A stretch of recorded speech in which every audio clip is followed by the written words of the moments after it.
The Honorable, the Chief Justice and Justices of the Supreme Court of Pennsylvania. Oyez, oyez, oyez. All manner of persons who stand bound by recognizance or who otherwise have business before this court may now appear and they shall be heard. God save the Commonwealth and this honorable court. Please be seated. Good morning, everyone. Welcome to our first day of oral argument here in Harrisburg at the beautiful, majestic State Capitol building.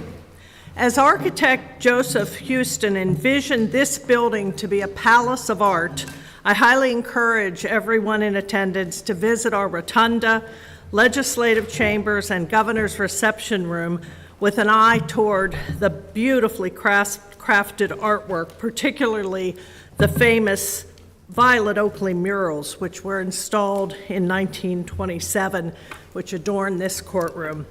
Violet Oakley was the first female artist to receive a major public art commission. She devoted 25 years of her life to this project, and her murals on the evolution of law are simply spectacular. We also marvel at the 52 million pound terracotta dome above the rotunda, a 1/3 scale model of the dome of St. Peter's Basilica in Rome, on top of which is a 15-foot gilded statue named Commonwealth. Houston intentionally placed this courtroom on the fourth floor with the legislative and executive chambers on the second to physically separate and symbolically indicate that the judiciary is an equal branch of government.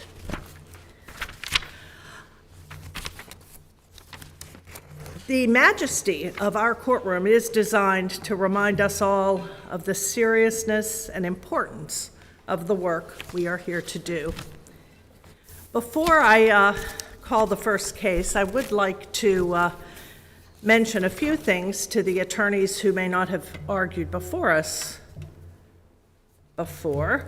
Appellant's counsel, please approach the podium when your case is called.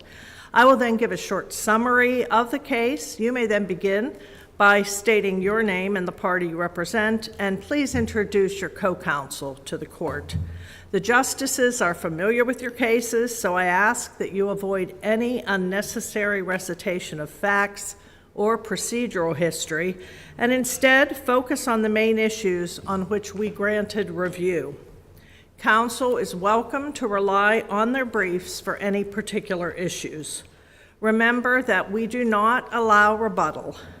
In cases where there are multiple parties represented by separate counsel, you should avoid repeating the same arguments as prior counsel. Please try not to interrupt the justices when they are asking you questions. A justice's question is not meant to trip you up. It just indicates there are particular issues we want to explore further. While there's no set time limit for oral argument, I will advise counsel when the court is satisfied that all of its questions have been answered, and at that time, I ask that you conclude your argument. Mr. Minner, please call the first case.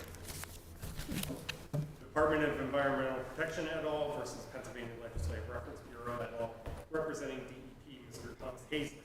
Representing Sierra Club, Ms. Jessica O'Neill. Representing BowFin, Mr. David Fine. And representing Senator Appellees, Ms. Bridget Court.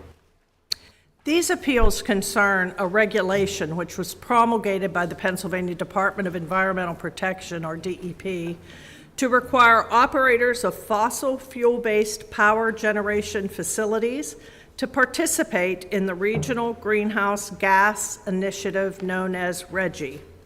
RGGI is an interstate agreement between 11 states that requires all power plants operating in those states that rely on fossil fuels to limit their carbon dioxide emissions to specified levels, and if they cannot achieve those levels, to compensate for the excess emissions by purchasing allowances, which are sold at public auction. Our court is asked to determine if the regulation was within the statutory authority of the DEP to promulgate, or whether because of the revenue derived from the sales of emission allowances, The regulation is a tax, which only the legislature is empowered to impose under the Pennsylvania Constitution.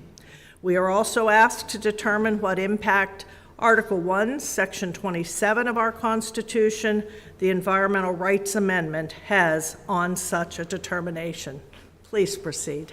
Good morning, Your Honor. May it please the Court, Thomas Hazlett on behalf of Jessica Shirley as the Acting Secretary for the Department of Environmental Protection and as Chair of the Environmental Quality Board, and on behalf of the Department and the Board.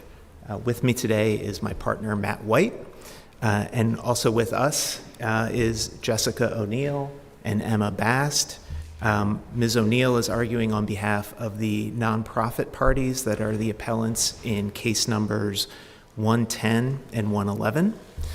With the Court's permission, Ms. O'Neill and I are going to divide our argument.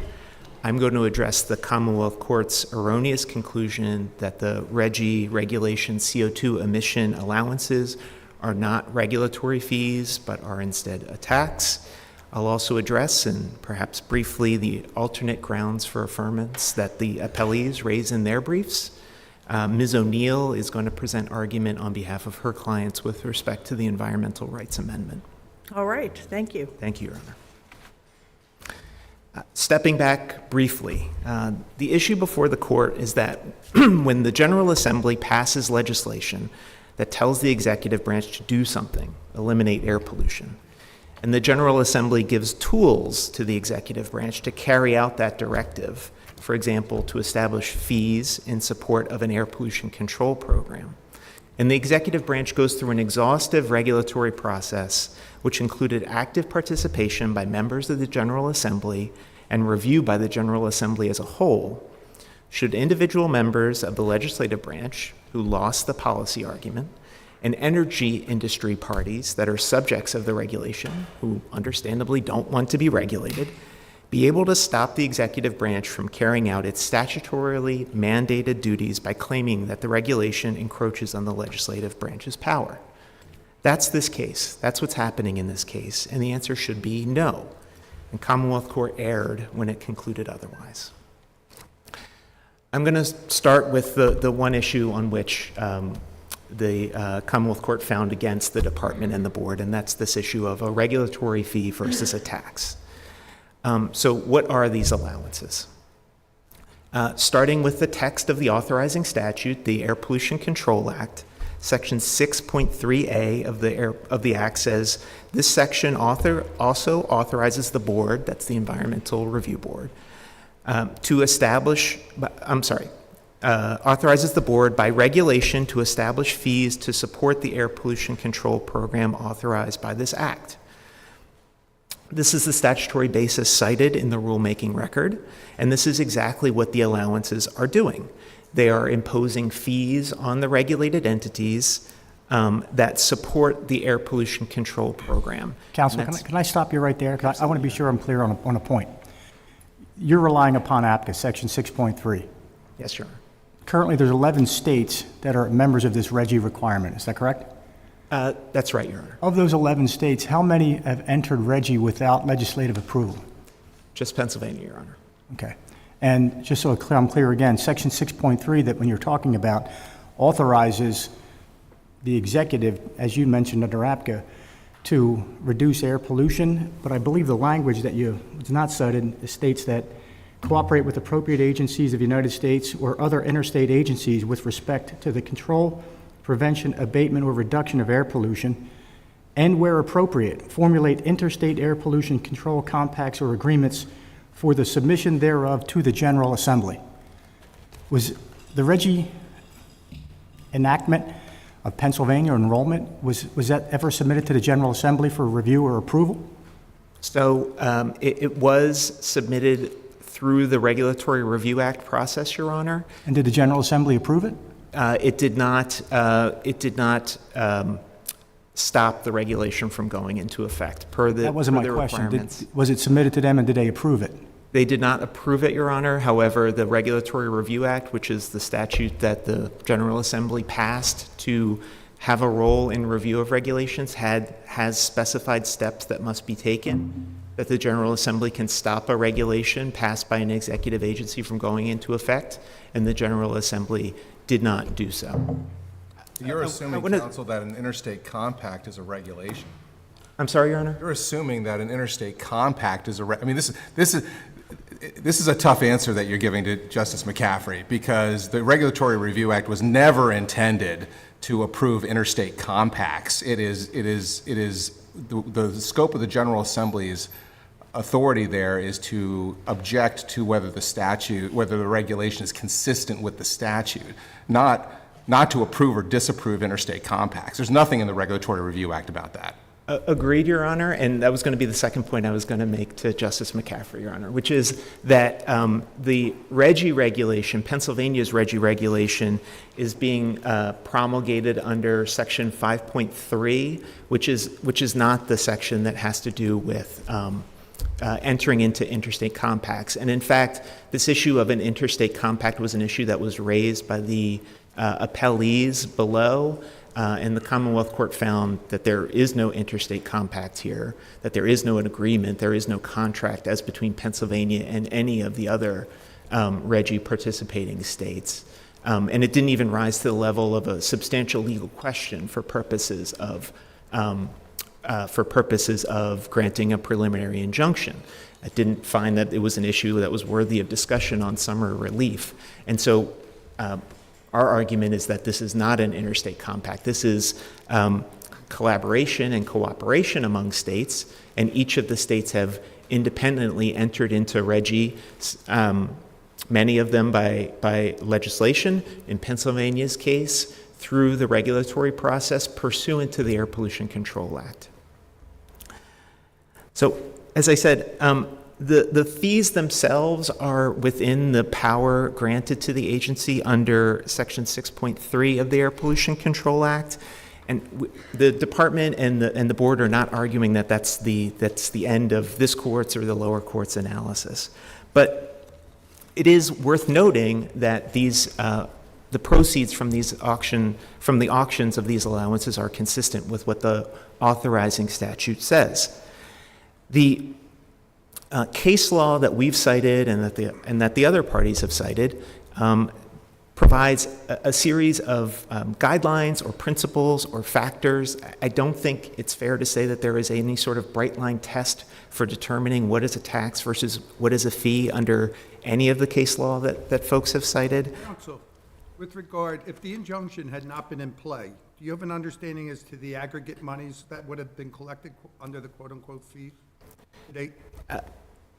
I don't have, we don't know what the actual amount of fees would have been, so I can't give the court a number. What I can say is that in a pre-enforcement challenge, which is what this is, there is modeling as part of the regulatory rulemaking record that the fees that would have been generated are on the order of $170 to $180 million over the years of the modeled period. But we don't know. We don't know what it would have been. Whatever that number is, if you prevail here, what are the limiting factors? I mean, as long as the agency would promise to abate air pollution, would there be any limiting factor at all? I mean, couldn't it just make a reg and charge anything at all? Well, it could not, Your Honor, and that's one of the mechanisms of how the regulation is structured, is to allow market forces to provide limitations. So the market-based limitation on the proceeds that are going to be earned is that there becomes a point where the cost of an allowance could rise high enough that it might be more feasible for a regulated entity to simply lower its emissions. There are limitations in terms of the statutory requirements of the Clean Air Fund, which is where the proceeds of these allowance auctions are to be deposited under the regulation. The Clean Air Fund says that that all of the funds that go into the Clean Air Fund must be used to eliminate air pollution, and so that is a limitation on use. And I want to address one point that's sort of underlies the amount of money, which is that the regulation is designed to reduce emissions of CO2 by on the order of 100 million to 220 million tons of CO2 emissions. It is arithmetic that any price against hundreds of millions of tons of allowances is going to result in a large number. There's no doubt about that. But the point of the regulation is to, and the directive under the Air Pollution Control Act is to try to address what is a very significant problem for the Commonwealth and to make a significant reduction in the volume of CO2, an air pollutant that is being emitted by the regulated entities. And just following on that point, isn't the scale and significance that you're just talking about right now, doesn't that all argue for this being a policy decision that the legislature has to make?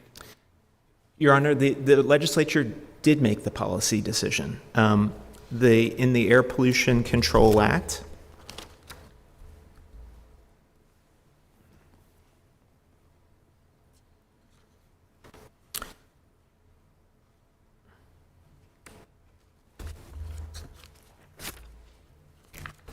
apologies, Your Honor.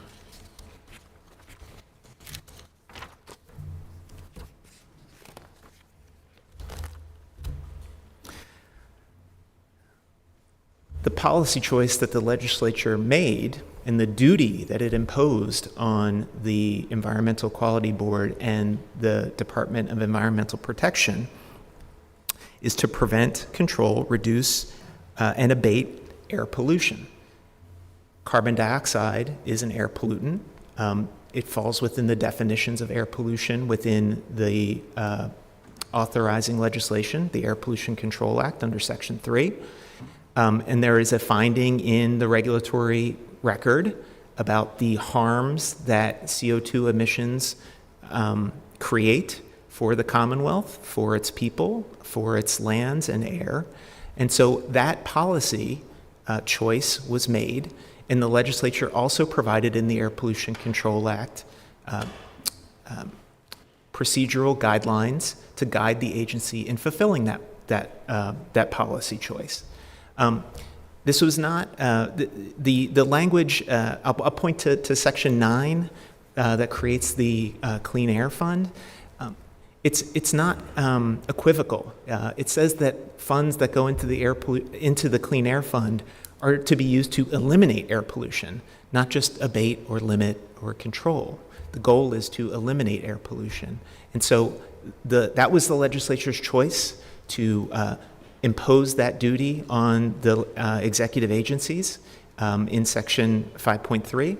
And it was the legislature's choice to say that use of funds deposited into the Clean Air Fund is to eliminate air pollution. Counsel, would it be fair to say that an alternative view of the policy is that under the creation of the allocation and the money's going into a specific fund, which is to reinvest in the environment, but in essence, from a very elementary perspective, are we not looking at a regulation that in fact is the fossil fuel businesses are purchasing allowances to put themselves out of business? Because the monies that will be collected by the government are really used to shut them down. Is that, as a pedestrian, is that, because that, if that's a policy decision that we're putting the environment over businesses and jobs, that's for the General Assembly to make a policy decision of that magnitude, not a regulation. A couple points, Your Honor. This appeal isn't about the policy choice of what is the exact right approach to deal with this issue. This appeal is most narrowly about whether the Commonwealth Court erred in concluding that these allowances are taxes and not fees. And I understand that there's some alternative grounds that are being argued about whether the regulation is authorized by the statute and some other arguments as well.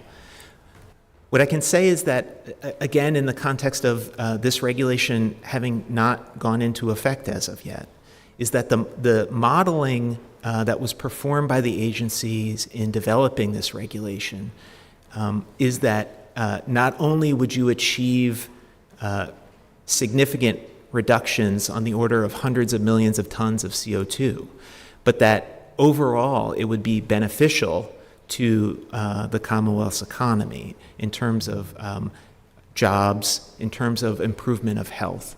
And so I wish I could answer Your Honor's question with anything concrete about what the impacts would be. I can't because the regulation didn't go into effect. And I can only talk about what was in the rulemaking record, but it's also, I don't think it's the issue before this court today. Counsel, it's your position that the question before us is whether the Commonwealth Court erred in concluding that this was a tax. Is that correct? That's correct, Your Honor. And on that, I want to stay on the tax versus fee dispute since that really is the issue that we're talking about. Is there a third option? maybe, Your Honor. Okay, so really, we're not presented here with a binary choice. Your Honor, I think the Justice Breyer's opinion in the San Juan Cellular case was helpful to me, and perhaps it's helpful to this court. It was a First Circuit case that was dealing with this issue of a tax versus fee question. And what I found helpful is this idea of that there's a spectrum. There are sort of classic, no doubt taxes on one end of the spectrum where it is broadly based across all of the citizens of the country or of a commonwealth. And on the other hand, there is the very straightforward fee that a business pays in order to operate business. And then there are things that fall in between. Okay, so I'm going to stop you there because I'm wondering if there's an entirely different spectrum. So if I understand how and you correct me if I'm wrong, how the RGGI regulation works and how RGGI, the program, works. States, including Pennsylvania, have decided to create this thing called an allowance. Correct? Correct, Your Honor. Okay. Then they've passed a law that creates a demand for it by essentially requiring parties who need or want to emit a certain amount of CO2 above whatever the limit is set by the state, they have to purchase or acquire this thing. Is that correct? No. They have to acquire an allowance, correct? Okay, so the state has created an item, created demand for an item, and then the second thing the state does is create a market. The third thing they do is to create a marketplace for the item, an auction, correct? Correct? Okay. And at that marketplace, the price of the product, the price of the item is going to be determined. It's not going to be determined by the state. It's going to be determined, or by any state, or by RGGI itself. It's going to be determined by market forces, correct? Yes, Your Honor. And then the money that flows to the RGGI participating states are the proceeds from the acquisition of those state-created, state-required, state-demanded items. And those proceeds then are going to flow proportionately to the states by some calculation that I don't know if we know yet, correct? Well, it flows in proportion to the number of allowances placed into the auction. And I assume that whoever's running RGGI will keep an administrative fee of some sort. There's a fee, Your Honor. It's part of the 6% that the parties have talked about. Where in that transaction is the fee paid to the Commonwealth? The fee is, so No, it's a very straightforward question. Is it the purchase of the allocation that's the fee? the purchase of the allowance. Purchase of the allowance, that's the fee. Correct, Your Honor. Okay. Sounds a lot like interstate commerce to me. Doesn't sound like, I mean, you're creating a product, you're creating demand for it, you're selling it, you're creating them, you're not even selling it on Amazon. It's like the environmental Bitcoin. You're selling it, it's a commodity. And it's freely tradable. It's as soon as they acquire it, they can trade it and sell it on another market. That sounds like the state that the regulation is authorizing DEP to engage in interstate commerce. Where am I missing that's, why are we talking about fees versus taxes? This is like selling liquor over interstate lines. I appreciate the question, Your Honor. The disconnect is that everything you talked about is just a mechanism of the exercise of the police power by the regulatory agencies. So what you just talked about, creating this allowance. See, I'll interrupt you for a minute. Aplt talks about licenses. Yep. Specifically, expressly. Aplt doesn't talk about another product. They talk about licenses as a product that can be that are purchased, paid. They are silent on this idea of the DEP can create this other product called an allowance. Your Honor, my response is that the allowances are not different in kind from a license to pollute. Everything that you just, all those steps that you walk through in terms of the mechanism of how the regulation goes about applying the police power here, is simply a matter of imposing limitations on the regulated entities on the extent of their activity. That's within the type of regulation that is allowed under the air pollution. Well, that's somewhat convenient, though, because this is a model that we have never seen in Pennsylvania before, and it's a significant. It's not a license. License can't be sold. Like, there's no secondary market for a license for an MPDES permit. There's no, there's no secondary permit market. This is, you're creating a tradable you're creating commerce.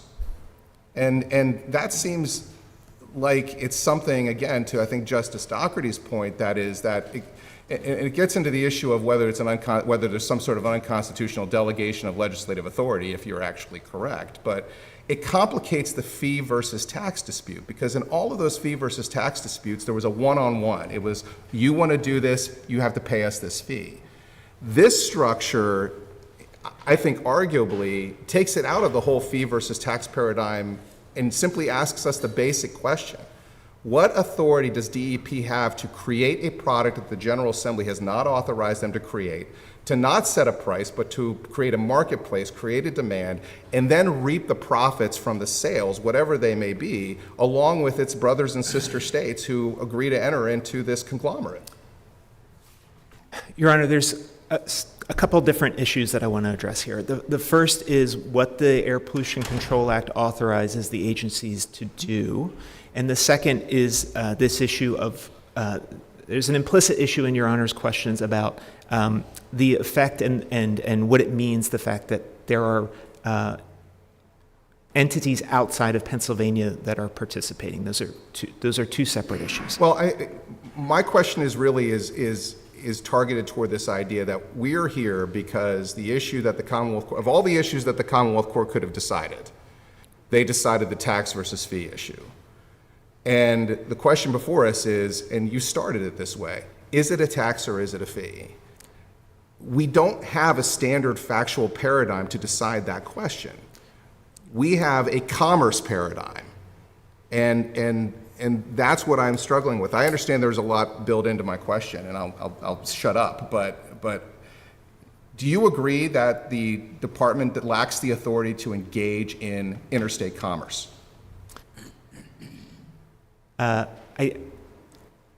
I think I agree with that, Your Honor, although I haven't thought about it in that way, because the RGGI regulation does fall within the classic rubric of a regulatory fee, and I'm going to try to walk through why.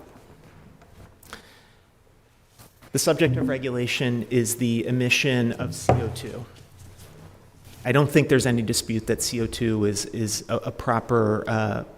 is properly regulated as an air pollutant under the Air Pollution Control Act. That's an issue that hasn't really been argued here. I'm going to put that to one side and put that in the pile as not disputed. The RGGI regulations action is within the methods of regulation that are set forth in the Air Pollution Control Act. There's a list within Section 5.3 of the types of the methods of regulation that the board and the department can engage in. There are at least 3 that are applicable to the RGGI regulation. One is to impose limitations on air emissions. Another is regulation of processes, in this case, burning of fossil fuel. And the third is regulating combustion of certain fuels, again, burning of fossil fuels. The concern that Your Honor raised is, again, a mechanism concern about how does this regulation go about limiting emissions and regulating combustion of certain fuels. What the record is that this approach of issuing allowances and putting it into a regional auction, the analysis that was performed for this regulation was that was an efficient way to go about it. Again, not here to argue whether that's best or right, but that was the analysis that was done. The idea of a cap and trade approach to emissions allowances is not new.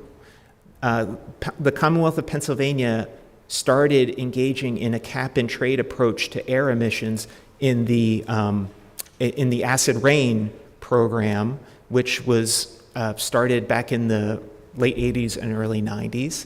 That same approach has been utilized with regard to smog emissions, oxides of nitrogen. That approach is one that has been used and implemented in this Commonwealth before we ever get to RGGI.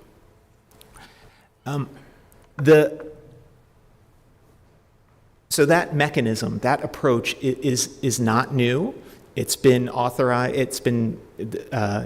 It hasn't been reversed in terms of. I'm unfamiliar with that, but you're saying that it's the exact same structure where the regulation creates a product for acid rain, and it requires the purchase of the product, creates an interstate market, and reaps the proceeds from a mass auction. So the difference there is and it's tradable, and it's a tradable product.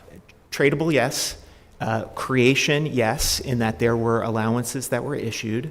And yes, tradable. The difference here is that under RGGI, the mechanism is that the allowances will be sold, and that the proceeds will be placed into the Clean Air Fund. That's the difference between the two programs. But in terms of how does it work for acid rain? They were assigned and they were tradable, and again a declining budget over time. But was there a purchase of them? They were assigned, Your Honor. They were allocated. I don't know what assigned. There was no trading of money. There was no payment of money for it. They were not auctioned in the way that the RGGI allowances are. And counsel, the programs you're referring to, were they done without the authorization of the General Assembly, just unilaterally by DEP? It was, Your Honor. It was not passed by the General Assembly. Okay. Yeah. The issue of the cooperation among the states and this idea of interstate commerce.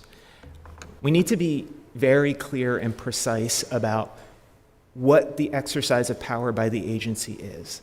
The exercise of power is to say to Pennsylvania-based regulated energy generators, you must buy allowances, you must buy a license that correlates to the extent of your emissions of CO2. You say licenses, though. We wouldn't be here if this was simply you passing a licensing regime that required a license to emit above a certain amount in Pennsylvania. We wouldn't be here if that was the only issue.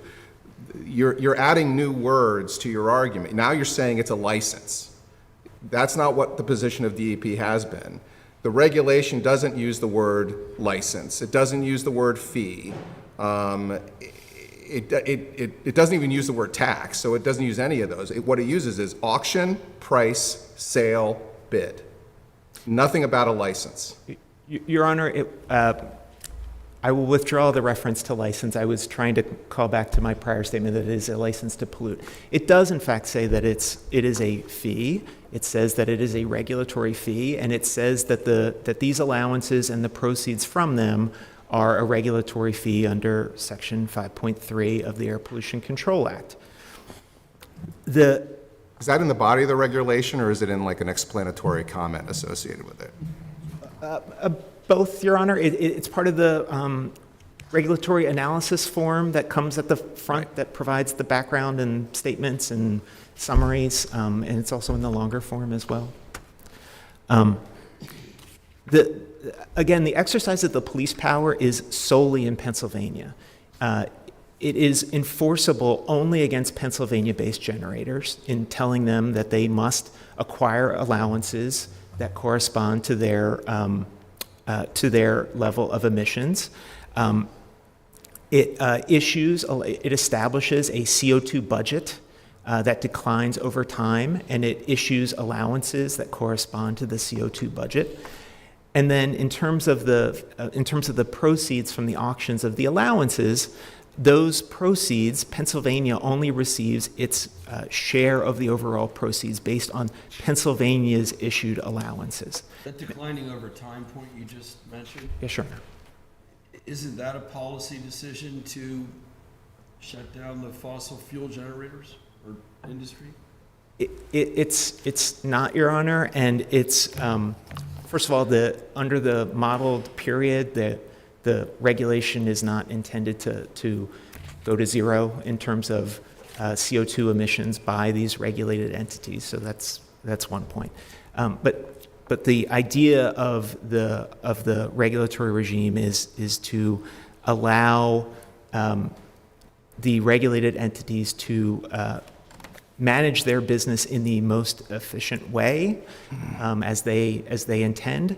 So you could include technology to reduce your emissions. You can buy allowances. You can reduce your runtime or your fuel mix. There are many options that could be. The regulation is agnostic about what approach is taken. The only thing the regulation says is that for X tons of CO2, you must submit to the department X allowances for those tons of CO2. With the number of allowances decline, right? Does the tonnage have to decline over time? Yes. It does. One allowance is 1 ton. And so there is a decline over the modeled period. There's about a 20-ton decline in CO2 and a 20-ton decline in allowances that are issued over the modeled period.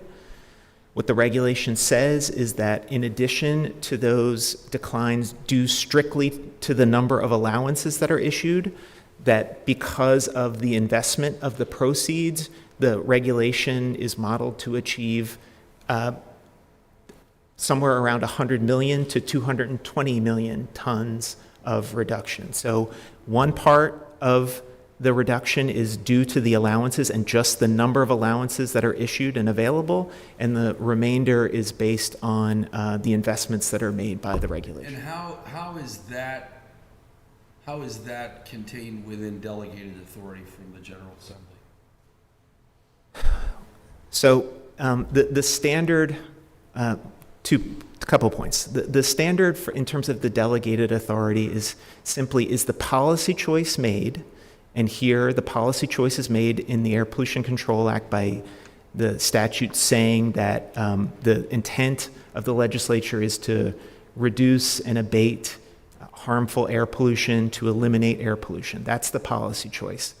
The guidelines, the procedural protections to make sure that the agencies carry out that policy choice is in the Commonwealth Documents Act, the Commonwealth Attorneys Act, Commonwealth Documents Law, the Commonwealth Attorneys Act, the Regulatory Review Act. That's the issue that this court perhaps needs to address in terms of a delegation. Counsel, if I can piggyback off of Justice Weck's point, if you're right, and the policy choice is the General Assembly passing a law that simply says DEP shall abate air pollution, then the APCA could have been much shorter. In fact, every piece of legislation could be shorter. Our principle of unconstitutional delegation of legislative authority requires the General Assembly to do more than just declare a purpose. And this is not the federal government where that can happen, and most of your actions happen in regulation. So you have to, are you really taking the position that all the General Assembly has to say is DEP, go forth and abate air pollution?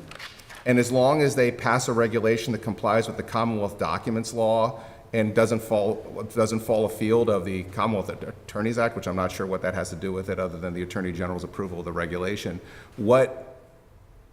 our statutes in Pennsylvania could be much shorter. They could be, but they don't have to be, Your Honor. Your Honor, I think that this court addressed this delegation issue somewhat recently in the most recent Marcellus Shale case, the 2023 Marcellus Shale case.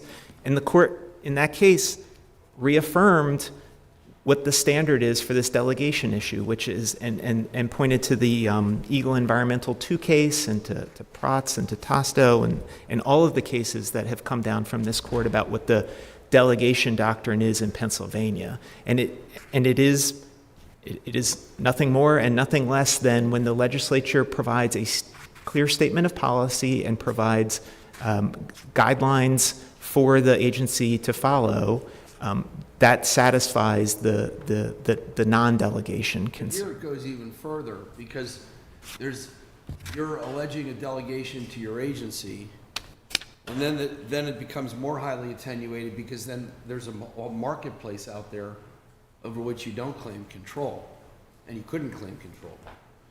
So it's a delegation that goes beyond anything in Protz even. Your Honor, I think the case law does not say that the goal or the policy choice needs to be accomplished in a certain way. Once the authority has been properly delegated, which is, again, stating what the policy is and providing adequate protections to ensure that the agency carries out the policy goal, that's what's happened here. That's what happened with the RGGI regulation, and that's what the law says to avoid a delegation issue. Your Honor might have been touching on whether the Air Pollution Control Act authorizes this approach. And there, again, we come back to what the subject matter of the regulation is, the method of regulation, and the fact that the Air Pollution Control Act allows for the creation and imposition of fees in support of the Air Pollution Control Act. In support of the Air Pollution Control Program.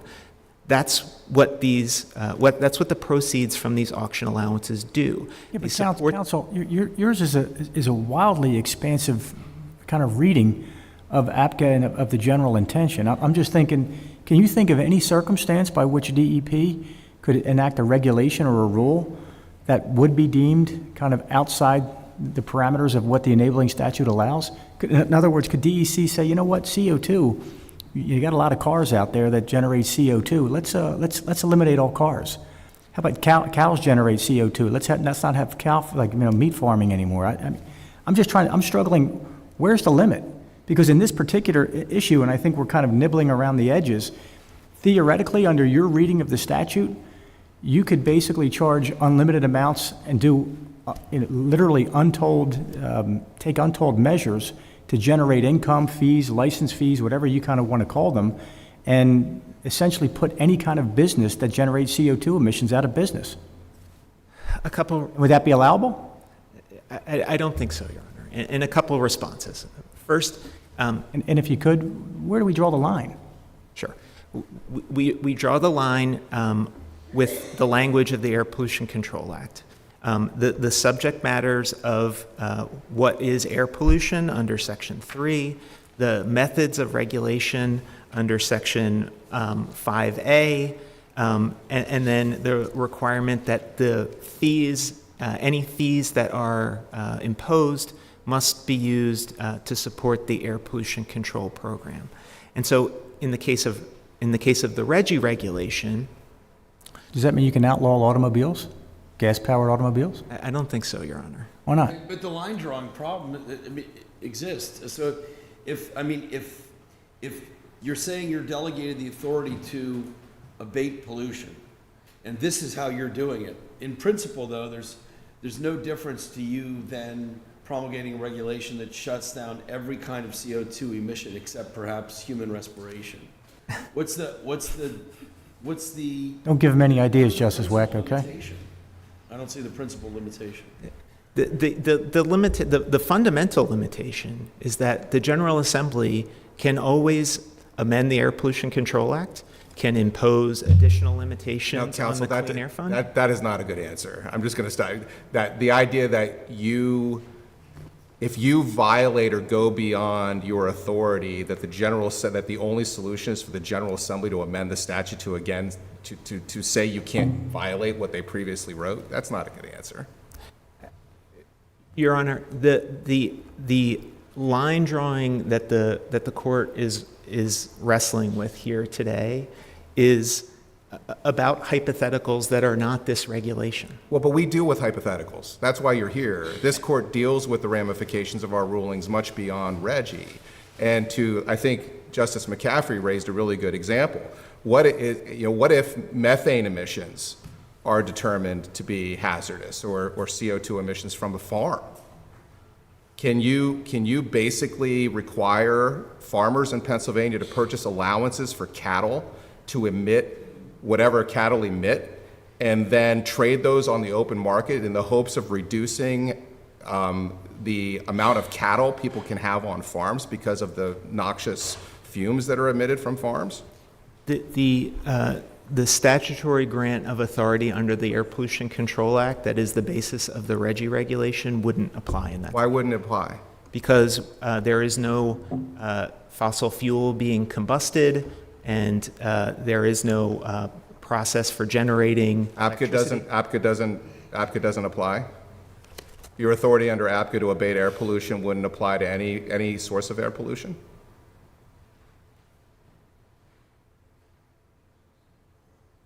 I know the Reggie regulation wouldn't apply. I'm asking you whether APCA would apply. Your Honor, Section 5A1 of the Air Pollution Control Act says that the rules and regulations that the board may promulgate and the board may enforce may establish maximum allowable emissions rates of air contaminants from sources, may prohibit or regulate the combustion of certain fuels, may prohibit or regulate open burning, prohibit or regulate any process or source or class of processes or sources, require the installation of specified control devices or equipment, or designate the control efficiency of air pollution control devices or equipment required in specific processes or sources or classes of processes or sources. Those are the mechanisms of regulation that the Air Pollution Control Act allows, and those are the mechanisms of regulation that are being used in developing and promulgating the Reggie regulation. And they can be applied to any source of air pollution. Like an automobile owned by a family, you could create a allowable source that had to be auctioned off, that every Pennsylvania family that operated a gas-driven automobile have to purchase to compensate for the amount of CO2 that came out of their engines. I don't know that to be true, Your Honor. Because you would have to examine whether, in that case, the individual family's vehicle or anything would qualify as a source within the requirements of the Air Pollution Control Act. How did you answer Justice Brox's request or question regarding methane? Yes or no? Would you regulate cows or no?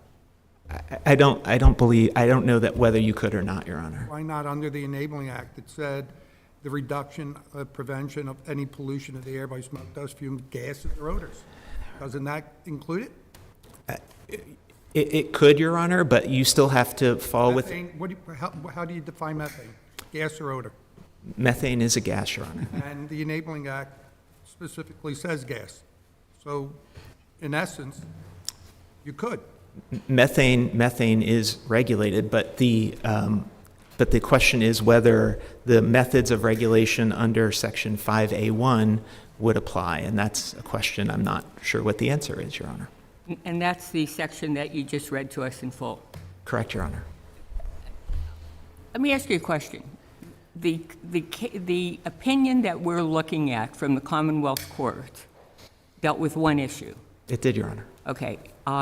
The arguments that we're engaged in here, I'm assuming they were raised at some point in the Commonwealth Court? They were, Your Honor. And the Commonwealth Court just didn't address them? In the earlier stages of this case, at the preliminary injunction stage, the Commonwealth Court found that they did not raise even a substantial legal question to support an injunction. And that wasn't appealed? The agencies appealed the grant of the injunction. However, that grant of the injunction was also based solely on this tax versus fee issue.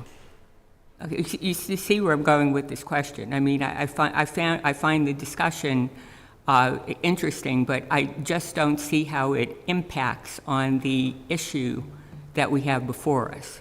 Well, I mean, I did some of the questioning. My issue is, I'm not sure it's a tax or a fee. I think it might be something different, which was the basis of my So question. that's a whole different issue. I Well, mean, it as depends on opposed if to the what the policy allows in terms of Section 5A. I mean, maybe these questions have to be answered. Maybe it has to go back to the Commonwealth Court. I didn't study the intricacies of the Commonwealth Court's prior opinions in this case. And if they decided these issues and they weren't appealed, then that's one answer to this. The other answer is maybe it has to go back to the Commonwealth Court to look at these other issues that we're talking about. But your position is this is not a tax. In direct It is not a response. tax, and it is a regulatory fee, Your Honor. Let me. Even if it's, but I guess the point is though, or a point is, even if it's not a tax, it still might very well be an unlawful fee or whatever you want to call it, correct? I don't. I mean, are you, in response to Justice Donahue, are you telling the court that we are chained to this binary of tax fee? We can't go anywhere else here other than answer the question, is it a tax or a fee, A or B, and we're done? That is the issue before the court, and it's the Commonwealth Court's finding that the allowances are in fact a tax. That's the basis for this case being before this court. These other issues were raised below. The department and the board prevailed on all of them. And we are here on the one issue on which the board and the department did not prevail. The considerations, I want to emphasize, and these are not Pennsylvania cases, I grant that, but this issue of allowances and fees being imposed for the emissions of carbons, this is not the first case that's been raised.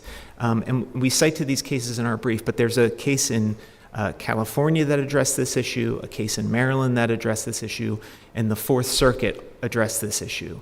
And in each of those cases, those courts found that imposing fees based on emissions of CO2 were not taxes, they were regulatory fees. And that's consistent with this court's precedent in a number of contexts, in a number of areas where it is the purpose of the charge, it is whether the proceeds are going into a segregated, defined purpose fund, it is do the regulated entities receive a distinct benefit as a result of having to pay this fee? Are they mandatory or are they voluntary? And is there a correlation between the amount of fee and the extent of the regulatory activity or the harm that's caused? Those factors appear in lots of cases, going back to American Baseball Club about fees imposed for security. I mean, counsel, all those cases deal with the binary choice.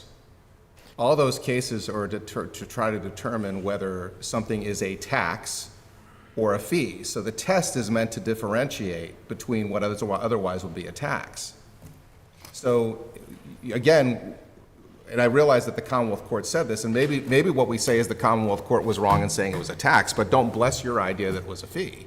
Because again, I've never seen anything like this before in terms of Pennsylvania regulation. And I think about what other agencies could do with the sort of general power to regulate what they regulate. But I appreciate the case law across the Commonwealth, across the state, and that we have here about differentiating between whether something is a tax or a fee. and I'm repeating myself. I'm not sure it's either.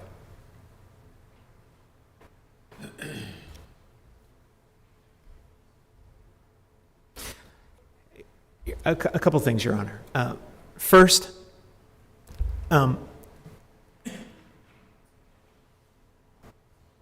this regulation could have simply said, for every ton of CO2 emit, you must pay X. That would be a permit. Okay. This regulation's approach is to try to provide greater flexibility to the regulated entities to be able to judge what their needs are and what an efficient way of approaching their needs are. So fundamentally, there's still an allowance being provided by the agency to the regulated entities and money being paid in order for that allowance, for that right. This case was litigated, and the challengers to the regulation litigated this case, arguing that this is a tax, not a regulatory fee. That's the challenge. That's how this case was litigated. It was how it was litigated in the Commonwealth Court on the preliminary injunction and on motions for summary relief, and it's how this appeal has been litigated. That was the issue that was raised, and that's the issue that the Commonwealth Court erred in applying Pennsylvania precedent by saying this is a tax. And there's a categorical error that was made below that I think is not supported by this court's precedent, which is to simply say that administrative costs are the only costs that count. You'll see in the briefs and in the record that there's this reference to 6% of the proceeds being used for the regulation. The 6% of the proceeds are the administrative costs, the fee to the service provider that runs the auctions. That just simply ignores and does away with the part of the regulation that accomplishes or is designed to accomplish and modeled to accomplish huge reductions in CO2, which is the invest piece of the cap and invest. That's where the Commonwealth Court's error was to, and that's an error that you see in the challengers and my colleagues' briefs, is to focus solely on this idea of administrative costs being the only relevant costs when comparing the proceeds to the regulation that's occurring. And this court's precedent and other courts are not so limited. You look at the entire scope of the regulation. Mr. Hazlitt, I think we understand the issues. Thank you very much. May I ask him one question? Oh, surely. Because you're not going to get rebuttal. And I know that your co-counsel is going to be arguing the application of the Environmental Rights Amendment, but I'm going to ask you whether or not we can look at the Environmental Rights Amendment in deciding this issue of whether it is a tax or a fee when your agency did not rely on Article 1, Section 27 in promulgating the regulation. Your Honor, there's 2 points.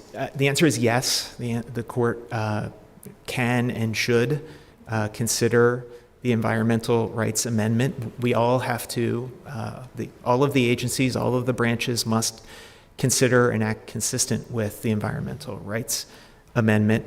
Your Honor is also correct that it was not the authorizing, it was not the basis of the authorization that the agency used for this. The basis for the authorization was the statutory authority granted by the General Assembly in the Air Pollution Control Act. And so you don't, to sustain this regulation in this case, you do not need to go beyond the authority granted by the statute. But obviously the constitutional interests are part of the court's consideration. Was that just sort of in the flavor then? I mean, that you never mentioned that. You never mentioned the Environmental Rights Amendment in your reg, and much less the legislature never mentioned it. So is that just like sort of another layer of gut check or analysis we do on the back end, say, this reg sort of is friendly to the environmental rights amendments, so we give it a leg up? I don't understand the argument. The regulation is consistent with the environmental rights amendment, and I think that I think this court's precedent talks about both regulations and legislation needing to be consistent with the rights granted under the environmental rights amendment. Your Honor is correct that in terms of the regulatory development of the regulation and the promulgation of the regulation, it was based on the authority granted under the General Assembly's Air Pollution Control Act. Well, every enactment must be consistent with the Constitution. I mean, what does that get you? Does that get us to the point where we can consider it even though you didn't rely on it? I mean, frankly, I've raised this issue before. As a trustee, under Article 1, Section 27, it's somewhat appalling that this wasn't raised in support of what you were doing here. But that being the case, does that tie our hands in considering it in the context of whether or not this is a tax or a fee? It does not tie the court's hands. Okay, thank you very much. Let's hear from Ms. O'Neill.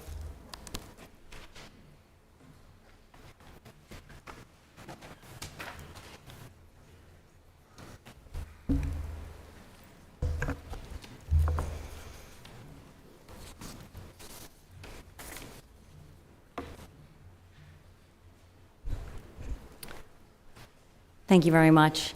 Good morning, Madam Chief Justice Todd, Justices of the Supreme Court.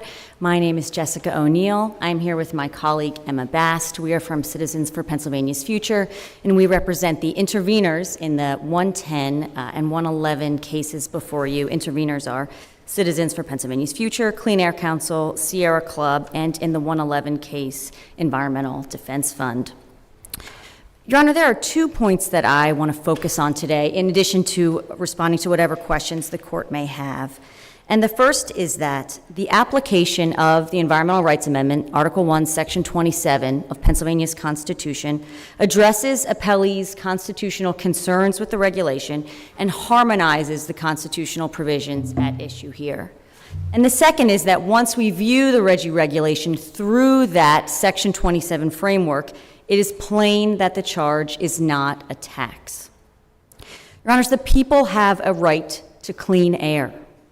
The words our Constitution uses were overwhelmingly chosen by the people and ratified by the General Assembly. Pennsylvania's Air Pollution Control Act empowers and authorizes the department to ensure that this right to clean air is reality. The RGGI regulation is part of the department's program to secure the people's constitutional rights to them.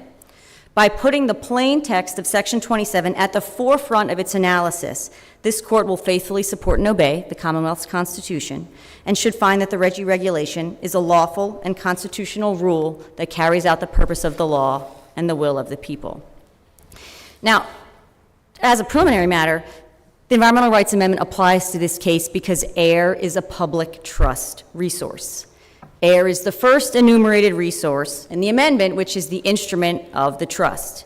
And then the trust created in the second sentence of the amendment includes the resource listed in the first sentence. And this court said this in the PEDF 2 case, in the line of PEDF cases, about how the trustee's duty is to conserve and maintain our public natural resources in furtherance of the people's specifically enumerated rights. If it doesn't apply to air, to the resources listed in the First Amendment, then the right is meaningless. Second, and importantly, public trust resources are not limited to resources that the state owns. Again, looking to the language of the amendment to the instrument of the trust itself, which states that Pennsylvania's public natural resources are the common property of the people. And the traditional and historic meaning of the term common property includes public trust aspects. It doesn't mean just fee simple property. Counsel, Yes. following your argument, would you then agree, as the question proffered by Justice Robson, that based upon the ERA, you can regulate cows on the farm with their distribution of methane? I would not agree with that, Justice Doherty, because we still have to look to the specific statutory authorization that the General Assembly gave to the department in the Air Pollution Control Act. What the ERA says is that air is a public trust resource, and the department and other trustees have to act to protect it. And then the General Assembly tells the agency what authority it has to accomplish that through the statutory authorization that it gives here. What the ERA says is that we have to look at that statutory authorization with the trust purposes in mind, with these resources in mind. But we still have to look at the statutory authorization to see what the agency can do. Counsel, doesn't that come back to my original question? We keep relying upon APCA, and APCA's got a specific reservation of rights. It basically says you can do all these things, and of course, nobody's ever going to argue that clean air is not important. Nobody up here, I don't think, is ever going to tell you it's not a benevolent statute. It's not a statute that it was probably entered into lightly in conjunction with Article 1, Section 27. But my point is that the reservation of rights specifically says the Department of Environmental Protection and all these other agencies have the right to do these things for the protection of our natural resources, including air, subject to the General Assembly's authorization and approval. We don't have that here, which is what my first question was. We've got, by my calculation, I think 12 states that entered into RGGI. The only one that did so without General Assembly approval was Pennsylvania. And there's a specific clause under APCA that says you can do all these things, including interstate compact, subject to our authorization. Why didn't we just submit it to the General Assembly? Well, I don't believe the department was obligated to submit it to the General Assembly because, as Mr. Hazlett argued, the regulation is not an interstate compact. But with regard to the premise underlying your question, which is what has the General Assembly said here, the General Assembly said more than just protect our air resources, right? They provided that basic policy choice in the purpose of the statute. They provided a framework to define the pollutants subject to regulation. They authorized specific rules and mechanisms, as Mr. Hazlett identified, to prevent and reduce air pollution. They authorized the collection of fees. They said where those fees were going to go. I mean, this is more than just a sort of wishy-washy protect air resources. The statute lays out specific ways and mechanisms to accomplish that. And I think it's also important to look back at when this statute was enacted, what was the General Assembly looking at? They were looking at smokestacks. They were looking at these kinds of industrial facilities that are exactly what the RGGI regulation regulates. It's really consistent with the intent and purpose, as well as with the statutory authorizations given in APCA. Counsel. They were looking at smokestacks. Maybe they were looking at every family's individual automobile that was going down the road blowing out CO2 carbon emissions. And maybe they thought, well, that's where we want to look next. And I asked Mr. Hazlett whether this could be used to create a market for every family in Pennsylvania to have to go through a RGGI auction to buy the carbon admissions so that they can take their kids to school and go grocery shopping with their privately owned gas-powered automobile. First, we haven't seen that kind of regulation of mobile sources, right? I've never seen anything like the RGGI format either before now.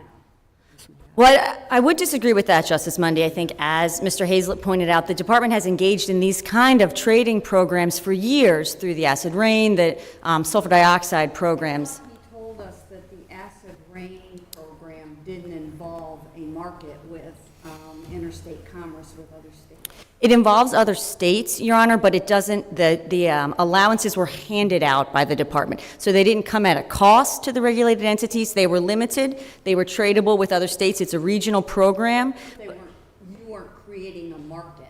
So people had to bid on the product. There weren't bids. That's correct. They were allocated. And in part because the nature of the problem was different.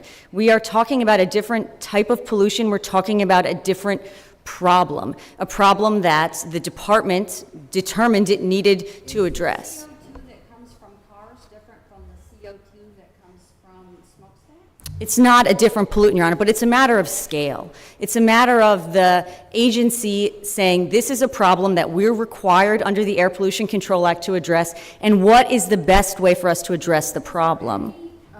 documentation that's before this court that indicates that the CO2 that you're addressing is the CO2 that's being created by these electrical manufacturers? I mean, Japan, China, India, none of those countries have this type of program, and only 11 other states in the United States have this program. Just last year, we had tons of smoke coming over from Canada from wildfires. How do you know that the CO2 that you're addressing is the ones that are coming from the electrical smokestacks?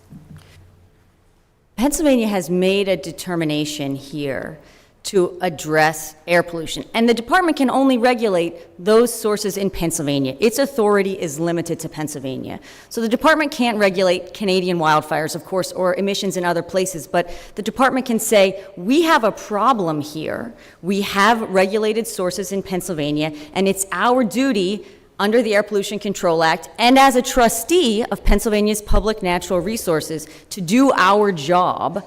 Counsel, you just hit on the point I keep coming back to. Air pollution is not just limited to Pennsylvania. It's a national, and in fact, it's probably a world problem. Air travels freely from one state to the next. This particular registration or regulation regulates Pennsylvania industry in a certain way, and it does so by entering into an agreement. And you can say all you want, it's not an interstate compact, but the legislation doesn't say anything about compacts. It says compacts or agreements. You would agree with me that RGGI requires an agreement among the RGGI participating states to enter into this particular program, right? It can. Pennsylvania can also do this by itself under the regulation, but the way it's anticipated. Aplt gives Pennsylvania the registration to the authority to do that. I'm sorry, can you repeat that question? Sure. What specific point under APCA or subsection under APCA allows Pennsylvania to enter into an interstate compact agreement by itself? Or agreement with another state? See, this particular provision I keep coming back to says they can do all of these things you're talking about, and they should do all of these things you're talking about. But it's got to be a policy determination made under and subject to approval by the General Assembly. And we've already established that didn't occur here. So Pennsylvania doing it by itself would really be nothing more than catastrophic to Pennsylvania industry if no other state entered into this compact agreement, right? Pennsylvania did decide, yes, that the best way to do this would be to participate with other states in the regional marketplace. And I do agree with the points that Mr. Hazlett made about that it's not an interstate compact, and that the General Assembly had the opportunity through the regulatory review process to decide to not permit Pennsylvania to do this, and they did not. I mean, they had multiple opportunities through that process to say this is a compact, or to and otherwise change their policy determination, and they did not do that. Counsel, can I get you back to the ERA, which Absolutely. is sort of it's your jam, right? Correct. If we ruled this was a tax and we affirmed the Commonwealth Court, would we be violating Article 1, Section 27? Yes, I believe that it's our position that you would be. Because a tax is enacted for the purpose of raising general revenue, and then the revenue goes to the general fund. And these proceeds here cannot be general revenue. You're giving me a different analysis. You're giving me the analysis of why it's not a tax. I'm saying, are you saying anything that is levied by DEP, if it's in furtherance of APCA and consistent with Article 1, Section 27, is a certiorari constitutional under Article 1, Section 27, and we are, as long as it's in furtherance of Article 1, Section 27, nothing else matters? No, that's not what I'm saying, Your Honor. Okay, so why, so if we say, look, this thing is in furtherance of, nobody's questioning this is in furtherance of Article 1, Section 27. It's great that they did this. It's in furtherance of protecting the environment, all those kinds of things. But we find some other constitutional deficiency. Let's say it was a statute and not a regulation, and it was a log rolling statute. Let's say it violated the single subject. Would we be violating Article 1, Section 27 if we struck a statute or a regulation down on some other constitutional ground? No, Your Honor, that's not our position. Our position here is that Article 1, Section 27 provides additional evidence and a source of limitation for the department spending the proceeds, and that in order to evaluate whether this regulation is a tax, you need to look at the additional limitations that Section 27 places upon the trustee here. These proceeds can't be general revenue. Well, I know, well, okay, so, but we don't need Article 17, Section 27 to support that. We know that the money is going into the Clean Air Fund. I mean, that's what I'm saying is I'm not sure how the outcome here, I mean, you said we would be violating Article 1, Section 27 if we ruled against you. So, I mean, but if we say it's a violation of some other constitutional provision, do you want to amend your answer to my question? I do, and I think I was answering a different question that I thought you were asking, Justice Brobson, which I shouldn't have done. If you find that this is a tax and that the funds would go to the general revenue, that finding would violate Section 27. Because under Section 27, the proceeds can't become general revenue. They can't go to the general fund. Again, I'm going to dicker with your analysis there. Article 1, Section 27 says nothing about what substantive legislation should or should not provide with regard to the source of funds. I could pass this, the Commonwealth General Assembly may very well pass a statute that says, look, consistent with our trustee authority under Article 1, Section 27, we're going to impose a X on all, let's say it's cars, let's say it's, automobiles. We're going to put a CO2, they can call it widget, a CO2 widget on something. You would be there with your flag, championing the fact that well, this is Article 1, Section 27 power. This is fantastic. We have to do this, but we may find it unconstitutional for another reason. That doesn't mean we violated. That doesn't mean the law can be entirely consistent with Article 1, Section 27, but nonetheless fail. And the tax versus fee question has nothing to do with Article 1, Section 27. It has to do with the exclusive taxing power in the Constitution, in a different provision of the Constitution. Your Honor, I agree with the first part of your point, and I disagree with the second part of your point. Could the General Assembly enact something else consistent with Article 1, Section 27? Of course. Where would those proceeds go then? Back into the corpus of the trust to be used for trust purposes. So in your example— And as long as they do that, it doesn't matter if it violates some other provision of the Constitution. No, that's not what I'm saying, Your Honor. What I'm saying is that what's before the court here is a challenge to this regulation saying that it was passed to raise revenue. That's what the Commonwealth Court talked about. It talked about how much revenue this regulation was going to pass and found that to be an unconstitutional tax. Our contention is that the Commonwealth Court neglected to look at the limitations imposed by Article 1, Section 27 in making that evaluation. And had it looked at the restrictions that Article 1, Section 27 places upon the use of proceeds derived from the trust, it would have said, this isn't for raising revenue. I get it. This is for trust purposes. So you're saying revenue, you're limiting revenue to general fund revenue. Yes. It's exclusively general fund revenue. If the General Assembly passes something that taxi fee and creates revenue that goes into the trust, no violation of any other provision of the Constitution. Or no violation of the taxing power. As long as the revenue generated is going for a specific purpose in Article 1, Section 27, you can never have a taxing challenge.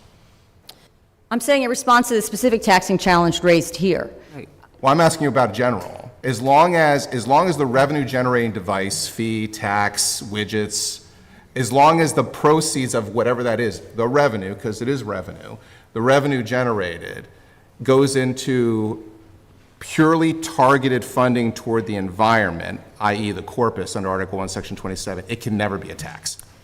As long as it's authorized, and there's no other problems with it. I mean, perhaps we could come up with a world where there's some other problem that's going on, but that's not what the case is here. But the opposite of that would be, you would suggest that if the proceeds of the sale of air went to the general fund, that would violate Article 1, Section 27. That's correct, Your Honor. That's what I understood your argument to be. That's correct, Your Honor. But further, that any levy that is indisputably a tax in any enterprise or field of endeavor becomes a fee if it is directed to be segregated into the Clean Air Fund or something else consistent with Article 1, Section 27? No, that's not what I'm saying, Your Honor. I'm saying that the challenge before this court is that this constitutes a tax. And a tax, by its very nature, raises general revenue. We look at the purpose of the charge. Is it to raise general revenue, and does the revenue go into a general fund? Those are the two fundamental characteristics of a tax. Yeah, but a fundamental characteristic of a fee is that it is imposed by the government to defray the cost of administering the program. If we have a situation like we have here where we're raising, I'm just using these numbers, $1 billion through the sale of these credits, and the regulatory program costs a couple $100,000 to administer, that's one of the hallmarks of a tax versus fee issue. You do need, you're absolutely correct, Your Honor. We need to look at the regulatory program. But what the Commonwealth Court did here and what appellees have done is define that regulatory program so narrowly as to forget that the purpose of the regulation and the purpose of the statute that authorizes the regulation is to protect our air resources. So you're saying that they can charge $1 billion, and as long as it's used for clean air, it's good.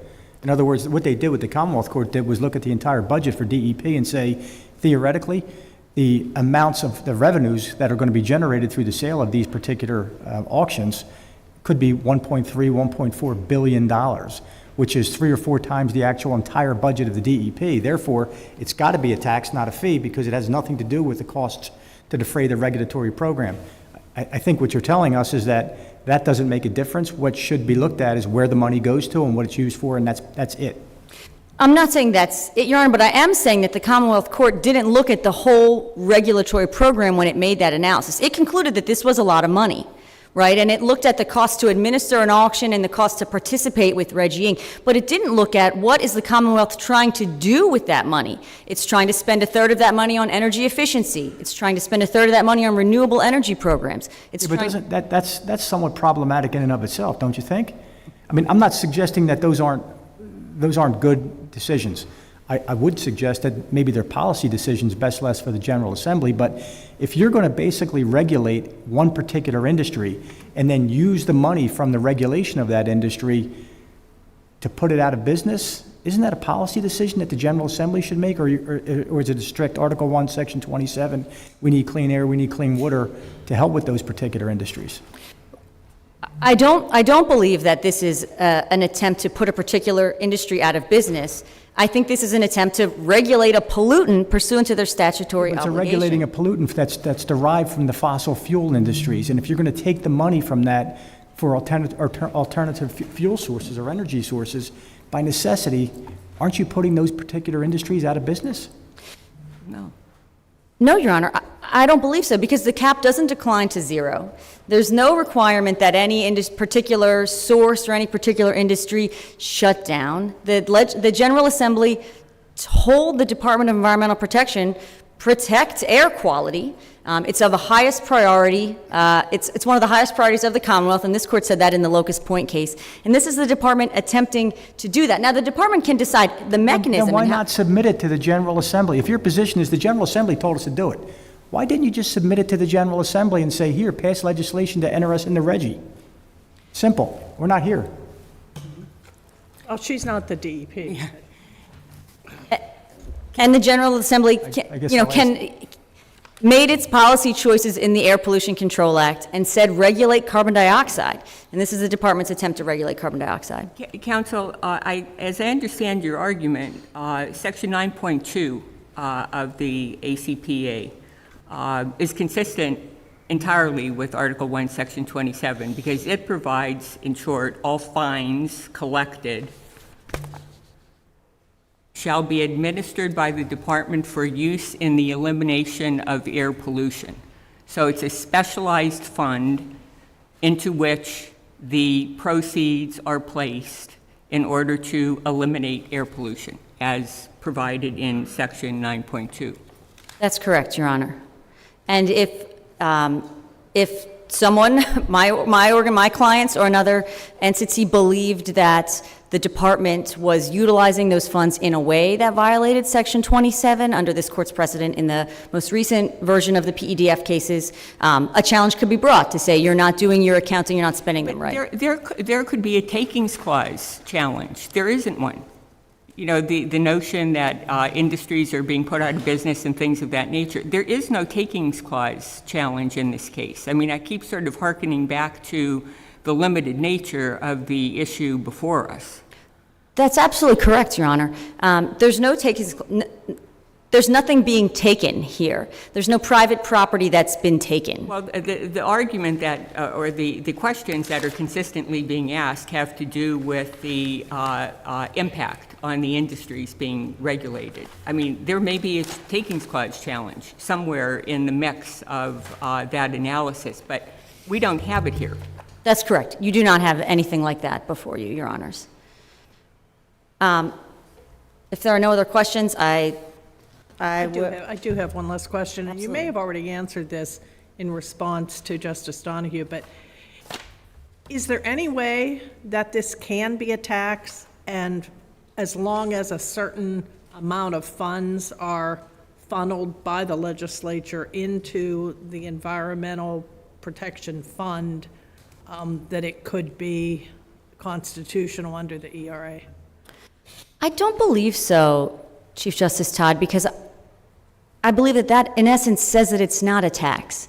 Because if the fundamental characteristic of a tax is that it's to raise revenue. General fund, I know. Exactly. So I think at that point in the analysis, you're asserting that it's not a tax, that it's a fee, and that those limitations that come from the ERA as well as from the statute and the regulatory framework here are all in play. So I don't think you'd be reaching a conclusion on the tax.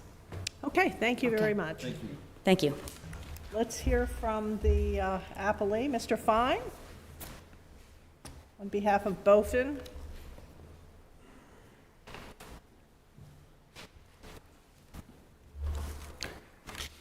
May it please the court, my name is David Fine. I represent a consortium of electrical generating companies that use fossil fuels. I'm joined at council, well, not a table, but at council chairs, by my partner, Tad McFarlane, and by Bridget Landy Curry of the McNeese Wallace Law Firm, who represents the Senate parties. With the court's permission, I will argue three issues principally. The first is the tax versus fee issue. The second is the statutory authorization issue. And the third is the non-delegation issue. Ms. Curry will address the ERA and any other issues, including the interstate compact issue that's been discussed and that the Senate raised, I know, in its brief. Is there a third person who's going to cover cattle and methane? Your Honor, technically my undergraduate degree is from an agriculture college, so I would feel competent to discuss that. Just make the question simple, please. 72 years ago, Chief Justice Horace Stern wrote in National Biscuit Company that this court's task when presented with a statute is not to delve into the wisdom of it or the policy underlying it, but the power of the General Assembly to enact it. This case presents a very similar question, but in the context of regulations promulgated by administrative agencies. Nothing in this case asks the court to decide whether the policy underlying RGGI is good, bad, or indifferent.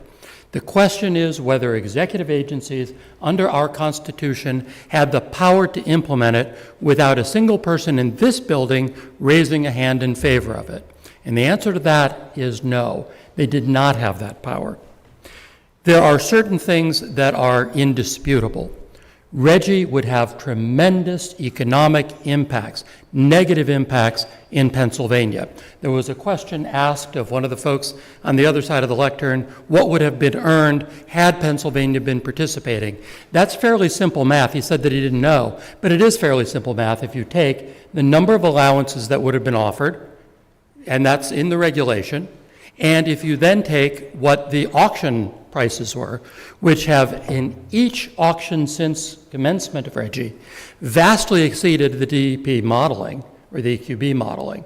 And what would have been earned in at least one auction back in September of last year would have been millions of dollars, and in the course of a year, it would have been $2 billion. At the current price, in March, it was $19.76. It would be $1 billion a year. That's multiple times the entire DEP budget in the general budget granted by the General Assembly. All of that without the General Assembly having voted in favor of it. This will cripple an industry. This will imperil jobs, and it will also imperil investment in Pennsylvania business. Mr. Fine, I'm a little confused by your argument because you just started with National Biscuit. Yes. Which told us not to look at the policy ramifications, whether it's good, bad, or indifferent, and now you're launching into how bad it is.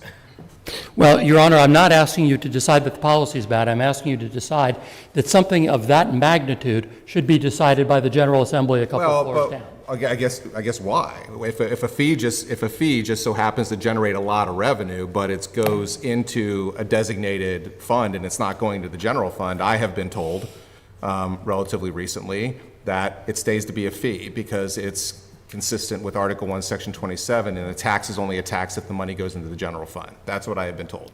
I think what you've been told is mistaken. Okay. Your Honor, a fee under National Biscuit and other cases from this court, a fee, and I think Justice McCaffrey referred to this earlier when some of the folks were up speaking to the court, a fee is used to offset the cost of the Commonwealth of providing a service. If I want to go fish in a lake nearby, I live in Cumberland County, I go and I get a fishing license. Right now it costs just shy of $30. That money goes to the Fish and Boat Commission to offset the cost of processing my application, of having a fish and boat officer make sure that I don't take too many fish. That's a fee. That's not a revenue generator.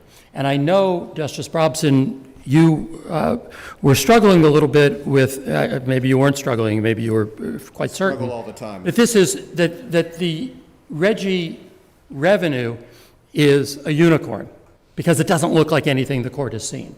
And I would submit that's absolutely right. It is much more like a tax than it is like a fee. We know from National Biscuit Company that it can't be a fee. Do we have to care, or, I mean, in order to decide this appeal, do we have to come down on A or B, or can we say C? You can say C, Your Honor, because C is, it's still revenue. And revenue under Article 3, Section 10, revenue measures have to originate in the House of Representatives in this building. So it cannot come from an administrative agency down the street from here. Counsel, can I ask you then what Section 9.2 means, which says that all fees collected under this Act shall be administered by the Department for use in the elimination of air pollution? What it means, that is not a administrative fee. That is a regulatory fee. Your Honor, I think you're making a distinction that I'll submit as one without a difference. It is a fee, and that's the only thing that Section 6.3, which our opponents rely on so heavily, permits. And in fact, Section 6.3 says fees for the direct and indirect cost of administration of these programs. And it's not surprising that that would be the case. Section 6.3 was added to the Air Pollution Control Act in 1992, so 40-some years after the decision in National Biscuit Company told the court what a fee is, told the General Assembly. And of course, we know that the General Assembly acts with knowledge of what this court says. So those are fees that are permitted. Now, back to Justice Weck's question. Counsel, can I just put you back to Section 9.2 for a moment? Yes, Your Honor. Because 9.2 specifically says that fees collected under this Act shall be paid into the Treasury of the Commonwealth in a special fund known as the Clean Air Fund. It is not general revenue. I mean, by definition in the statute, it is not general revenue. That's right, but it's also not a fee. Yes, it is a fee. It says fees collected shall be paid into the Clean Air Fund. Let me back up, Justice Donahue. It does permit fees, but that's not what Reggie is. Reggie is not a fee. So the fact that a fee is permitted by the statute and the proceeds of that fee are to be put into the Clean Air Fund is of no moment, because that's not what RGGI does. RGGI, as Justice Robson has pointed out, is, I use the term unicorn, I'll use it again, it's a bit of a unicorn, right? It's a sale on a private marketplace of the ability to emit carbon dioxide. Now, that's closer to a tax, but you don't have to decide that it's a tax to affirm the injunction by the Commonwealth Court. If that's the case, then, in response to Justice Donahue, what fees is that provision referring to?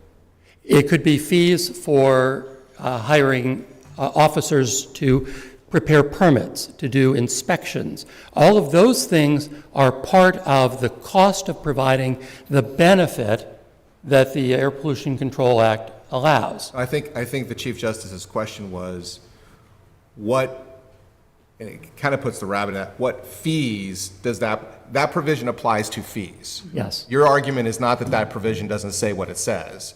Your argument is not that what is generated in RGGI does not go into the Clean Air Fund. Your argument is simply RGGI doesn't generate a fee, therefore that provision, because it authorizes fees to go in the Clean Air Fund, doesn't apply. Chief Justice, what he said. And that's absolutely. I understand that. I guess my question was just if it doesn't apply to these fees because they're taxes, what does it apply to? And you've answered that.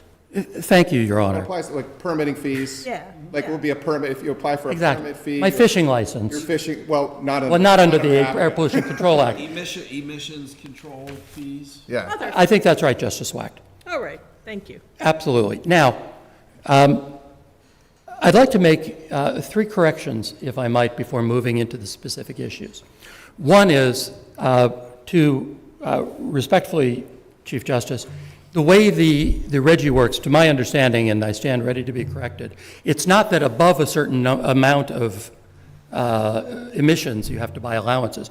If you are a plant of a particular size, 25 megawatt, you have to buy allowances for everything. So it is a broader requirement. Or you can improve your equipment and not pay any allowance. Well, if you could improve that's your correct, equipment, right? and in a theoretical world, Your Honor, in which you could improve your equipment, not to have even a ton of carbon dioxide, that is true. I don't think that world exists. Now, second point is that there was talk of 2 other regulations that my friends on the other side of the lectern say are similar. They're not. What they call NOx and SOx, nitrogen oxide and sulfur oxide, the acid rain regulations. Number 1, you don't have to buy the allowances. So the whole tax versus fee issue versus unicorn issue does not arise. The second thing is that there is a statutory authorization, because the Air Pollution Control Act says that you have to follow the Federal Clean Air Act, and the Federal Clean Air Act authorizes just such cap and trade programs. So that's different than what's happened here. Now, I want to come back, Justice Wecht, to your question, because you asked it, and I think it's one that really needs to be answered. Whatever this is, it is a source of revenue, and uncontrolled revenue, and that is unconstitutional when coming from an agency. So the court doesn't need to decide that the Commonwealth Court was correct, that it was a tax. Now, the third correction... Don't we have to decide it's something? If it's not a fee Yes. and it's not a tax, what is it? It's a source of revenue. Just a source of revenue. It's a source of revenue, and Article 3, Section 10 says that has to come from the folks in this building. Counsel, you say it's uncontrolled. Yes. It is controlled because it needs to be placed into the Clean Air Fund. Your Honor, maybe I wasn't clear. What I said was uncontrolled. I didn't mean the use of it.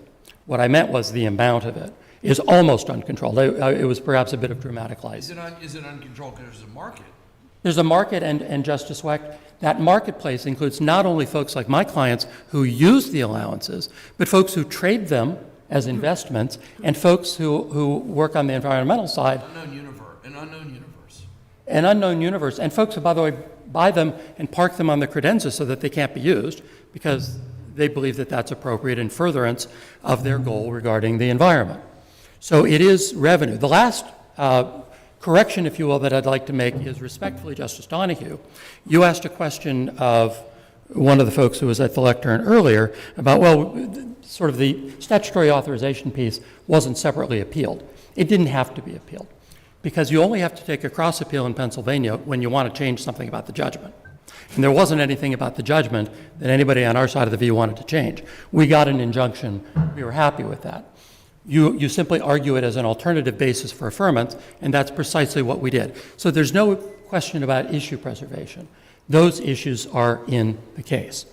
Now, I would like to turn, if I might, to the statutory authorization question, because that seemed to garner a fair bit of attention when my friends on the other side of the lectern were here. Number one, let's remember the context in which this issue arises.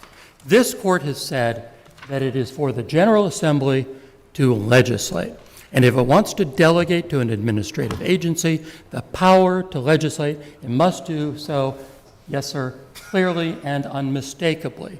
And so if there is some question, if you think, well, maybe the Air Pollution Control Act is close enough, that's not good enough, because close enough goes to it's not constitutional. It has to be clear and unmistakable. Well, what's the evidence? My friends on the other side of the aisle, Mr. Hazlett in particular, points to Section 6.3 of the Air Pollution Control Act.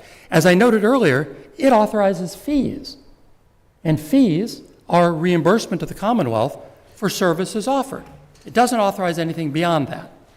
Second, there's nothing in the Air Pollution Control Act that looks like, to go back to Justice Brobson's earlier point, that looks like you can have an interstate commerce with a privately run auction with private investors involved in determining how much allowances will go for. You would search high and low in the Air Pollution Control Act for anything that looks even vaguely like that. And since it has to be clear and unmistakable, not having something that even vaguely looks like it is the death knell on statutory authorization. There is no proper authorization for this regulation. And it's not something that should go unrepeated. Justice McCaffrey's point that of all of the RGGI states and commonwealths, ours is the only one that didn't do it statutorily. We did it by regulation. And frankly, it's because the General Assembly wouldn't vote for it. Mr. Fine, how do you respond to the argument on the other side on this question of authority that APCA's simple one-section delegation of the power, or of the authority and duty, I'll even add duty, to abate air pollution in the Commonwealth of Pennsylvania with certain, I don't want to call them guardrails, but certain mechanical principles is enough, and that is enough to give them the authority to do this? My answer is twofold, Justice Brobson. Number one, that can't possibly be the case because it's not clear and unmistakable. And if it were, then I think it was you who asked in a colloquy with Mr. Hazlett, couldn't we have really short statutes in Pennsylvania that say you may regulate all good things, and then the agencies could regulate all good things? There has to be some direction, and that's why, second point, we have the non-delegation principle, which says that the policy has to be set by the General Assembly. And it has to include, second, enough guideline, enough guardrails, as they say nowadays, that we know that there's not an arbitrary use of regulatory power. And the reason for that, the reason for the non-delegation doctrine, is because we want decisions about massive policies to be made by people who are elected by the people, not bureaucrats. And I don't say that in a pejorative way, but they're not directly elected by the people like the members of the General Assembly are. And that's why we do that. And that's why, Your Honor, I think it is important. You said, why are you talking about, the remarkable economic impact of the RGGI? Because it demonstrates why it really should be something decided by the General Assembly. Justice Dougherty, I think, was pointing out, we're talking about loss of jobs, which has, by the way, already occurred because of the uncertainty of the regulation. That was testimony in the Commonwealth Court. The shuttering of large parts of a whole industry. If that's to happen, That should be a decision, a policy decision made by the General Assembly, not by the EQB and the DEP. But that's not what happened here. This is unconstitutional. Now, if there are other questions, I'd be pleased to answer them. Otherwise, I will deed my time to Ms. Curry. Any other questions for Mr. Fine? All right, let's hear from Ms. Curry. That was my definition of fine argument. Oh, you've heard that before, haven't you? Justice Wecht, for 60 years I've been hearing those jokes. But I have to tell you, that really was the best one.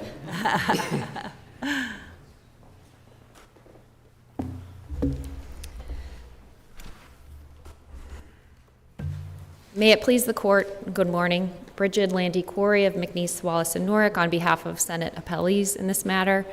I'm here with my colleagues Drew Crompton, Austin Huey, and Candace Hull of McNeese. Also present are Jim Kutz and Aaron Kawa of Post and Shell. They represent the House Appellees in this matter and are available if there are any questions specific to the House, although they will not be making a presentation today. Your Honors, when Pennsylvania voters ratified Article 1, Section 27, they did not simultaneously vote to override existing provisions in our Commonwealth's Constitution. The authority to make law and the authority to impose a tax are still vested in the General Assembly. Even assuming, as interest groups argue, but we do not concede, that Section 27 is applicable to the analysis of the Reggie rulemaking, and that the Reggie rulemaking is consistent with this court's precedent interpreting Section 27, again, we don't concede that either, DEP still must be statutorily authorized to promulgate the rulemaking in the first place. And as an administrative agency, DEP cannot impose a tax in the name of environmental protection. As Mr. Fine explained, the Reggie allowance charge is not a fee, and the APCA does not authorize the Reggie rulemaking.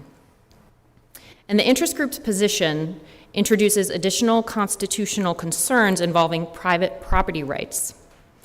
I want to note at the outset, however, if this court determines that the Reggie rulemaking either imposes a tax or that it is otherwise outside the statutory authority delegated to DEP, Section 27 cannot remedy either of these constitutional violations, and there's no need for further analysis or application of Section 27 in this case.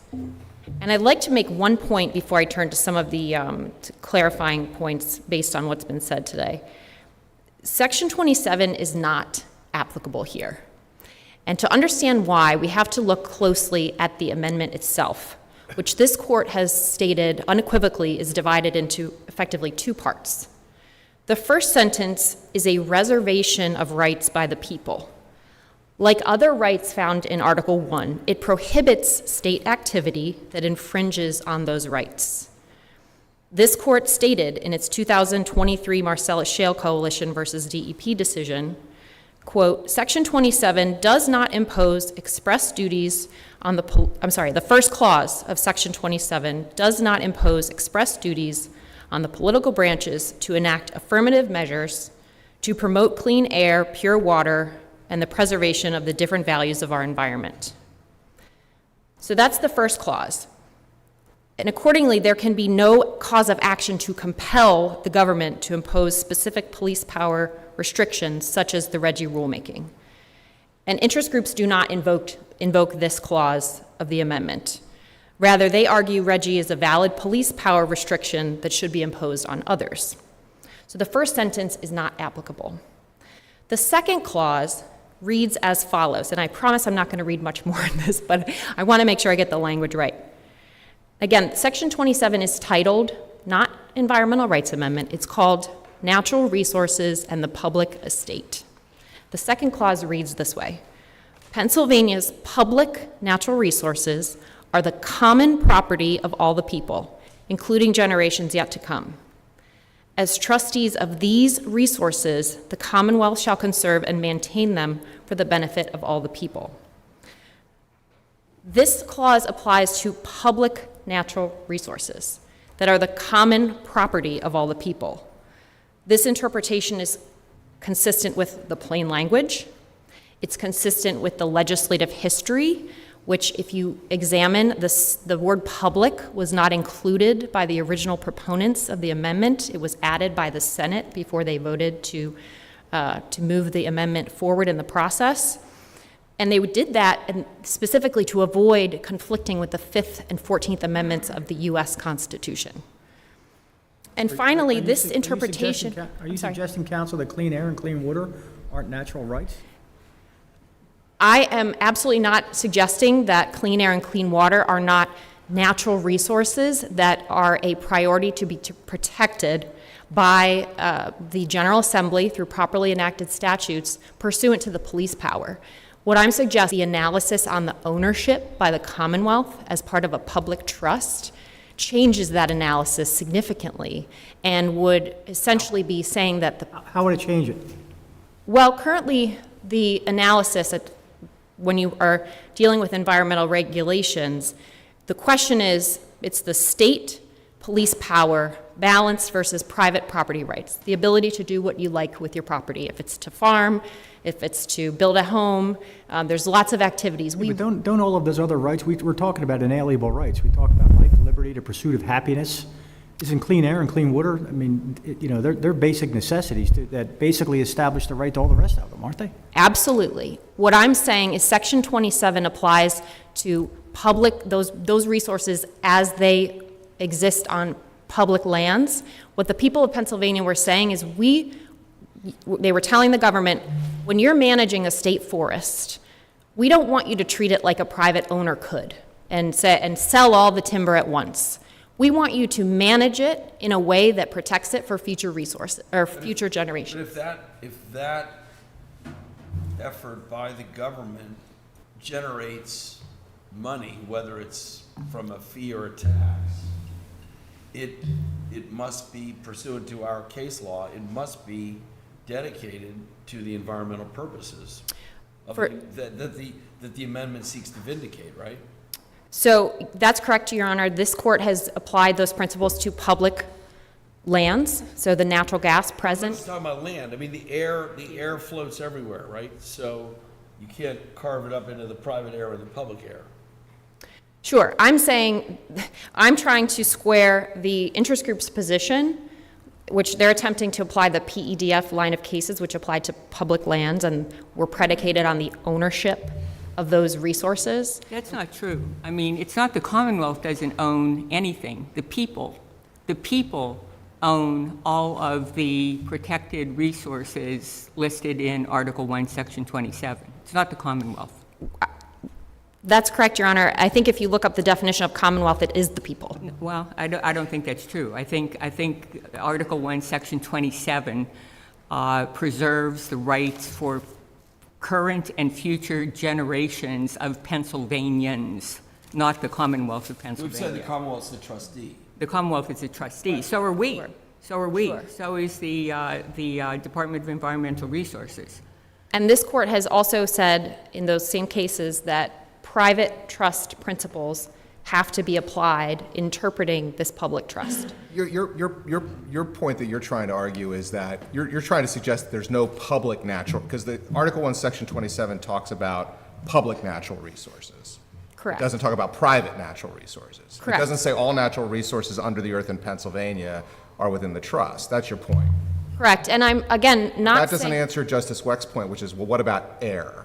Because we don't own, no one owns the air. There's no, I guess unless you're traveling, you have some air rights, but what about the air? And Right. even if a private company causes the air to be polluted, the air is then part of, our public life. It's there. It's part of Pennsylvania. Yeah. So a couple of points. If air cannot be owned, our point is under the PEDF line of cases, then it can't be a public trust resource that can be sold in exchange for money that then can be put back into the corpus of the trust. It's not a public trust resource if it cannot be put into the trust in the first place. Except that we have, there's for many, many years, there's been technology which measures pollutants. That's been going on for, 50 years or more. There's measurements that are taken of emissions. certainly we can measure what leaves the smokestack. The interest group's position is that we are selling the air. And that's very different than monitoring and regulating and restricting. Selling pollution credits, right? This is like nuisance costs. I agree. I agree that RGGI is selling the right to emit CO2, which is very different than It's selling access to our air. It's like selling access to underground gas. It's selling access to the air. Sure, and if setting aside the public versus private distinction, which I can go back to, even under Section 27 in the PEDF cases, RGGI is not consistent with the requirement that all of the proceeds come back to the corpus of the trust. And I want to explain why. Even though the language says the funds that Pennsylvania receives has to go into this special fund, Pennsylvania might not get all of the proceeds from the sale of the air, the right to emit the CO2 in Pennsylvania. That's because Pennsylvania covered sources, if they wanted to, could buy up theoretically all of the allowances available in the entire RGGI footprint. And who would get some of those proceeds? Vermont, Maine, Massachusetts, New York. The other states who are participating in RGGI would get their share of the proceeds. That's not going back into the corpus of the trust for Pennsylvanians. So it's not consistent with Section 27, even if you set aside the other flaws in the analogy. But again, I'm not saying air is not a natural resource that can be protected, and it is protected. The General Assembly takes that obligation very seriously, pursuant to its police power. So are you suggesting, Ms. Corey, that RGGI violates Article 1, Section 27 because it monetizes the air in Pennsylvania and sells it on a marketplace where the proceeds are not guaranteed to go to, there's no tracking, they're not guaranteed to go only to Pennsylvania? Correct. Now that would be assuming you set aside the other constitutional issues which Right, I've understood. identified, right? But if we got that far, it would violate Section 27 for that reason. Yes. Yes, Your Honor. So the monies that go into the Clean Air Fund accepts monies from all 11 participating RGGI states? Or is it only administered under Pennsylvania through the sale of Pennsylvania allowances? So it would depend on who's purchasing the allowances, Your Honor. There might be times when Pennsylvania sources buy fewer allowance. Now, Pennsylvania would be the largest participant in RGGI. I guess what I'm asking is, does Pennsylvania have its own Clean Air Fund, and New Jersey has its own Clean Air Fund, and New Hampshire, Vermont, all the participating states, do they have their own funds that only certain monies go into or are delegated to? Or is it just one big Clean Air Fund and everybody gets to take pieces of it? So I can't speak to how every state has structured the statutes that authorize RGGI. So I don't know exactly how but those statutes dictate how the money will be spent. Pennsylvania has a Clean Air Fund in Pennsylvania, and the proceeds that would be received after an auction under the regulation, would go to that Clean Air Fund. But what I'm saying is you don't know if that money is coming from the degradation of Pennsylvania's air or Vermont's air or Massachusetts air. Well, counsel, the RGGI regulation has two aspects to it. One is when we've been focusing on the interstate aspect of it. Yes. But that's an option. If the state decided instead to conduct its own auction, so the proceeds would be clearly connected to the allowances that Pennsylvania gave, and said that the only people that can participate in the Pennsylvania auction are those who emit CO2, the plants that would be subject to the regulation. Does that address your issue about the money not solely going into the corpus of the trust? I think it would potentially solve that issue, but you would have other issues, Your Honor. Of course. So So it's the interstate aspect, the commingling, that you say violates Article 1, Section 27. Correct. And I just want to point out, one of the issues that would arise is that it's no longer a control measure, because if you can still, you would still be able to trade your allowances with other states. So the limit, whatever Pennsylvania's limit, is not really a cap. It's not really. Well, but if you limited it to Pennsylvania and said there's only, you limited it to Pennsylvania, then you basically have a bunch of Pennsylvania plants competing against each other for carbon emission allowances.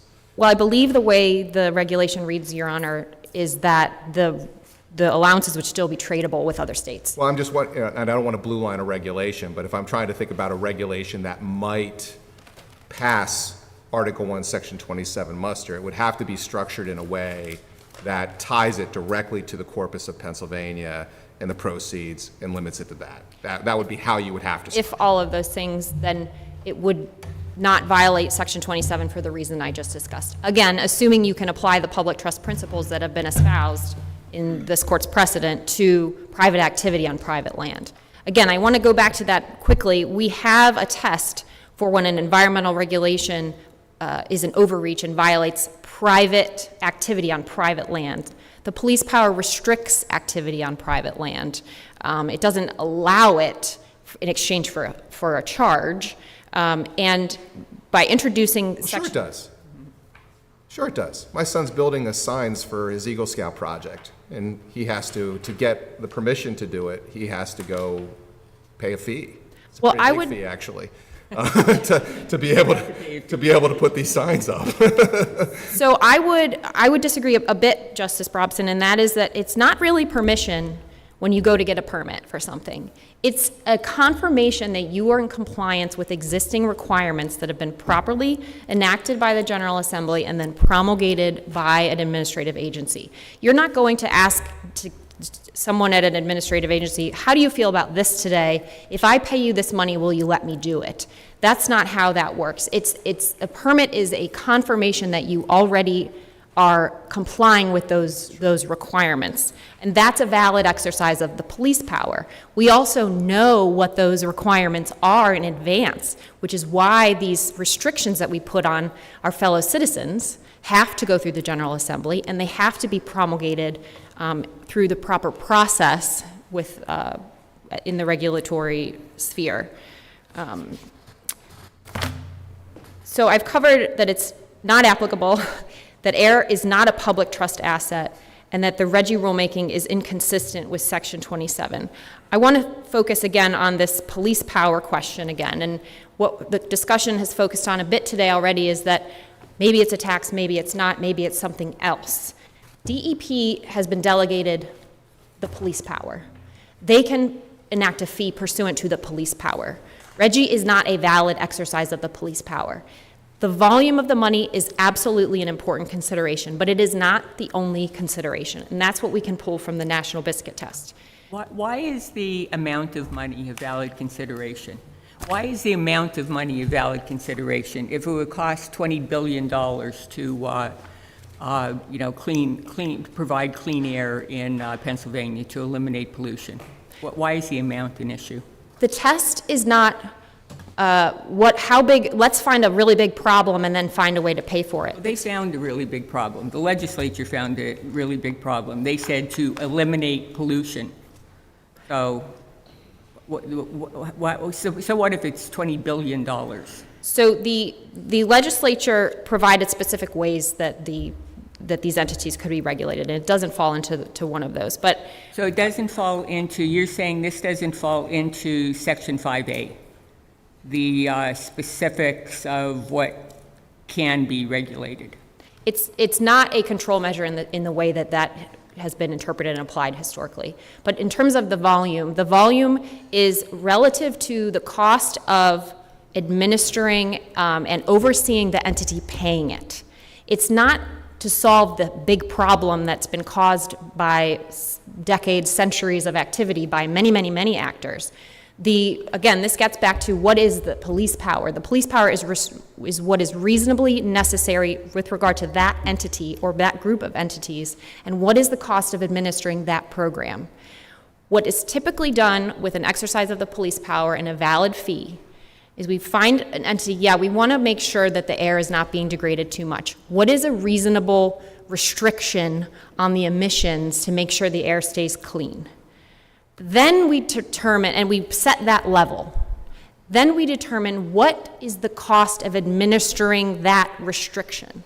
We don't extract funds from people to then spend it how we want, unless you're the General Assembly for taxes, that's what a tax is, then just to be delegated to DEP. DEP does not have that authority. So the volume, you might have a big problem, And you might need a lot of resources to fix it, but that's the policy discussion for the General Assembly. It's not you're not reimbursing the government for the cost of administering and regulating that entity.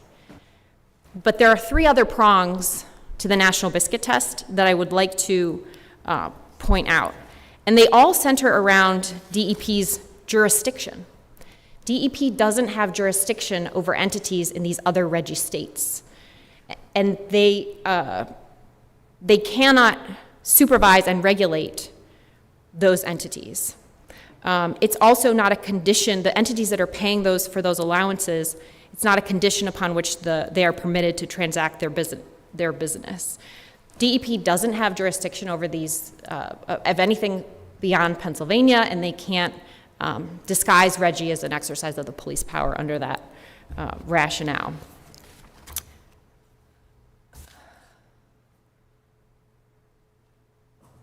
One final point, again, on something that's been discussed here is whether or not the legislature did authorize this rulemaking. And from the General Assembly's perspective, it is not appropriate to use Section 27 to inform the statutory interpretation or find authority. And I believe Ms. O'Neill actually conceded this point, that the General Assembly still has to authorize any restriction that is imposed.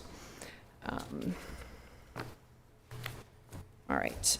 It was also stated that the purpose of the regulation is to reduce CO2. I just want to draw the court's attention to the rulemaking record in which DEP specifically said that the purpose is to signal entry and exit of generation.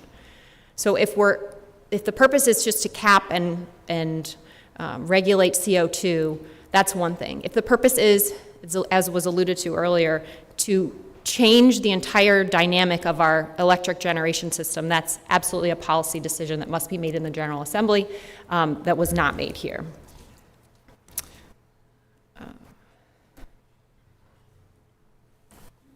And with regard to the agreement question, the statute, the Air Pollution Control Act, does require any interstate agreement or compact to be submitted back to the General Assembly for approval.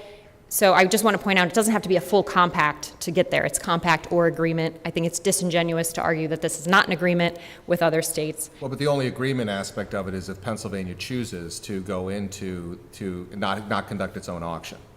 But again, you lose the actual cap because you need the other states to enforce their restrictions in order for yours to be effective. Otherwise, the Pennsylvania could just simply purchase as many allowances as they want from other states to comply with Pennsylvania's. Well, again, I mean, you're right. There's certain things that have to follow along with the interstate aspect of it. But I would say if you carve out all the interstate aspect of it and you just have these are Pennsylvania allowances, all you can do is purchase Pennsylvania allowances. Maybe you can sell them between Pennsylvania emitting companies. We're going to do the auction in Pennsylvania. We're going to get everything from the auction in Pennsylvania. Just kick away everything else.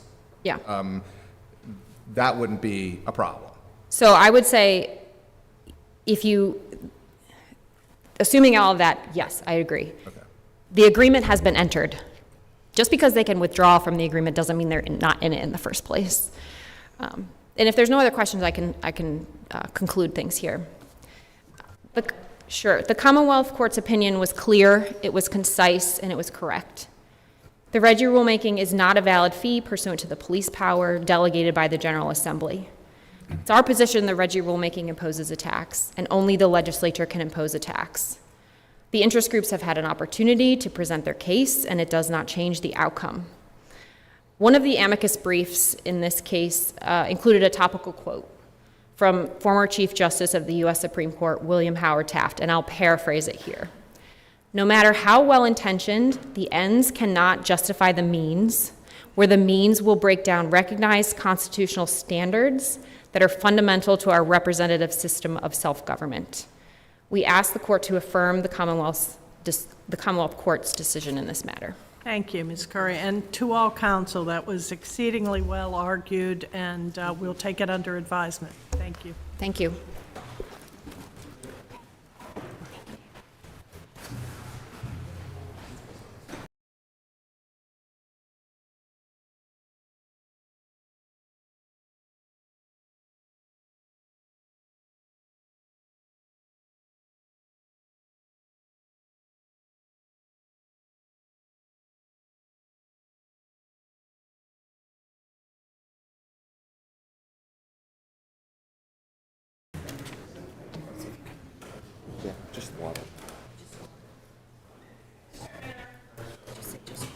Mr. Minner, we're going to take a 45-minute recess. Court is in recess for 45 minutes.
right there. Okay.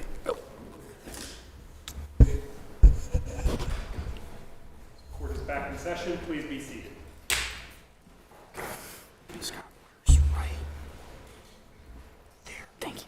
Okay. Good afternoon. We managed to pretty much clear the courtroom after that last argument. Mr. Minner, would you call the next case? Commonwealth of Pennsylvania versus Robert Arnett, representing the Commonwealth, Mr. K. Scott Carlson, representing Mr. Arnett, Mr. Anthony Tamborino. This direct appeal involves a constitutional challenge to the registration and community notification provisions of Chapter I of Pennsylvania's Sex Offenders Registration and Notification Act, known as SORNA. The trial court found these provisions violated Apelli's due process rights because he was required to register as a sex offender for life for an aggravated indecent assault conviction. This registration requirement is based not on any individualized assessment of Apelli's future dangerousness, but rather on an irrebuttable statutory presumption in subchapter I that sex offenders generally are more likely to commit new sexual offenses in the future. Apelli attacked the constitutionality of this presumption in the trial court via a petition under the Post-Conviction Relief Act, and the trial court ruled in his favor, finding the irrebuttable presumption violated his due process rights. In this appeal by the Commonwealth, there are two questions before our court. First, whether Apelli's constitutional challenge may be brought under the Post-Conviction Relief Act, given that Apelli finished serving his sentence 13 years ago, and second, whether the irrebuttable presumption contained in subchapter I of SORNA is unconstitutional because it violates the due process rights of individuals required to register under that provision. Please proceed. Thank you, Your Honors. Good afternoon, Chief Justice Todd and Justices of the Pennsylvania Supreme Court. My name is Scott Carlson. I'm from the York County District Attorney's Office, and I represent the Commonwealth, the appellant in this case. As this court noted, there are two issues before it requested by this court to be briefed by the Commonwealth and by defendant. The first issue, which strictly speaking contains two sub-issues, is whether or not the defendant can bring this constitutional challenge under the Post-Conviction Relief Act, and if not, whether it can be brought under some other common law remedy and whether the trial court properly had jurisdiction to rule on it. In this case, the Commonwealth, Attorney General, and defendant, I believe, are in agreement. Strictly speaking, the Post-Conviction Relief Act is not the proper vehicle for bringing a claim like this. As Your Honor noted, the defendant finished serving his sentence long ago, and one of the requirements of the Post-Conviction Relief Act is that the defendant is currently serving a sentence of incarceration or probation. The Post-Conviction Relief Act also statutorily limits the kind of challenges that a defendant can bring, and specifically collateral consequences, which sex offender registration has been ruled by Pennsylvania courts to be a collateral consequence, is not included in the Post-Conviction Relief Act. In prior cases, however, such as Commonwealth versus Lacombe, this court ruled that the PCRA is not the sole procedural mechanism for bringing SORNA constitutional claims. It did not, however, rule on what is the proper procedure, but allowed the claim to be brought under the Post-Conviction Relief Act, as other courts have done with other constitutional claims related to SORNA. As I noted in their briefs, both the Commonwealth and the defense, as well as the amicus brief on behalf of the Attorney General's office, have noted that the Post-Conviction Relief Act is not the proper venue to bring a claim such as this. The only substantial disagreement is what remedy there is for a defendant in defendant's position who has finished serving his sentence quite some time ago, but who nevertheless wishes to challenge the constitutionality of the statute. The hard thing here is that he cannot challenge it on direct appeal because he is not appealing from a criminal conviction such as failure to register. The defendant brought his petition both under the Post-Conviction Relief Act as well as a petition for habeas corpus, which is also the posture of Lacombe. The Commonwealth believes that technically a habeas corpus petition is also not the correct vehicle for bringing a claim like this because it requires a sentence of incarceration. The Commonwealth believes that a petition for coram nobis is likely the most appropriate procedure whereby a defendant can challenge a claim where he is not serving a sentence but is required to register because a registration requirement that did not exist while defendant was serving his sentence or when he was sentenced constitutes a new fact that could have changed the outcome of the case. It also may be possible to bring this petition or a remedy like this to the Commonwealth Court since registration is handled and administered by the Pennsylvania State Police. The defendant has raised concerns that are cogent about whether or not this is appropriate given generally the trial court is the one who has sentenced a defendant to register and has knowledge of individualized facts that might be relevant to challenge registration. The Commonwealth does not believe that there is a sole mechanism at this point to bring a challenge to SORNA after a defendant has finished serving his sentence, but that coram nobis and the Commonwealth Court might be proper vehicles in which to bring such a challenge. The Commonwealth does, however, believe that the trial court had jurisdiction to rule on this petition because at the time, the state of the law was in flux, especially given that subchapter I was still being litigated, and subchapter H was also still being litigated as potentially punitive sentences. And if SORNA were to have been found to be a punitive sentence and not merely a collateral consequence of a conviction, then a Post-Conviction Relief Act challenge might have been appropriate.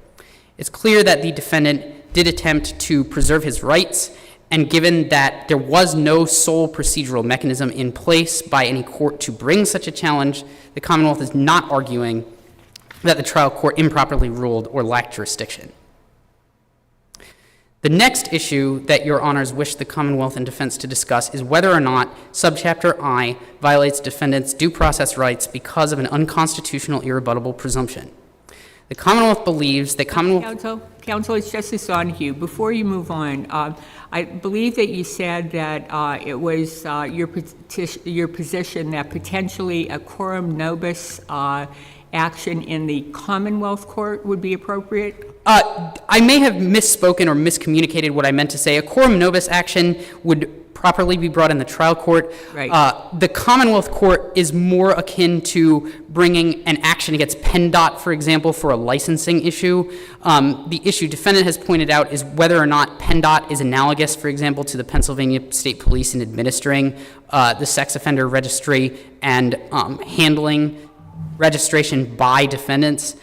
As I said, the Commonwealth is, I don't believe that there is one sole procedural mechanism given the way SORNA works. It's an unusual statute and applies to a lot of different defendants in a lot of postures. But as I said, I think that the coram nobis action is probably the most appropriate given that it is a common law remedy that falls outside of the PCRA. And Counsel, I'm sorry. One other question. Arnett didn't bring an action against the Pennsylvania State Police. And there's been some argument in this case that the Commonwealth Court, via petition for review, is the appropriate forum because of the state police authority to enforce the SORNA registration. Do you have a view as to whether or not the Pennsylvania State Police are indispensable parties in these actions?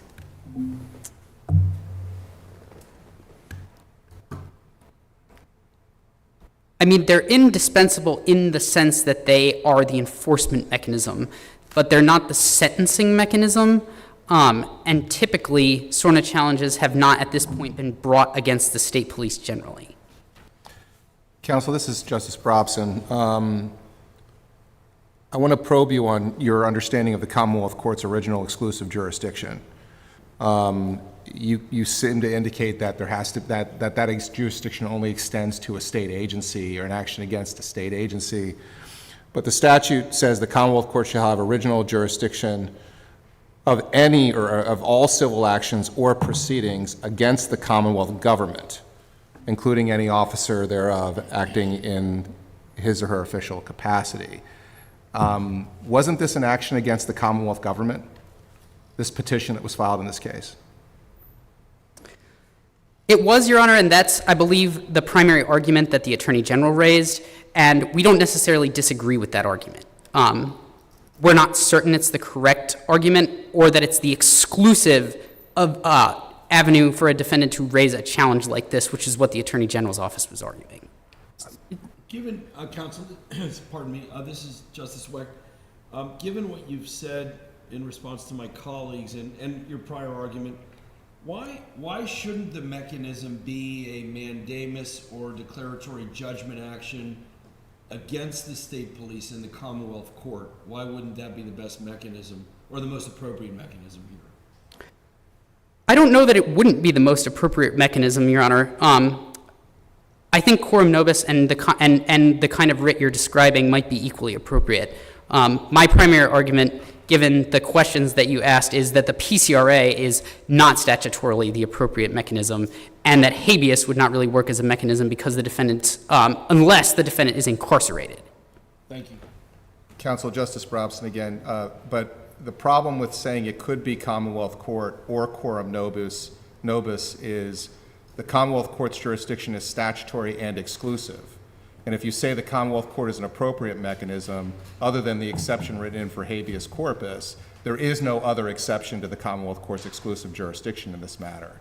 So that's why I'm a little probing your argument. If you concede that the Commonwealth Court is the appropriate venue or appropriate jurisdiction of this matter, then that excludes all others, except for habeas corpus, which is the only exception in the jurisdictional statute.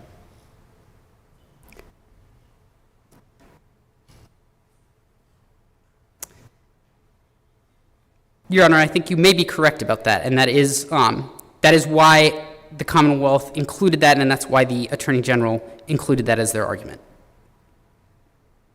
Counsel, Justice Donahue again. Why do you agree with the proposition that this was an action against a Commonwealth party? Can you repeat the question, Your Honor? I'm not sure I understood. Why are you of the view that this was, in fact, an action against a Commonwealth party? Well, Your Honor, because the Commonwealth is the Commonwealth itself has to enforce the registration requirements, and they're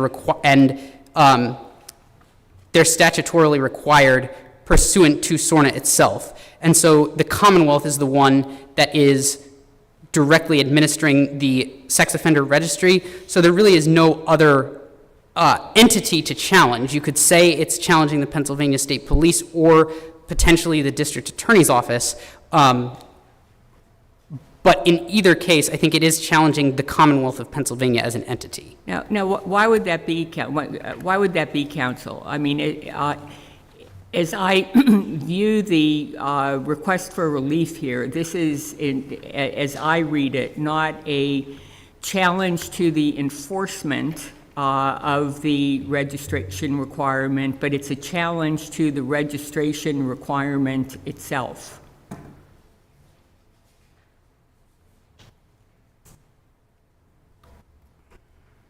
Or am I wrong? Possible. Yeah, I'm not sure whether that's a distinction without a difference or not, because certainly if you're challenging the registration requirement overall, you're challenging the Commonwealth's right to enforce it. Well, I guess I phrase the question that way because of your belief that quorum nobis in the common pleas court is the appropriate form of action and court in which the matter should proceed. Because what would be happening in the quorum nobis requirement is a challenge to his classification under the newly designated requirement? Yes, I suppose it just depends on how the challenge is raised, and whether it is a challenge to purely the enforcement against the defendant or the constitutionality, which is why the Commonwealth and the Attorney General raised both arguments, because these challenges exist in a kind of gray area where it's not always clear exactly what they are. And that, I think, is why this court in the past has said there isn't a sole procedural mechanism for bringing them. And just one other question along those lines. Unlike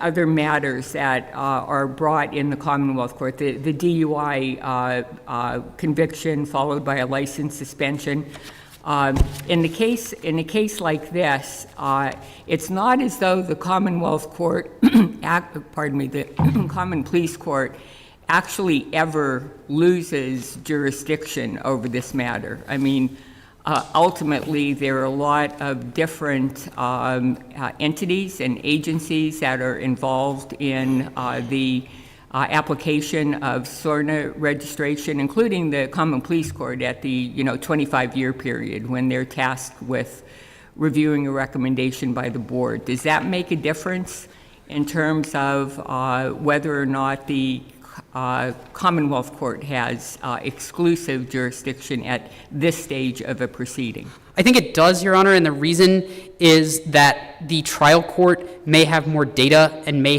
be in a better position to review the defendant's record. Usually there isn't testimony of any kind that's been taken in the Commonwealth Court. The Commonwealth Court doesn't oversee, for example, defendant's assessment as a sexually violent predator or not a sexually violent predator, which again is why the Commonwealth's position is slightly different than the Attorney General's, in that we don't necessarily believe until the law is clarified that there is exclusive jurisdiction, or better to say an exclusive procedural mechanism. We are more strongly opinionated about what mechanisms are not appropriate. Thank you. The final issue that this court asked the Commonwealth and defendant to address is the irrebuttable presumption issue. The Commonwealth, as in its brief, believes that this has clearly been decided by Commonwealth versus Torsiglieri in 2024. The reason we believe that is because though Torsiglieri was addressing subchapter H specifically, the findings and policy considerations of the legislature when it enacted SORNA, as in the statute, are virtually identical. The concerns about recidivism were identical. The concerns that gave rise to the registration requirement are identical. So no analysis would change the question of that whether or not there was an irrebuttable presumption. Different members of this court have different opinions on the utility of the irrebuttable presumption doctrine, but given Torsiglieri as the current state of the law, and given the clear language that is nearly identical in subchapter H and subchapter I, we believe that there's no reason to analyze subchapter I differently than the way Torsiglieri analyzed subchapter H. Counsel, this is Justice Wecht again. Do you have a position, because I think it came after your filing, do you have a position on Aplt's request that we remand so he can raise equal protection or substantive due process I think on the rationale that he had no notice, I guess, that we would reject irrebuttable presumption? Well, Your Honor, I think that even if defendant believed that Torsiglieri would have come out a different way, there was nothing preventing him from raising those arguments in addition to irrebuttable presumption. There was nothing in the court below that said he couldn't say, and in the alternative, this violates defendant's equal protection rights or substantive due process rights or is unconstitutional as applied to the defendant. So we would argue that that's a simple waiver issue, and if defendant wanted to raise that, he could have raised it in the court below and brought it to this court in that way. Counsel, Justice Donahue again, along those same lines, do you have a position on whether or not the defendant raised an as-applied challenge? Yes, we do, Your Honor. We believe it's very clear in defendant's original petition for post-conviction relief act / petition for habeas corpus that he focused exclusively on the issue of an irrebuttable presumption affecting his right to reputation. We do not believe that he offered any testimony as to his particular circumstances that would be related to an as-applied constitutional challenge. And given the posture of the case, we believe it would have been defendant's burden to offer such testimony, not the Commonwealth's burden to show that applying SORNA to this defendant was constitutional in particular. Thank you. Anything else, Mr. Carlson? Nothing from the Commonwealth, Your Honor, unless you have more questions. I just wanted to ask if you would introduce your co-counsel. Oh, yes, I'm very sorry. My co-counsel is Ed Wiest, also from the York County District Attorney's Office. Thank you. All right, thank you very much. This is my first oral argument, so I'm still getting used to it. Well done, well done. Well done, Thank you. yes, thank you. Also, Your Honors, I'd like to thank you for noting who you are when you ask me questions. I think I do recognize your voices, but I was a little bit worried about misnaming you if I addressed it. Well, it's happened before. Yeah. Okay. It will happen again. Thank you, Counsel. Thank you very much. Let's hear from Mr. Tamburino.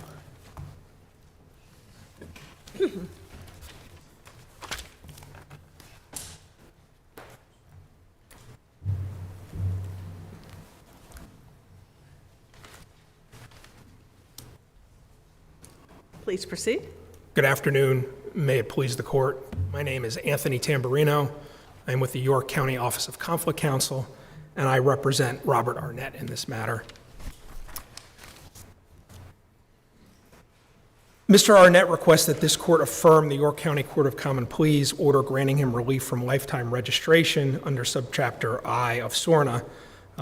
That order rightly recognized the law's presumption of a high recidivism, violates his fundamental right to reputation under Pennsylvania's irrebuttable presumption doctrine. When a citizen's reputation, a right that this court has said our Constitution deems inherent and indefeasible, is unjustly harmed by a false statutory label, they must have a path to redemption. Counsel, could you address how that argument survives post-torsilliary? Well, I guess the first way I would say it survives is that torsilliary didn't address an as-applied challenge, and we would argue that we are making an as-applied challenge. The trial court specifically noted the long amount of time from his convictions as a basis, and the Commonwealth, while I think we acknowledged in the brief that the burdens did shift a bit in the hearing, and they should not have, but the trial court indicated, just given the amount of time, that there wasn't really anything that would make a difference. And frankly, the Commonwealth did kind of concede that no other evidence would need to be presented. So under the circumstances, we, one, view it as an as-applied challenge, and we do view it as there was sufficient evidence presented to the court during argument to demonstrate that he was no longer a risk under the irrebuttable presumption. Well, so taking it as an as-applied challenge, in this case, how does it make it any different than our discussion in torsilliary contemplated? Well, I think it's, to quote Your Honor, I think it's much less of a fool's errand to be analyzing an individual for their particular circumstances and what they have done over time to, let's call it, rehabilitate their reputation and seek some redemption. Torsilliary 2, of course, as you well stated, was specifically about this very difficult facial challenge where you were, in essence, you had a battling of experts and you were analyzing expert testimony and trying to figure out, what was what. Under these circumstances, what I can say is that the irrebuttable presumption remains in place, of course, because this court found that the 13% made a difference as far as somebody being higher risk. But this court also acknowledged that 10 to 15 years afterwards, there is a desistance in this type of behavior plummets. Well, I mean, if you look at where Mr. Arnett is at this point, he is at least past that point, and he should be able to bring a challenge as applied to him, which frankly, in my view, works much better for the irrebuttable presumption doctrine to rehabilitate his reputation. A defendant can put on evidence to demonstrate how they have changed where the presumption doesn't apply to them anymore. So it's, I'm sorry, just one more thing, pardon me. So are you saying then, as applied to him, it becomes punitive? Because, I lost that in the torsilliary. Or are you saying that as applied to him, it's an irrebuttable presumption? I'm sorry, can you repeat that? Yeah, so I you're understand? saying, you're making an as-applied challenge, which you think survives torsilliary. And I'm not clear on whether you're saying that as applied to his circumstances because of this passage of time, it somehow becomes punitive when it wasn't in torsilliary, or are you saying it somehow becomes an irrebuttable presumption because of the passage of time in his case? Well, I think under subchapter I, as I think I argued in the brief, the cohort is different. The group of people, it's an individual who was convicted and had to register prior to December 20th, 2012. So we're now 13 years out from 2012, and his offenses were from 2004. So I think as far as the presumption applying to him, I think it applies, I think based on torsilliary, the irrebuttable presumption, the high recidivism risk it's there. There's not much I can do about that, but I do think that there's an opportunity for people over time to demonstrate, as applied to them, that they are no longer that kind of risk. And they can do that under their reputation by redeeming their reputation. And that is a fundamental right. So I don't know if that answers your question. Counsel, I thought your argument was tied to the notion that your client's reputation was damaged as a result of the operation of the statute. I mean, how are you claiming that the irrebuttable presumption as applied to him is unconstitutional, or are you claiming that the lifetime registration under his circumstances violates his right to reputation? I think it violates his right to reputation as applied to him based on the irrebuttable presumption. Are you arguing a right to reputation damage? Is that your argument? I think it is. That's a different argument than the irrebuttable presumption falling by the wayside after a number of years, I think. Well, I think on its face, because of subchapter I's, the group of people is different. When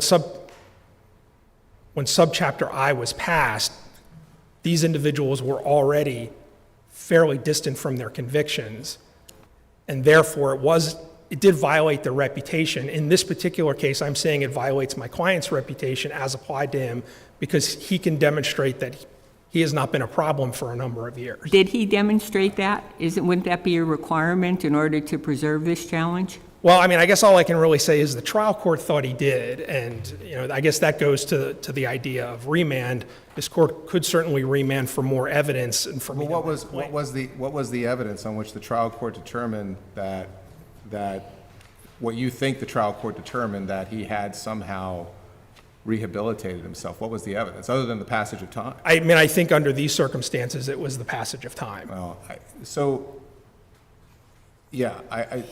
guess the question is, did you present evidence of your client's rehabilitation? And the second part to that would be, doesn't your client have a statutory, can't your client take advantage of the statutory out that was amended into the statute to get off the lifetime after 20 years? Correct. And based on the transcript, it was mostly argument as to the client's position. Well, then that's not evidence. So there was no evidence presented. Other than the evidence that I alleged, which apparently the trial court took credit for. It credited the evidence that I provided, which was he was convicted in 2004, and.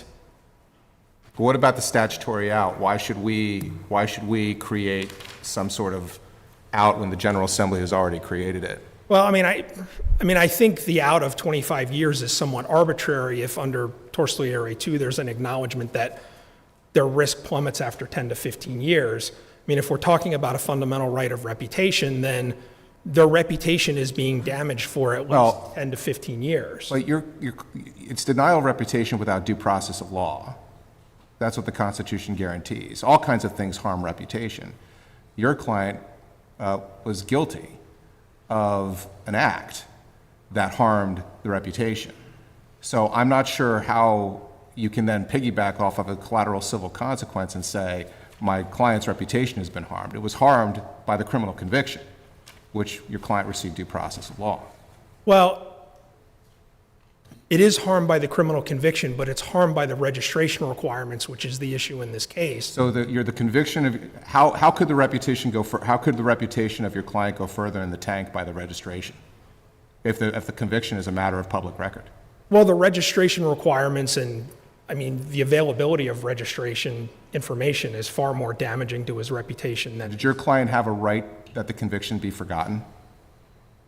Well, no, I mean, I can't say that he has a right to have his conviction be forgotten. He was convicted. But as far as registration goes and the information that's available to the public, I mean, we're talking about whether he's being shamed by what SORNA requires him to release to the public. Didn't Torsiglieri close that door? I mean, I don't know what survives other than the issue of where future claims can go. That's why I asked your colleague about the mandamus or declaratory judgment against PSP in the Commonwealth Court. I just don't see how your argument vis-a-vis Mr. Arnett, based on your answers, that is, I'm not seeing how it's differentiating itself adequately from Mr. Torsiglieri's case. I mean, only that an as-applied challenge, I suppose, is very different than the facial challenge that was faced in Torsiglieri. I mean, it's significantly different since it's specific to him. It's specific to what he's done. It's specific to what he has done to rehabilitate his reputation. And This would all be required. You'd have to present a record on this. Let's assume that, was it the Supreme Court's decision? Was it Muhammad, the Superior Court's decision? Superior Court, yes, correct. So let's assume a Muhammad claim survives Torsiglieri. A record is going to have to be completed of what has happened post-conviction with regard to your client. The conviction record is already a matter of public record, but post-conviction is the kind of record you would have to present to do a Muhammad claim, right? Correct. So why is presenting that in the Commonwealth Court's original jurisdiction any much of an impediment to your client assuming that kind of claim survives than presenting it to one of 60 judicial districts in the Commonwealth of Pennsylvania? Well, I mean, I think it's best presented in the judicial district where he was convicted because that trial court is conceivably still there. That judge may still conceivably still be. Well, why does that matter? Because just because the conviction's a matter of record. You can't redo anything there. Everything in a Muhammad claim is post-conviction. What has, what has the person done to rehabilitate themselves, to shed themselves of the stigma? That's all post-conviction. Why is the common pleas court the best court to have that? I can see that if what happened in the criminal side of things was important, but since Torsiglieri happened, we've said it's a collateral civil consequence. Well, I mean, I suppose it's as one of the options, the trial court is a place to do it, just like the trial court would do the SVP determination. It's in the position. Well, that happens at sentencing. It does happen at What sentencing. statutory jurisdiction would the trial court have? It's not a PCRA.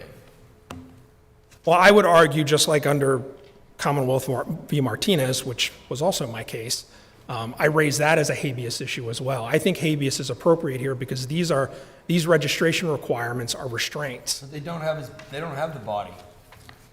He's out and walking around. They don't have the body. The district attorney certainly doesn't have the body because the district attorney has no authority over the registration at all. Well, that may If be. anybody has the body, it's the Pennsylvania State Police because they're the ones maintaining the registry. Well, I understand what you're saying by they have the body, but we use habeas for more than just somebody having the restraint of being in prison. We use them for various other reasons as well. Even for a civil form of restraint? Well, I mean, I think my argument is that this is a significant, if we're going to call it a civil form of restraint, this is a significant form of restraint which damages his right to reputation. But isn't your action against you agree that your action, if it currently exists, would be against the PSP? Well, no, I don't necessarily agree with that. It's not against the DA's office. They don't have a bone to pick with you. Well, I mean, I think it's against the Commonwealth as it stands. And I say that because, I mean, I understand the rationale of using PennDOT as an example, but registration is administered by more than PSP. It's sometimes It is? I thought the PSP owns that whole process. And certainly our cases have indicated that. And that's, I think, what the statute, the whole sort of contemplates. Well, probation is often involved in registration, at least partially, and DOC can be involved in registration when people are released. So while PSP administers it on a regular basis, I think here, really the best place is for the trial court because of the type of claim that we've raised, where... You're jumping to the court you want to be into. You're not discussing who you sued, because who you sued determines which court has jurisdiction. If you sued the Commonwealth government, then it belongs in Commonwealth court unless it's habeas. Well, at the time, I understand your characterization of it as a suit, like a civil suit. At the time, it was not a civil suit from our perspective, which is why when we got the PCR... What did you file it at? So what is it? What did you file? You filed a PCRA petition or in the alternative habeas. Well, the client filed a PCRA petition. Okay. And so that definitely is in the Common Pleas Court, but nobody seems to be trying to preserve the idea that it was a proper PCRA petition. Well, it wasn't a proper PCRA claim at the time because he raised a Muniz claim after the statute had been amended to overrule Muniz. So obviously I get it at that point, and I'm like, what are the claims that I have available at this point? And they were the Smolsky v. Blocker Commonwealth Court claim, which I raised and was rejected, and then the irrebuttable presumption based on his right to reputation claim. And so I raised that at the time. Again, you're focusing on the claim. I'm focusing on who you sued, because that determines jurisdiction. So who, and you say you don't like my use of the word suit. Well, the Commonwealth Court's original jurisdiction extends beyond suits. Petitions, whatever. It really depends on whether it was the Commonwealth government. Who responded? Who did you expect to respond as a party to whatever you filed on behalf of your client, or whatever your client filed? I mean, I suppose I expected the DA's office to respond. Well, that's the lawyer. The question is, who's the party? I mean, who's the party accountable for the judgment? If you won, who's the party accountable for the judgment? Who could you enforce it against? Well, I mean, I suppose I would send the order saying remove him from the registry to PSP, because that's where he is. Right. But it's the Commonwealth who prosecuted him, right? Well, it was the Commonwealth who prosecuted him, and at the time, tortiary wasn't decided. Right. So I was still looking at this as the potential of not being collateral consequences, and looking at it as being punishment. Let me ask you a technical question. Did you file this at a particular docket number? I mean, was this filed in the same at the same docket as his original judgment of sentence? Well, I mean, it was, and I suppose the reason that I did that was... Well, but I'm asking that. I mean, it's not as though the Commonwealth was actually a party. You were just using the existing file in order to raise this issue regarding the classification that this trial court imposed. Yes, that's correct. And I mean... So it's captioned the way that it's captioned because it was captioned this way when the action was brought against, the criminal proceeding was instituted against your client in the first instance. Yes, that's correct. Okay, so okay. And I moved on from there. Of course, my issue with that is I can't really deal with civil law as the Office of Conflict Counsel. That's really beyond my role. I'm a modified version of a public defender. So when I get a case, of course, the first thing I do is well, okay, he's filed a PCRA. How do I litigate this claim? Well, I'm going to cover my basis and litigate it as a PCRA and a habeas petition. In the court in which the classification was first determined? Correct. Because at that time, I viewed it as a restraint. I mean, obviously, I viewed it as a restraint, which was potentially was punishment. This court has decided otherwise. Your client wasn't an SVP, right? He was not SVP. So the court made no determination as to what your client's registration was. The statute made a determination as to what your client's registration obligation was. If he was SVP, the trial court would have had some role in determining your client's status on the registry. But here it was just the conviction that determined your client's status. But did the court enter an order confirming that? Yeah. Yeah, the court's required to do a colloquy under the statute, right? But At the time he entered his plea, is that what you're No, referring at to? the time he was found to be a registrant for SORNA. He was read after he entered his plea and was sentenced, he was read the standard registration requirements by the district attorney. which is set forth by the statute, not any discretionary act by the common pleas court. I mean, I can't dispute that. Counsel, maybe you could help me with this. In Lacombe, we essentially said, I'll shorten it, there is no particular place or form that this type of claim needs to be raised. Am I correct? Correct. Okay, and in Lacombe, same case, we determined that the registration requirement was non-punitive. Two things that case did. Registration, non-punitive. Second, we don't care where or how you bring it, and we went through a list of different types of requests for relief that was filed. How is this case different than Lacombe? I mean, what is it about this case that now raises the issue that there's only one particular place in which this type of claim can be brought? I mean, I don't think this case does raise that it can only be brought in one place. I think it can be brought wherever. I just happened to bring it where I thought was best. I mean, I don't know if that really answers your question. What's your view? Well, I mean, you look at Lacombe, and we went through the list of various types of proceedings that we recognized as being a viable course to bring this type of claim. How do you feel about quorum nobis?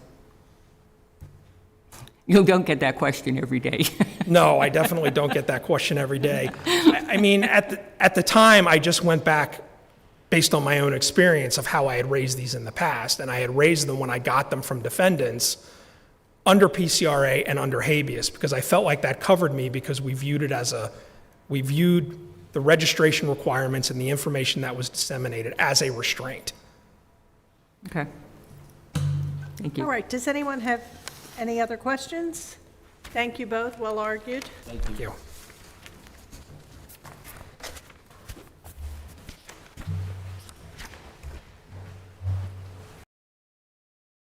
Case? Commonwealth of Pennsylvania versus George Anderson, representing Mr. Anderson, Ms. Lee Aubrey, representing Commonwealth, Ms. Rachel Kennedy.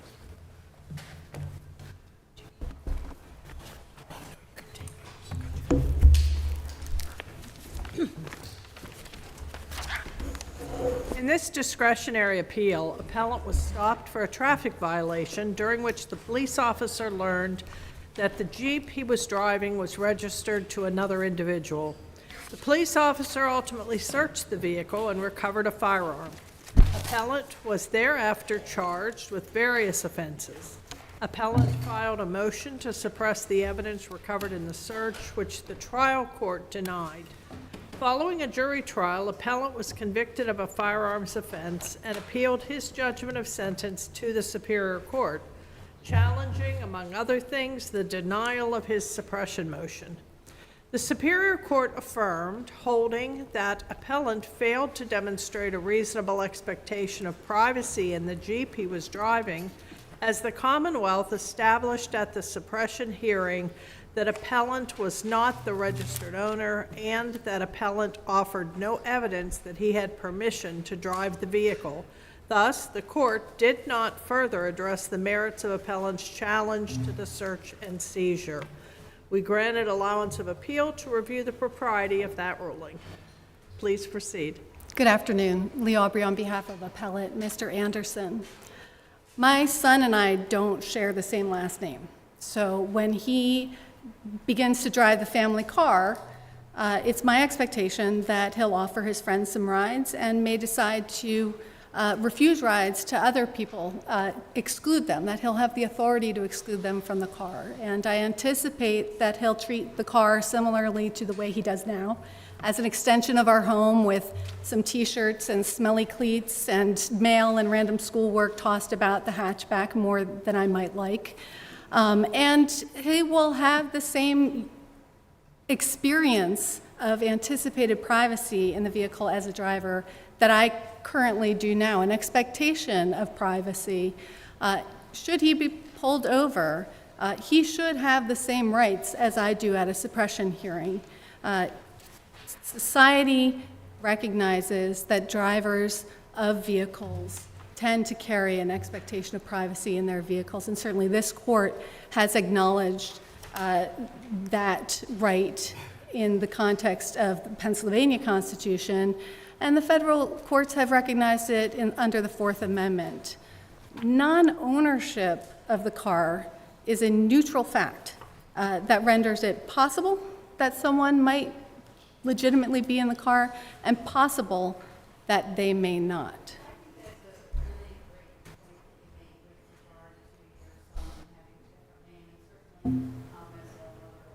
I have the same concern when they drive my vehicles. But tell me, how does your area or your vision of this, how does that carry over if it's an instance where the car is a stolen vehicle? Well, we look to Rule 581 to see whose burden it is to demonstrate that the evidence that's gathered against a client was done so in a constitutional manner.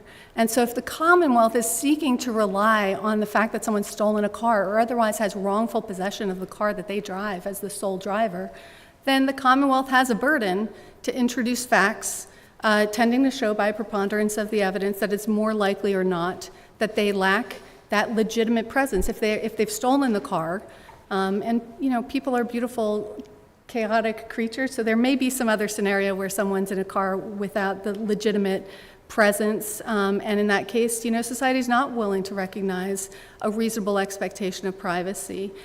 If the Commonwealth wants to rest on illegitimate presence to show by preponderance of the evidence that there's no reasonable expectation of privacy, then it's their burden to introduce facts that make it more probable than not that there's no legitimate presence in the car. And this case really comes down to one very simple thing, which is that the absence of one's name on a car registration is not a fact. But how about the fact that this individual did not offer up the excuse that I'm driving my aunt's car and I have permission to drive it? Well, again, the Rule 581 tells us whose burden it is at a suppression hearing. And so, we can always look to more evidence that we might like to see, but it is the Commonwealth who has the burden to produce the evidence and persuade. And of course, this court has laid out kind of how that plays out in Commonwealth versus an IMPA. So the defendant's under no burden to get on the stand, or rather defense attorney is under no burden to put their client on a stand at a suppression hearing and open them up to questioning over the reasons why they're in the car. By the time the suppression hearing has happened 9 to 10 months after this stop, the Commonwealth has more than enough time to gather any evidence they might want to introduce showing that the car was somehow stolen.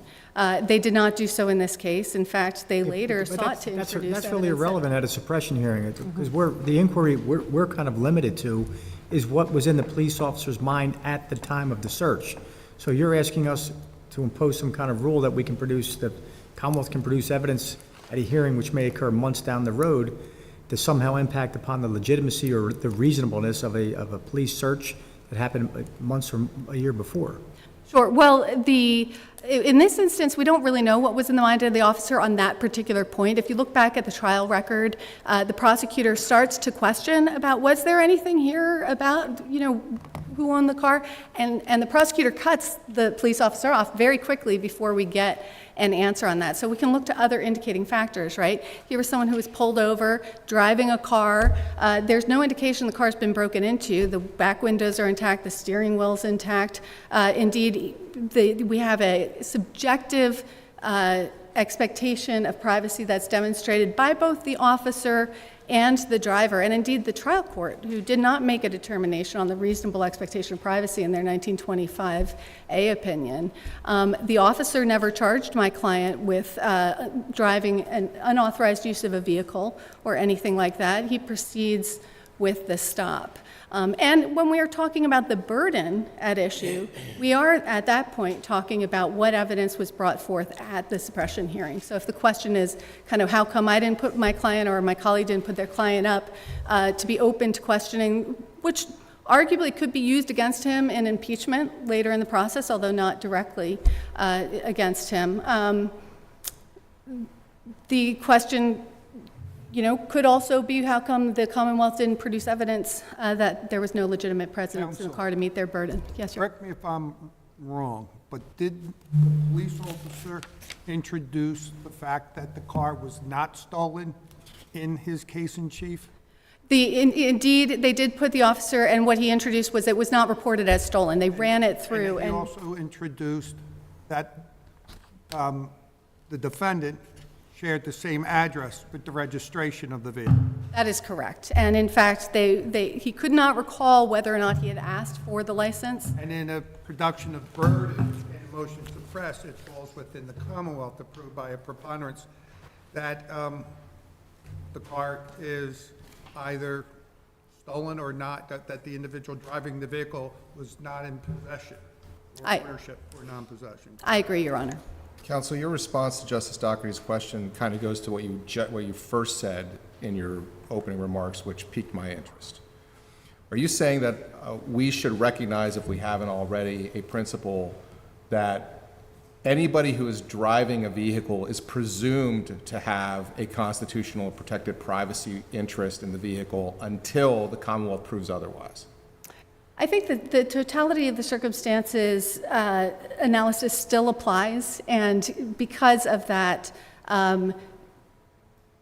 there may always be that random scenario where that presumption might not be applicable. Well, you say that presumption, which sort of says, yes, I'm advocating for a presumption that every person driving in a vehicle is presumed to be lawfully doing so, and therefore enjoys their constitutional rights attach at every stop by every police officer, and it's up to the Commonwealth at a suppression hearing to prove the absence of a constitutionally protected right. I do think the Commonwealth has a burden of proof with regard to the absence of a constitutionally protected right. And I think here would mean no permission, like bringing the mother in or whoever and saying they did not have permission. I think that is right, or the car was stolen, because what we're getting at is whether society is willing to recognize a legitimate privacy interest. Yeah, but how do we do that? I mean, in reality, I keep coming back to the point. I mean, Justice Probson and Justice Weck make excellent points, but we're talking about something at a suppression hearing, because what we're trying to figure out is, A, whether or not the person had a legitimate reasonable expectation of privacy, what society reasonably expects under those circumstances, and B, permission to use the car. How does a police officer on a street in North Philadelphia, Erie, Pennsylvania, Scranton, at the time he pulls a vehicle over, ask for vehicle identification or registration? I don't have registration. What burden are you asking us to impose upon law enforcement in that situation? The same exact one that was present here and the same one that happens all the time, which is the police officer pulls someone over, they requested his name. In other words, you don't own the vehicle. That doesn't automatically give us a per se right to search the vehicle, absent other indicia, such as probable cause, nervousness, furtive movements in the car, something along those lines, right? Absolutely, and that's we're talking about. In this scenario, we're looking at a warrantless car search, right? So the Constitution, both of Pennsylvania and the United States, call for warrants of car searches with some exception, limited exception in Pennsylvania. And so whether or not there's reasonable suspicion, probable cause, those are all things that we are asking the suppression court, and in this case, the Superior Court, to analyze. They never get there. They never have the judicial review. Yeah, because they just say it's reasonable, he's got no reasonable expectation of privacy in the vehicle, he doesn't own, period, end story. That's right. And if you look at the Superior Court opinion here, it's a very brief one sentence. They didn't show that they were had permission in that day, and therefore we don't have to reach the merits, which of course undermines the entire purpose of the exclusionary rule, which is not just to vindicate the privacy rights of an individual, but really to deter from abuses of the broad power that we grant. I'm curious as to what your answer to this question is. I think my colleagues will be as well. Which should be resolved first? Was the search proper constitutionally? Meaning, obviously there was no warrant, but was the search nonetheless proper? Was there, was a good Terry stop and was a inventory search? Whatever you want to say applies. Or do we first have to address the question of whether a constitutional right attached at all? Because here where the Superior Court kind of left us with only tackling the one issue, but it could go back to the Superior Court and your client could still lose. So which do you suggest a court tackle first? Whether the right attaches or whether the search was valid? In my mind, I see that as one question at this point, because we are dealing in the context of automatic standing, which is a really important fact. We know that because my client was charged with possession, there's automatic standing already for him or another person similarly situated to demand that the government show that their search was, that their evidence was gathered in a constitutionally permissible manner. And so at this point, we're already at this analysis of whether or not it was constitutionally permissible, and the Commonwealth's kind of resting on a substantive argument that there were no privacy interests here, and therefore it was constitutionally permissible, and that we don't have to look at that other stuff. Is the reason the Commonwealth's resting on that argument is because you didn't raise it at the suppression hearing? You didn't seem to, from my review of the record, you didn't raise a reasonable expectation of privacy at the suppression hearing. Therefore, the Commonwealth just threw the information out there that he didn't own the vehicle. He wasn't the registered owner of the vehicle, and we moved on. I think the challenge at the time of the suppression hearing was not, hey, my client's got a reasonable expectation of privacy, this is his aunt's vehicle, he uses it all the time. It was that the police officers didn't have probable cause. The suppression court made the determination that the police had probable cause, noted he didn't own the vehicle, and then moved on. At the trial, the Commonwealth then presented evidence that the defendant had been pulled over in the vehicle before, had used the vehicle before, had exhibited familiarity before, to kind of bootstrap the reasonable expectation of privacy in the vehicle. So that issue wasn't really raised by you at the suppression hearing. Right. The council did respond to argument when the Commonwealth concluded putting forward all of their evidence.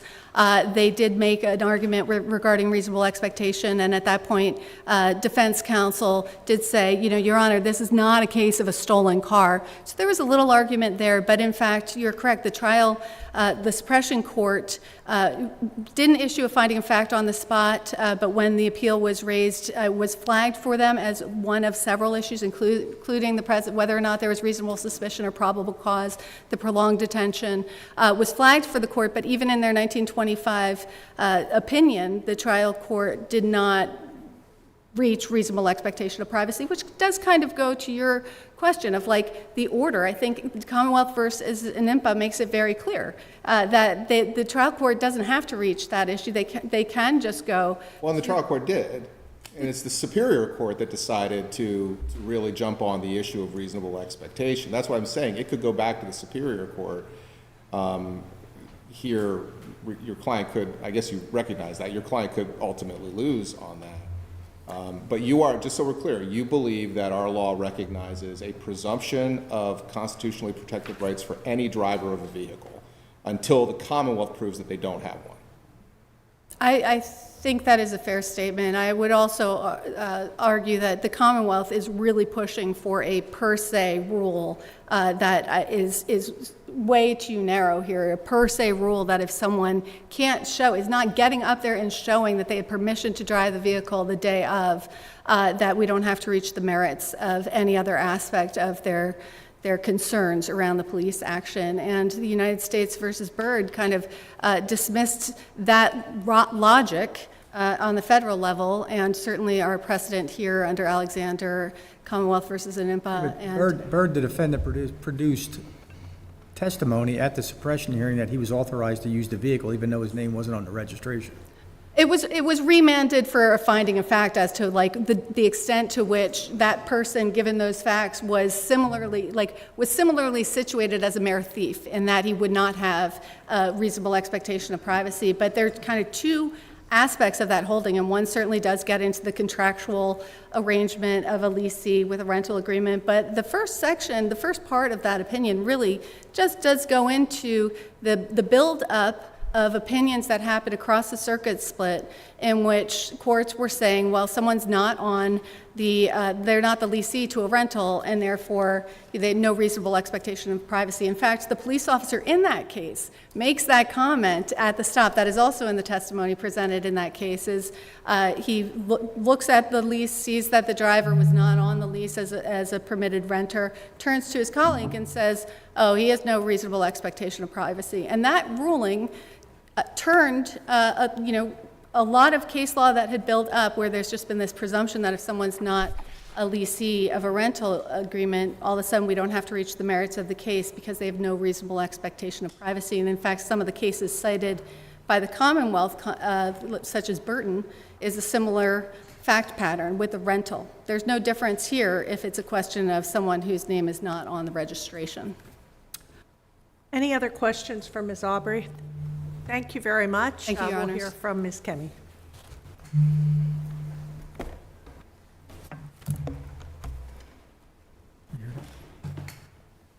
Please. Good afternoon, Chief Justice Todd, justices of this honorable bench. My name is Rachel Kemi from the Delaware County Office of the District Attorney, and I represent the Commonwealth of Pennsylvania, the appellee in this matter. Right off the bat, I want to address something that appellant has mentioned, and that is that we are here asking this court to create a per se rule.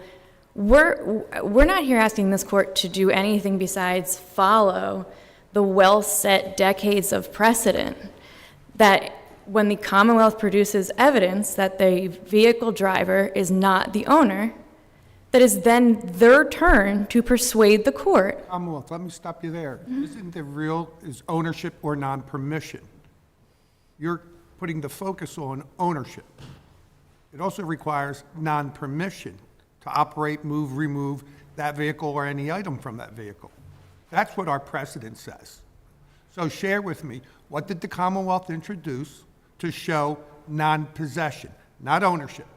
Because we already have your officer put into evidence that the car was not in stolen status and that the defendant or the individual driving the vehicle shared the same address as the registered owner. Now, where is the evidence of non-permission? Your Honor, I would answer that question kind of twofold. Yes, except that the case law says that when you produce evidence that the driver of a car is not the registered owner, it then does become the... Where? Share with me that case law. Sure. I would say this court first reaffirmed that in Commonwealth versus Peterson, which was in 1993, and then several That's cases... a Superior Court case, right? No, that's a Supreme Court case. What's that site? Sure. I have it for you right here.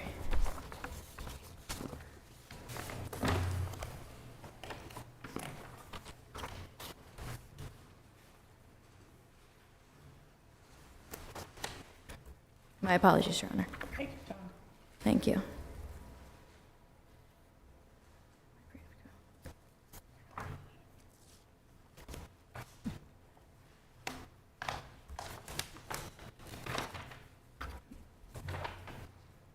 I just pulled it up. Well, my apologies, I was flipping, but yes, Commonwealth versus Peterson, 636 A2D 615. And what it really stands for is the premise that at the core of this, the question is whose job is it when an individual is asserting a privacy interest, whose job is it to prove that? But Peterson, if I'm looking at the direct case, is regarding drugs in an abandoned storefront. not a vehicle which non-permission is required, such as cited by Hawkins. So tell me, how does Peterson apply when it's talking about an abandoned building and drugs with regard to the non-permission to drive a vehicle? For the larger premise, Your Honor, my apologies if I misconstrued your question. The larger premise that when you are asserting a privacy interest, whether it be in a vehicle, whether it be in a home, whether it be in a computer, whether it be in a building, there does come with that some job to show a court, to persuade a court why you have that interest in something, yes, that you do not own. After the Commonwealth meets its burden pursuant to 530, what is it, 541? Yes, it is, Your Honor. Okay. So I guess the question I'm asking you is, share with us how this record indicates your introduction of non-possession, the ability to not possess that vehicle such that there would be a shift of the burden back to the defendant. That's when the burden shifts. It's always upon the Commonwealth. Might be by a preponderance of evidence, but it's still on your shoulders. And I'm asking you, share with me, or us, where in your record there's non-permission testimony. I just read the opposite. The car's not stolen, they share the address, and the officer said he saw there was testimony that the individual in the vehicle said, it's sanitizer in the console, which in the totality of the circumstances indicates a frequent or a knowledge of what's involved in that car, which to me is implicit with ownership and not ownership and permission. I'm asking you, based upon the facts that you introduced, this is Commonwealth evidence. Share with me, based upon your evidence, where is the non-permission? I do understand your question, Your Honor, and I perhaps we have a difference on that, but my answer to that is that the lack of ownership was enough to shift the burden. Okay, and why? Why wasn't it just as important for you to introduce, say, an affidavit of ownership non-permission, which is regularly done at preliminary hearings, and we know you can introduce hearsay at a motion to suppress? And why is it now a burden on the defendant to provide evidence that the Commonwealth should introduce in its case in chief? That's the question I'm struggling with. I understand, Your Honor. Right, so answer that question. Why was there no introduction of ownership non-permission and affidavit? What you're saying to us is, because we said the name is not on the owner's card. The responsibility of the Commonwealth to deprive an individual of potential liberty is switches because you've introduced the fact that an individual's name's not on the card. Yet, the same address is, and the police information proves the car's not in stolen status. So I'm really, really confused. Now, how do we shift the burden to defendants when you haven't proven your own yet? Under not just Peterson, but even cases such as, and it cited Empire and its prodigies, I do believe that the registration not being in that person's name was enough to shift it. And I do think there is even, and mostly Superior Court opinions that say that though, but it makes sense. It makes sense that then the burden shifts to that person. If it's not mine. But how does it shift at the time, along with what Justice Doherty's saying? Just this Monday's son's driving her car. She's pulled over. License and registration. Here's my license, here's my registration. Well, the car's not registered in your name, it's not belonging to you, it's my mom's. How does you're asking us to say at that point, the police officers can search the car because it's his mother's vehicle. Well, can they or can't they, under those circumstances of what you're advocating for? Just so that I'm clear, Justice McCaffrey, that individual has told the police officer, this is my mom's car and I have permission and authority to use it? Yeah. Then no, I agree with you. At that point, there is a... What's the difference in this case? You got a defendant driving a vehicle and he says, it's my aunt's car. Well, respectfully, he did not say anything, Your Honor. That fact that it's his aunt's car is only introduced at trial. Yeah, but the other evidence that was introduced at trial, you specifically excluded at the motion to suppress hearing, such as his familiarity with the vehicle, the statement about his aunt's car, the searching around the glove compartment, he said he used it before, and the evidence that you produced ultimately at trial that he had been pulled over driving the same vehicle in the past. If that's information that's known for the police officer at the time of the stop, doesn't that exhibit a reasonable expectation of privacy that society would recognize as reasonable? That I'm authorized to use it because it's my aunt's car and I drive it all the time. I've used it before. I knew the interior of the car. I had some hand sanitizer in the car. All of those particular facts that you introduced at trial that were excluded at the time of the motion to suppress hearing, wouldn't that necessarily give us a belief that there is a reasonable expectation of privacy? Well, I can't speak to the fact of whether it was excluded or not. I don't know when that information came to light. What I will say At is... the trial. Well, yes, I don't know if that was information the Commonwealth had at the suppression hearing or that was in discovery before trial. It seems like the only way that your argument works here, is, as I listen to you answer my colleagues, is that rest on an assumption that non-ownership is the same as wrongful possession. And you cite, and you mentioned a NEPA, that went exactly the other way, if I'm recalling that case correctly.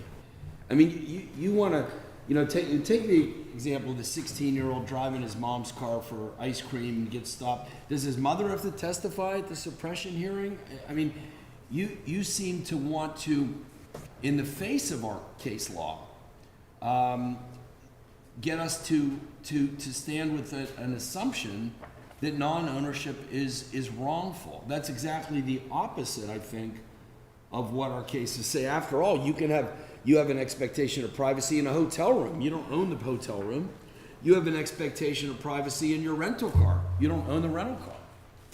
So I don't understand what leg you're trying to stand on here, other than the Superior Court agreed with you, which I'm not sure why, but I mean, they need a permission slip every time they borrow their mom's car, or what? No, I wouldn't say that. What I said, or what the Commonwealth is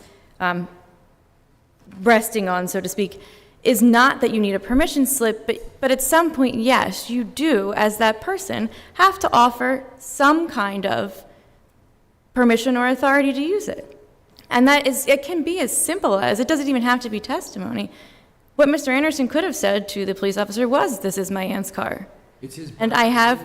It's the defendant's burden to show that he's not in wrongful possession? By the time, yes. So you do have an assumption of wrongful possession from non-ownership. That's the proposition of law that you want us to bite on. And that's the opposite of what Byrd suggests, is it not? It's also in contravention to Rule 581, which provides the burdens on the Commonwealth, not the defendant. You don't shift the burden. Well, I believe Rule 581 does shift the burden after a certain point. So that is what we would ask this court to just have remain in place. This is again a very interesting exercise, because I'm struggling with the principle that that the other side wants us to articulate, and the principle that you want us to articulate. You seem to be advocating for a presumption that a non-owner does not have lawful possession. They seem to be arguing for a presumption that any driver of a vehicle is presumed to have lawful possession.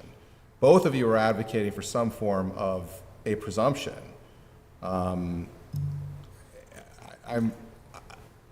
I'm not sure I see this presumption in our law on either side. I think you have a burden to show, and again, the idea that a police officer would be on the scene and go, "Oh, you're not the owner, I'm not even going to think about reasonable suspicion, I'm just going to search your car." We don't have that here. Police officer, the police officers had a factual basis that hasn't been necessarily judged by the Superior Court yet, and we're not prejudging it. But it wasn't like this was like, there's this grand thing that's going to happen, that all of a sudden police officers are going to make this decision on the fly and decide to just search every car where there's a non-owner. But getting back to my question, are these presumptions that both you are arguing ingrained in the law, or are you saying there's the suppression aspect of it, which goes to showing that the search was valid, but that the proponent of a right, if they are going to assert a constitutional right, they are the proponent and they have to ultimately bear the burden of proving that the right attached? Isn't that essentially what you're asking for? Yes, Justice Brobson, it is. Okay. guess if there are no other questions, I will rest upon my brief, and if I just have a moment to conclude, Chief Justice. Say that again. Might just have a moment to conclude if there are no other questions.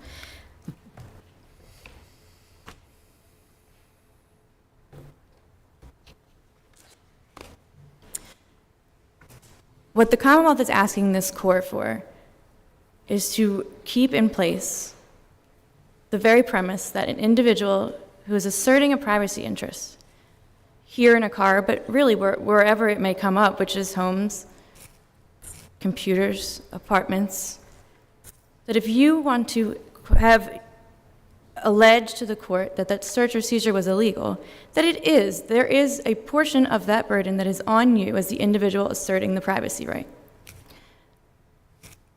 It's not a very hard burden to meet. It could be as simple as someone bringing an affidavit, bringing that owner to court, telling the officer I have permission or authority to use it, and then we're in the ballgame of letting the court decide whether that permission was reasonable. And that is where we would ask this court to affirm the Superior Court on that basis. Thank you. Thank you both. Call the next case, Mr. Minner. FirstEnergy Pennsylvania Electric Company versus Verizon versus Pennsylvania Public Utility Commission. Representing FirstEnergy, Mr. David McGregor. Representing Verizon, Ms. Claire Evans. Representing PUC, Mr. Colin Scott.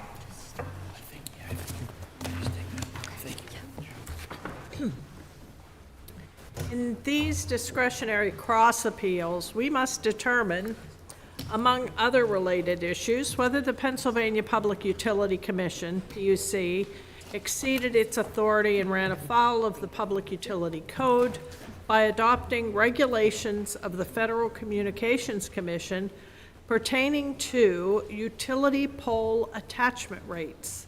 We must also determine whether the PUC erred in applying those regulations to find that FirstEnergy, an electric distribution company which owns utility poles, charged Verizon, a telecommunications services company, unjust and unreasonable pole attachment rates. In making that assessment, we must determine whether the PUC erred by failing to consider the cost of providing services and the interests of FirstEnergy's customers in its rate analysis, as well as whether the PUC erred in awarding a refund to Verizon. Finally, in its cross appeal, Verizon asks us to determine whether the PUC chose an effective date for the awarded refunds consistent with the statute of limitations. Please proceed.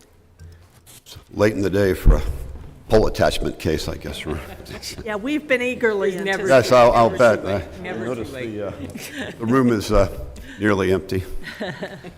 Had we been sleepy, this one would have woken us up. That's right.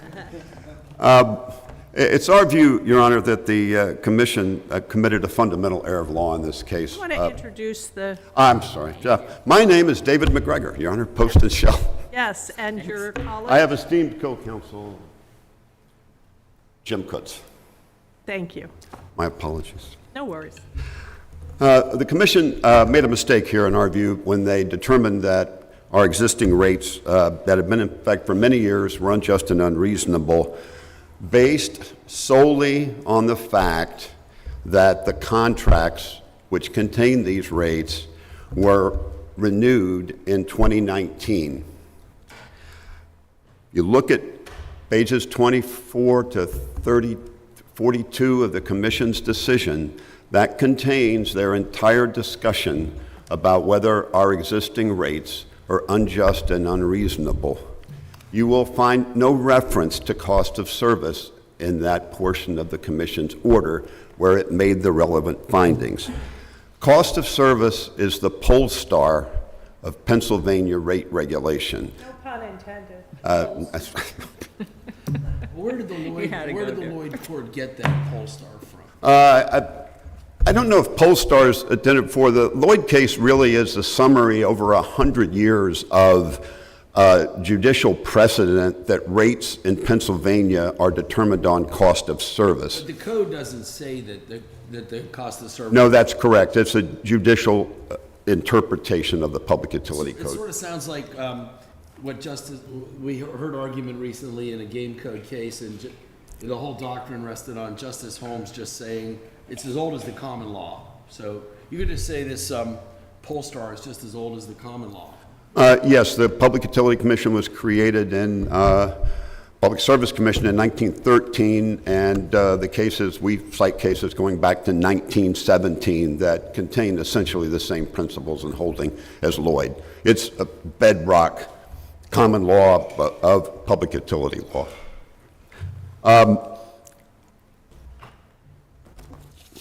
Counsel, while you're searching your notes, doesn't the telecom rate methodology, doesn't that build in the increased cost of service related to pole attachments? Yes, so the commission why doesn't made... that suffice? Yeah, the commission made 3 findings in this case. It first found our existing rates to be unjust and reasonable, based solely on the contract renewal and ignoring cost of service. It then, under the regulations, had a determination to make as to whether it would adopt the so-called old telecom rate or the new telecom rate. Both of those rates are cost rates. One, new telecom rate is a marginal cost rate. Our rates are fully allocated cost rates. The old telecom rates are somewhere in between. But the commission then made its separate determination based on the evidence that Verizon should get the new telecom rate and not the old telecom rate. So then it awarded refunds based on the difference between the new telecom rate and the existing rates. So, counsel, who decided the new telecom rates? What entity? The new telecom rate is part of a rate formula adopted by the FCC. Correct. And it was incorporated by reference into the commission's regulations. And that was determined through Congress to be a just and reasonable rate, is that correct? No, it was determined by the FCC, I think. The FCC? Yeah. So is it your position that the new telecom rate should not have been adopted by the PUC and that the PUC should make its own determination regarding what is just and reasonable? Yes, that is my argument, Your Honor, in part. So the reason I'm emphasizing these 3 separate points is when you determine that the existing rates are unjust and unreasonable, that's a predicate finding for refunds. Under the statute, Section 1312 of the Public Utility Code says, if the commission finds that an existing rate is unjust and unreasonable, it may order refunds up to 4 years with discretion in terms of amount. So that determination was made without any regard to cost of service. The commission then did later adopt a cost of service rate, a marginal rate that's much lower than the existing rate, but under another bedrock principle of Pennsylvania public utility law is that rates are established within a zone of reasonableness. Even if the new telecom rate were just and reasonable and properly adopted by the commission, it does not mean that our existing rates are unjust and unreasonable. There can be more than one just and reasonable rate. So we have not challenged on the appeal here the adoption of the new telecom rate, a marginal cost rate, as opposed to a full cost rate. But I mean, if you think about it, a marginal cost rate is much, much lower than a full cost rate because you're only measuring the marginal cost or the incremental cost of attaching to the pole rather than the full cost. If you were to adopt a marginal cost standard, if I could just finish this last, the marginal cost standard, every rate in the Commonwealth would be unjust and unreasonable. All the rates for public utility service are based on fully allocated cost, not the new telecom marginal cost rate. So just because the new telecom rate was adopted in this proceeding, and just because it may be just and reasonable, we disagree, but if it is, doesn't mean that our existing rates are unjust and unreasonable, and it doesn't mean we should be paying any refunds in this case. I'm sorry. No, that's okay. I mean, as I view your appeal, and correct me if I'm wrong, you seem to be challenging the turnkey adoption of the FCC regulations in this context. You're just challenging the authority of the PUC to rely on the FCC methodology? Yes, Period. that's correct, Your Honor. So why are you breaking this down into we're not challenging the new methodology versus the old methodology, et cetera, et cetera? I mean, you're just saying that what happened here is just incompatible with the Public Utility Code. I have two separate arguments, that's all. And I can turn to this argument. And I would start by saying this is a case of reverse preemption. There's no delegated federal authority here. For many years, from the inception of the industries until I think 2012, pole attachment rates were regulated by the Public Utility Commission. And in 2012, the FCC determined to preempt that regulation and adopted the regulations we've been discussing. In 2019, under a provision of the Telecommunications Act, the PUC reverse preempted and took jurisdiction back from the FCC. And along with it, it incorporated by reference into its regulation all of the FCC regulations. Was it your position and methodology. Is it your position that as part of the reverse preemption, PUC was prohibited from adopting the new telecom rate as a just and reasonable rate? Well, they certainly... Are you suggesting to this court that they should have performed an independent analysis to determine whether or not the rates that you had negotiated were just and reasonable? Well, they certainly should have performed an independent analysis. I mean, particularly before judging particular rates in a particular contract to be unjust and unreasonable. I mean, if you're going to, you can't just declare the rates in our contracts unjust and unreasonable regulation. We have a right to a hearing. We have a right under the code to present evidence, cross-examine, put in rebuttal testimony, and we did so in this case. But I think what happened here, the commission was in a hurry to get jurisdiction back, and unlike other states, I mean, we cite these in our brief, there are several states who have reverse preempted. Arkansas, Florida, Maine, New Hampshire, New York, Vermont, and West Virginia. They all adopted new legislation before they introduced this new marginal cost rate-making system. Pennsylvania didn't do so. When the Commonwealth decided it wanted to move away from cost of service regulation for telephone companies and move to a performance-based rate-making methodology, they got new legislation. They passed Chapter 30 of the code. I think what I'm saying is, and I think I'm agreeing with your question, is that the commission adopted a wholesale new rate-making methodology by incorporating the FCC regulations that is completely inconsistent with over 100 years of precedent in this Commonwealth regarding how rates are set. Well, but counsel, that goes to, I don't think that goes to what Justice Donahue broke down, which is sort of where I am on this case. Right. Whether the PUC would do that or not, adopt a new methodology goes to whether this is as old as the common law, whatever, that's fine.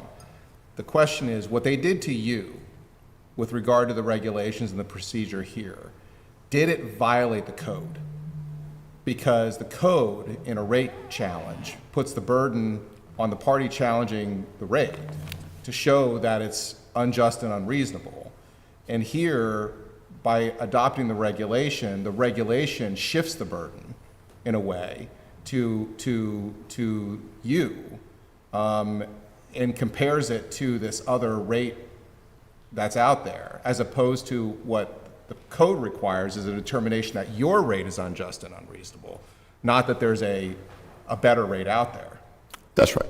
So this is really just a question of an incompatibility of the regulations burden and shifting framework with the PUC, with the code. And substantively in adopting different rates than are than have been adopted by this court. This court has said over and over and again, the just and reasonable rates to be based on cost of service. Your rate has never been determined unjust and unreasonable, but for a comparison to the FCC's alternative rate methodology. That's correct. Not by the PUC. Right. Right. And on the burden of proof, I do want to make one point. Not only does Verizon have the burden of proof, but there's a line of cases that those rates are presumed, therefore, to be just and reasonable. And a complainant who's challenging an existing rate has a heavy burden to establish that those rates are unjust and unreasonable. I think it's the commission in their brief somehow says that doesn't apply because this is a contract rate and not a tariff rate. That's not right. If you look at the definition of tariff in Section 102 of the code, it includes contracts. So we're clearly entitled to this presumption, even though they're contract rates. Counsel, before you move on to the next point, the presumption that begins this proceeding is that the rate that's charged should be no higher than the new telecom rate. Is that correct? And that's based upon the date of the agreement or its amendment. You put in your agreement. Right. And, depending on, assuming the agreement fits within the parameters, that agreement's in, the presumption arises that the rates should be no higher than the rates charged under the methodology of the new telecom. Once the commission finds that the contract is renewed or renewable. Mm-hmm. I mean, these contracts were never renewed. They just were sort of renewed by operation of law when the FCC issued a decision. I mean, we don't agree with that, but we didn't appeal it. So once that determination is made, then you move to the next step. Okay, what's wrong with that? What's the problem with that presumption? Well, I mean, it's more than a presumption. If you read the commission's order and you read the regulations. Why is it more than a presumption? Well, it's a presumption about the new telecom rate. It is a finding that our existing rates are unjust and unreasonable. Just based on the contract renewal alone, the commission declared our existing rates to be unjust and unreasonable. It's irrebuttable. And it creates a rebuttable presumption it creates a rebuttable presumption that Verizon obtains no material advantages under the joint use agreement as compared to a third-party attacher agreement. And then we can come in and rebut that presumption, which again effectively reverses the burden of proof by clear and convincing evidence. If we do, then you get the old telecom rate. I didn't think there was a presumption that there was a disadvantage. I thought once the presumption arose, then the burden shifted to establish that Verizon was advantaged by the agreement in place. Yeah, I think it's both. The contract renewal, existing rates are unjust and unreasonable. And then we go to what the new rate should be, and there's a rebuttable presumption and that there are no material advantages. If we don't overcome that presumption, then the new telecom rate becomes the maximum rate. And would the concept of no material advantages, does that encompass the fairness and reasonableness of the rates? I mean, if Verizon is advantaged, then that would go to the fairness and reasonableness of the rates, would it not? It would go to the question of whether they were entitled, yes, to the new telecom rate and whether it was just and reasonable. But it doesn't mean that our existing rates are unjust and unreasonable and subject to refund. Well, the regulation sort of says that they are, right, without actually an actual adjudication. That's right. That's right. It's Justice Weck, I think, was saying. It's basically a per se. If if the moon is rising and people are falling asleep, then, it's per se whatever. It has nothing to do with the just and reasonableness of your rate. It has everything to do with what happened extraneous to that. That's right.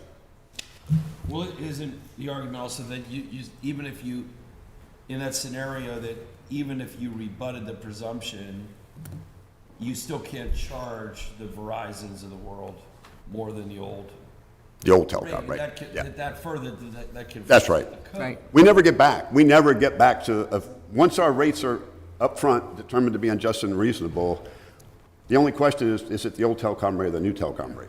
We never get back. Our existing rates that have been in effect for years are declared unreasonable, and we have to pay refunds. Yeah, there's no resolution where you get to go to once the presumption attaches, your rates are gone. Right. Yeah. That's right.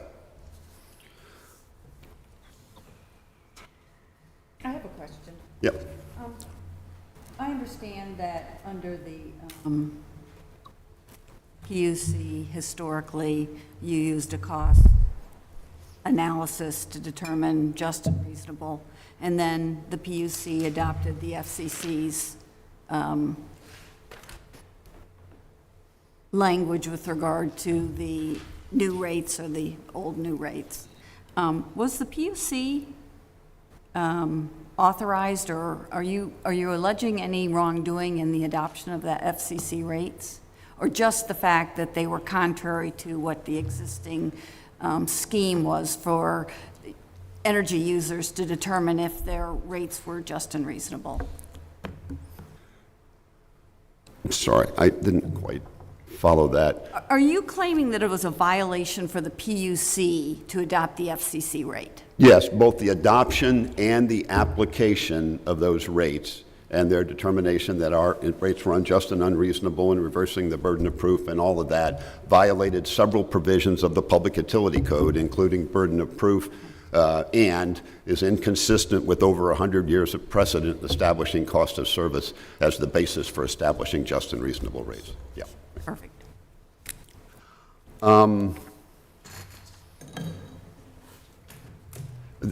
My other argument on the rate side is that, okay, assuming I lose all the way around here, my rates are unjust and unreasonable under 1312, under Section 508 of the Code, which deals with reformation of contracts, expressly provides that relief can be prospective only.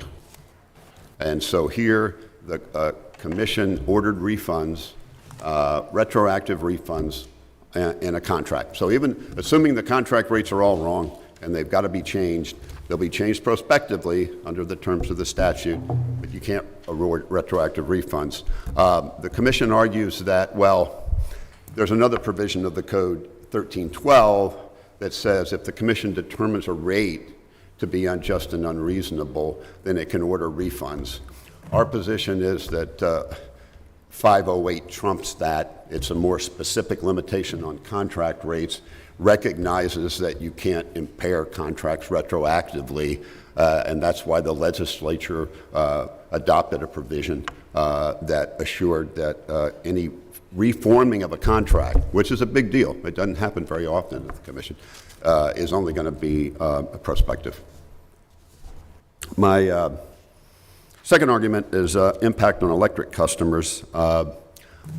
When the PUC went to the FCC and said, we want to reverse preempt, it had to do a couple of things. It had to assert that it had the authority to reverse preempt, statutory authority under the existing Public Utility Code, and it also had to certify that it would consider the interest of electric customers in applying and establishing pole attachment rates. So, of course, that's part of the PUC's core function, is to protect the interest of its customers, and obviously it was a requirement for this case. If you read the PUC's decision, it really did everything but consider electric customer interest. And they avoided it by saying that, well, let me step back. So we're an electric utility, and we got an electric pole, and we provide service with that pole, and we put it in rates and charge customers for it. And so we have a pole, say, that costs $100,000 a year in capital and operating expenses to maintain. And so we put that in rates, $100,000 in the rate case. But we also, fortunately, have people who attach to the pole, telephone companies, cable companies, broadband companies. They attach to those poles and they pay us rent. And so suppose they pay us $30,000 a year in rent. So what we put in rates and charge to customers is $100,000 minus $30,000, $70,000. So in this case, the PUC comes along and slashes those rates to $10,000. So we only get $10,000 a year now. And so what goes into the rate case is $100,000 minus $10,000, or $90,000 instead of $70,000. So whatever happens here in this case, this loss of revenue to FirstEnergy is going to flow through in the next rate case through increased rates to customers. Okay. The PUC, Would Verizon's customers' rates decrease as a result? Because No, arguably they would have been paying more than they should have been. well, they would, but they're not under cost of service rate regulation anymore. They're under some performance regulation standards, or they've been deregulated entirely. I'm not absolutely sure, but they're not on cost of service regulation. It's an important point. So what we really have here is a wealth transfer from my customers who are going to pay higher rates, and it gets transferred over to Verizon. It's not going to Verizon's customers. It's either going into broadband, maybe, or it's going to Verizon shareholders. And so in that regard, you know, that the commission did all this, but there was no requirement that Verizon spend one nickel of this money on broadband. The whole purpose of this scheme, the whole purpose of this procedure, the regulation, was to promote rural broadband. And so we have, you know, significant dollars of increases being imposed on electric utility customers, moved over to Verizon, and no obligation to spend any money on that. In fact, I call it the infamous footnote 41 in the commission's decision, well, where they say, well, hey, we're giving you a lot of money here, and we hope that you will use some portion of it for broadband.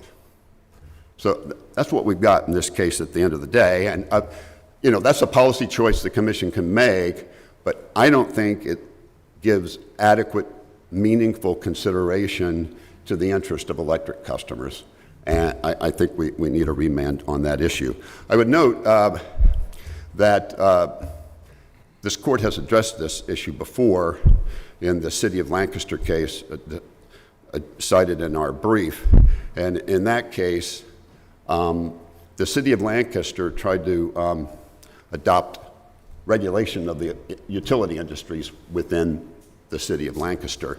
And one of the things they did was to have an annual inspection fee, an annual inspection, and they charged a fee for it, of utility facilities in public right-of-way. So PPL utility filed action in Commonwealth court saying you're preempted from doing that. You can't do that. The Public Utility Code is supreme. Only the Public Utility Commission can regulate. So one of the arguments we made in that case, where I was counsel, was that PPL served 512 municipalities. And if we had every municipality going in and charging fees, it was going to be a lot of money, and ratepayers' rates were going to go up as a result. The City of Lancaster argued that was all speculation and shouldn't be considered. And in 2017, I think it is, the City of Lancaster case, unanimous court, Justice Wecht wrote the decision, addressed that issue, and the court said the following in rejecting that premise of speculation. The rates that a utility may charge necessarily are affected by the cost of regulatory compliance, which will escalate if utilities must answer to local authorities as well as the PUC. The court further explained in footnote 43 that in a concurring opinion in Borough of Monroeville, Justice Roberts opined that in imposing a costly relocation of existing wires underground, the municipality would impose a burden upon all customers because the cost would be spread to the utility's entire customer base in the form of increased rates, not just the customers located in the municipality. So it's not speculative, it's the real thing. And The commission should be required to consider the effect on electric utility customers and decide in this case, and I don't think they did. One argument that Verizon makes goes back to the point that our rates have, in their opinion, have already been declared unjust and unreasonable, and so we were essentially unlawfully collecting those revenues, and FirstEnergy customers have no entitlement to the credit. So I just want to draw a distinction here. They're talking about the refunds there, okay? And there is an issue when we go into a rate case, and if we have to pay refunds here, which I don't think we should we be allowed to recoup those from customers? And it's a complicated rate-making issue, and you can argue both sides of it. What I'm talking about here is the prospective change in rates. Once you've changed the rates and reduced them, our FirstEnergy will receive reduced revenue, and that's all we have to credit in the case. Well, if the regs are gone, then their challenge to the refund period's moot, isn't it? Yes, and I guess I'm supposed to address that. Well, that's where I thought you were headed. Yes, I am. But anyway, I'm just saying, right. So the Verizon appeal, I'm sorry, go ahead. Yeah, no, I thought that's where you were connecting there, but I'm not exactly, but I was going there next, though, so, yeah. So the commission ordered refunds here back to the date of the complaint, and it had the authority to do refunds up to 4 years, right in the plain language of Section 1312. The commission doesn't have to impose refunds. It's discretionary. They can have no refunds, they can have 1 year of refunds, they can have partial refunds. They have discretion under decisions of this court as to what to impose or not to impose. But the one thing that is crystal clear is that the refund period is 4 years. Verizon's appeal somehow argues that they can go back to 2011 applying a contract statute of limitations and a continuing violation of contract theory to go back to 2011 for refunds. I don't think that argument has any merit, but it's, again, their support for it is the FCC regulations which adopt the contract statute of limitation periods. But your contract was never found to be unlawful or illegal? It was potentially found to be unlawful by the FCC. Well, but not by the PUC. But it was found it was found at least lawfully suspect by a regulation, not an adjudication. That's right. You never had a hearing. You never had adjudicated facts. It was That's right. A regulation passed that essentially operated as an adjudication. And the regulation can't do that, and the regulation also can't change the 4-year maximum statute of limitations period under 1312. Thank you. That's all I got. Okay, great. Thank you very much. Thank you. Ms. Evans?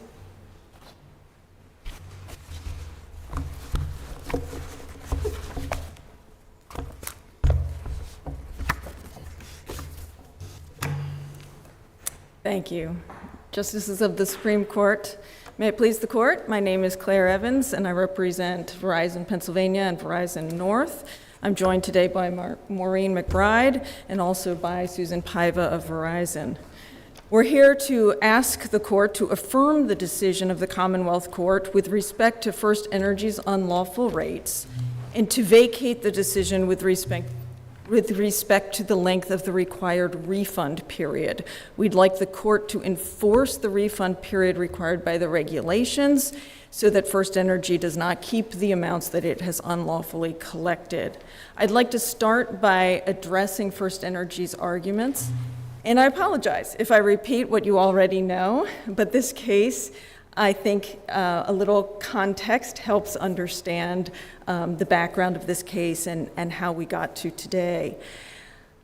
It is about pole attachment rates. Communications providers pay these rates to use extra space on utility poles owned by electric companies.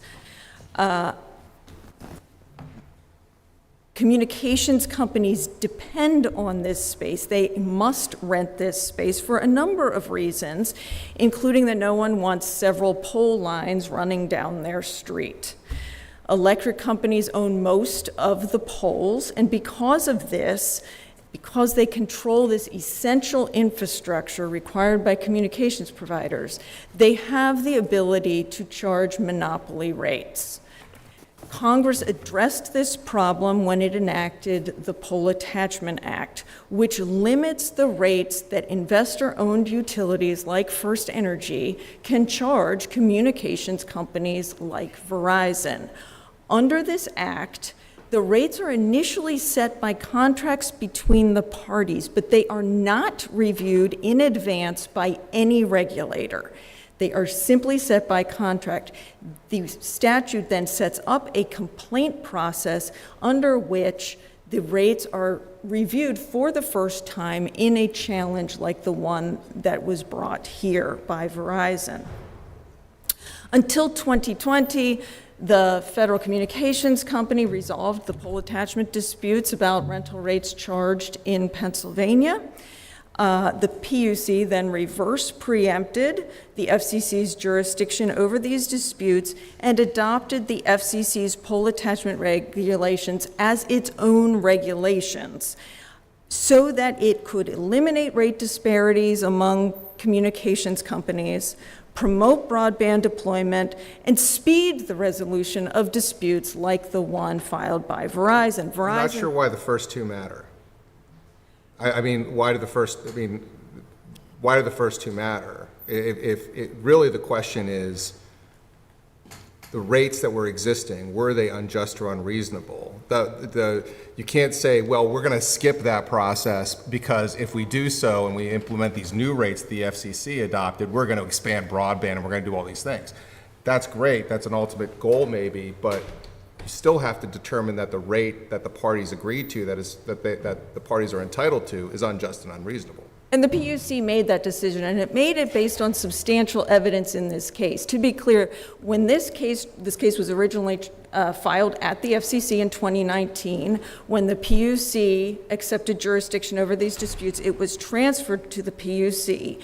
The parties then engaged in limitless discovery, 5 rounds of written testimony. It was during COVID, and so the parties agreed to rest on a pre-filed testimony because it was impossible to get together for a live hearing, and a significant briefing. And it was based on that record that the PUC found the existing rates were unlawful, were unjust and unreasonable under its regulations, which are binding because they are its regulations. Then it found the lawful rate, and then it required the refunds. But this is my problem. Did the regulation essentially operate as a de facto adjudication? No, Your Honor. What the regulations do is they say there are 2 benchmark rates that we are going to review existing rates as against. These 2 benchmark rates may be the lawful rate that can be charged a communications company like Verizon. One of those rates is the rates that absolutely must be charged all cable companies and other communications providers, I suppose I should say, other communications providers in Pennsylvania. It is the rate, it has long been the rate, there is no discretion in that matter. That is what opposing counsel referred to as the new telecom rate. It is a rate that captures a percentage of pole costs and a rate of return that is fully compensatory to the pole owner according to the United States Supreme Court as well as the Federal Communications Commission. And so it is a just and reasonable rate. It is fully compensatory. There is a rate that is slightly higher. We heard about that rate as well. It has to do with the material advantages point.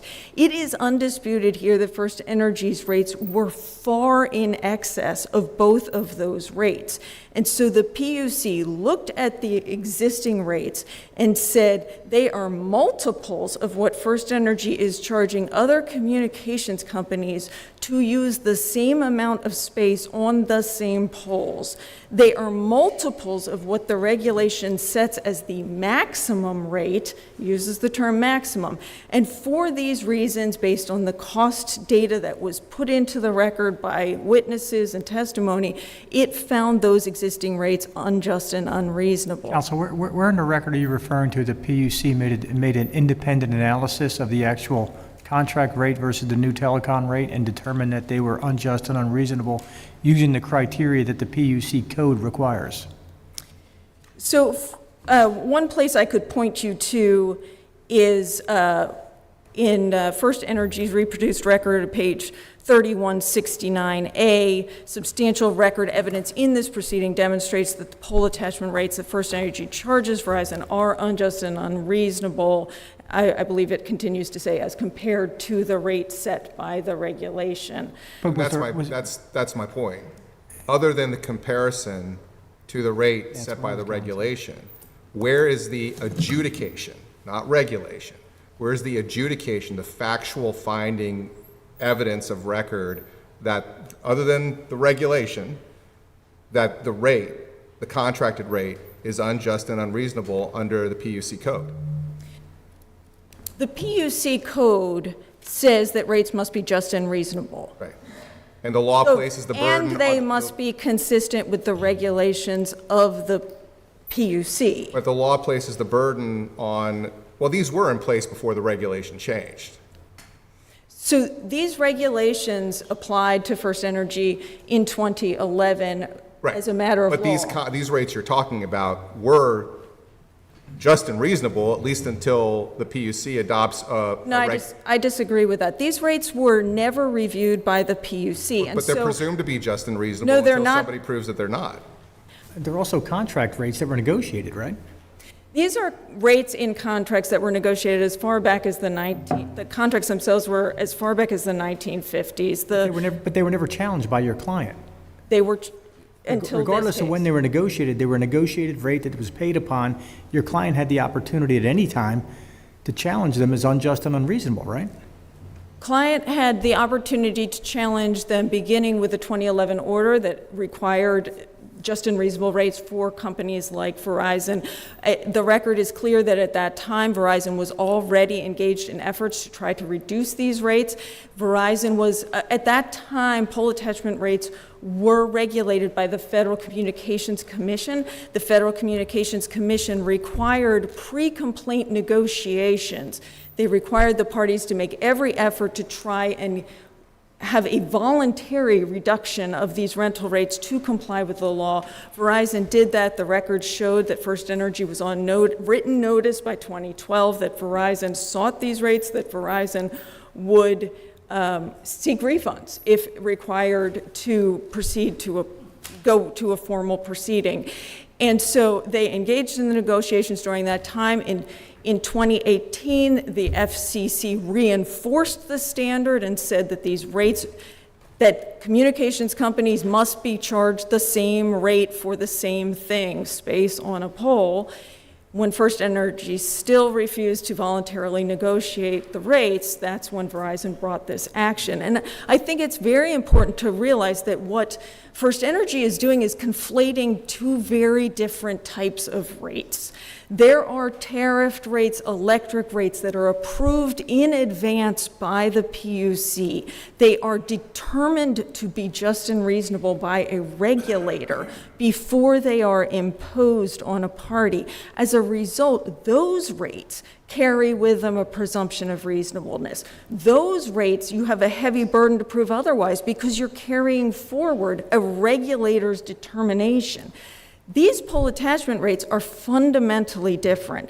They were imposed by contract under conditions that the U.S. Supreme Court has recognized gave the electric utility the ability to impose monopoly rates. They control essential infrastructure that they are able to not just impose the monopoly rates, but they're able to refuse to change the rates because they are in contracts. And so all they need to do is say no, and they get to keep their outdated rates, even though the other companies are paying far lower rates. And so that's why this action was ultimately brought to say Verizon, FirstEnergy is clearly not going to voluntarily comply with this law, so Verizon brought the case and sought to prove that the rates themselves were unjust and unreasonable. The first time the PUC had an opportunity to look at that issue, it agreed with Verizon based on substantial evidence. I want to be clear that the PUC's regulations are proper and binding as a matter of substance and procedure, because I know both issues have been coming up here today. As a matter of substance, the regulations are binding law. They were properly enacted following a notice and comment rulemaking. FirstEnergy supported the regulations and the adoption of the regulations during that rulemaking. FirstEnergy acknowledged during that rulemaking that the regulations required lower rates. FirstEnergy has said also that it is axiomatic that the PUC has authority to regulate pole attachments. And these regulations are, as a matter of substance, completely aligned with the Public Utility Code. The Public Utility Code requires just and reasonable rates. The regulations require the same thing. The Public Utility Code requires non-discriminatory rates. These regulations require, they use the word competitively neutral. Communications companies should pay the same thing for the same space on the same poles, same amount of space, I should say, on the same poles. And here, FirstEnergy singled Verizon out for a far higher rate. So the regulations themselves substantively... When you say FirstEnergy singled you out, you had a contract with them. FirstEnergy had a contract with Verizon's predecessor, had contracts with Verizon's predecessors. No singling out, it was a contract. However, it reduced the rates and complied with the law with respect to all of Verizon's competitors. So there are various communications companies in Pennsylvania, and the rates that are charged Verizon's competitors are capped. There is a maximum rate, and it is undisputed in this case that FirstEnergy charges those competitors the lower rate. It has been charging Verizon multiples. Are those competitors similarly situated? Did they have these long existing contracts, or were these like new market competitors that aren't, that wouldn't have had these kind of these contracts? Some of these contracts are longstanding. The cable industry has been around since the 1960s or 70s, and other. Is Verizon similarly situated in that Verizon owns some of their own poles and charged the fee to FirstEnergy? Verizon owns poles, which gives Verizon actually some additional obligations vis-a-vis FirstEnergy that Verizon's competitors don't have. So the PUC did note that imposes some disadvantages on Verizon as compared to its competitors. But the record here showed substantial evidence of record presented by Verizon that Verizon's contracts are comparable, at least, to these competitors' contracts. That is something that FirstEnergy has argued. The burden of proof somehow shifted to FirstEnergy to show that they provided Verizon advantages under those contracts, and there's a lot of discussion of that shifting of the burden of proof. The shifting never happened. The PUC was abundantly clear and expressly clear that the burden of proof was on Verizon, the burden of proof stayed on Verizon, and with respect to issues like the issue of whether the slightly higher rate might apply, still lower than the ones that FirstEnergy was charging, that issue of whether there's some sort of material advantage that Verizon should pay a little bit more for, the PUC rested its decision on the evidence submitted by Verizon showing that the contracts were comparable. It did not rest solely on the burden issue as to whether FirstEnergy had proven this. FirstEnergy did not. FirstEnergy did not offer into evidence the most basic evidence, namely its contracts with those other parties, but Verizon had gotten them in discovery. It came forward with them to prove that these contracts are comparable, that it is paying for the same thing, and yet FirstEnergy is charging it many multiples of what it is charging others. for use of that space. And you're saying that that was the basis of the PUC's determination that the contract rate you had with FirstEnergy was unjust and unreasonable. It was not a comparison to this new telecom rate. The decision was based on the totality of the evidence, including the fact that they were charging Verizon multiples of what they were charging Verizon's competitors for the same thing. It was also based on a comparison to the new telecom rate, which is set by the regulations.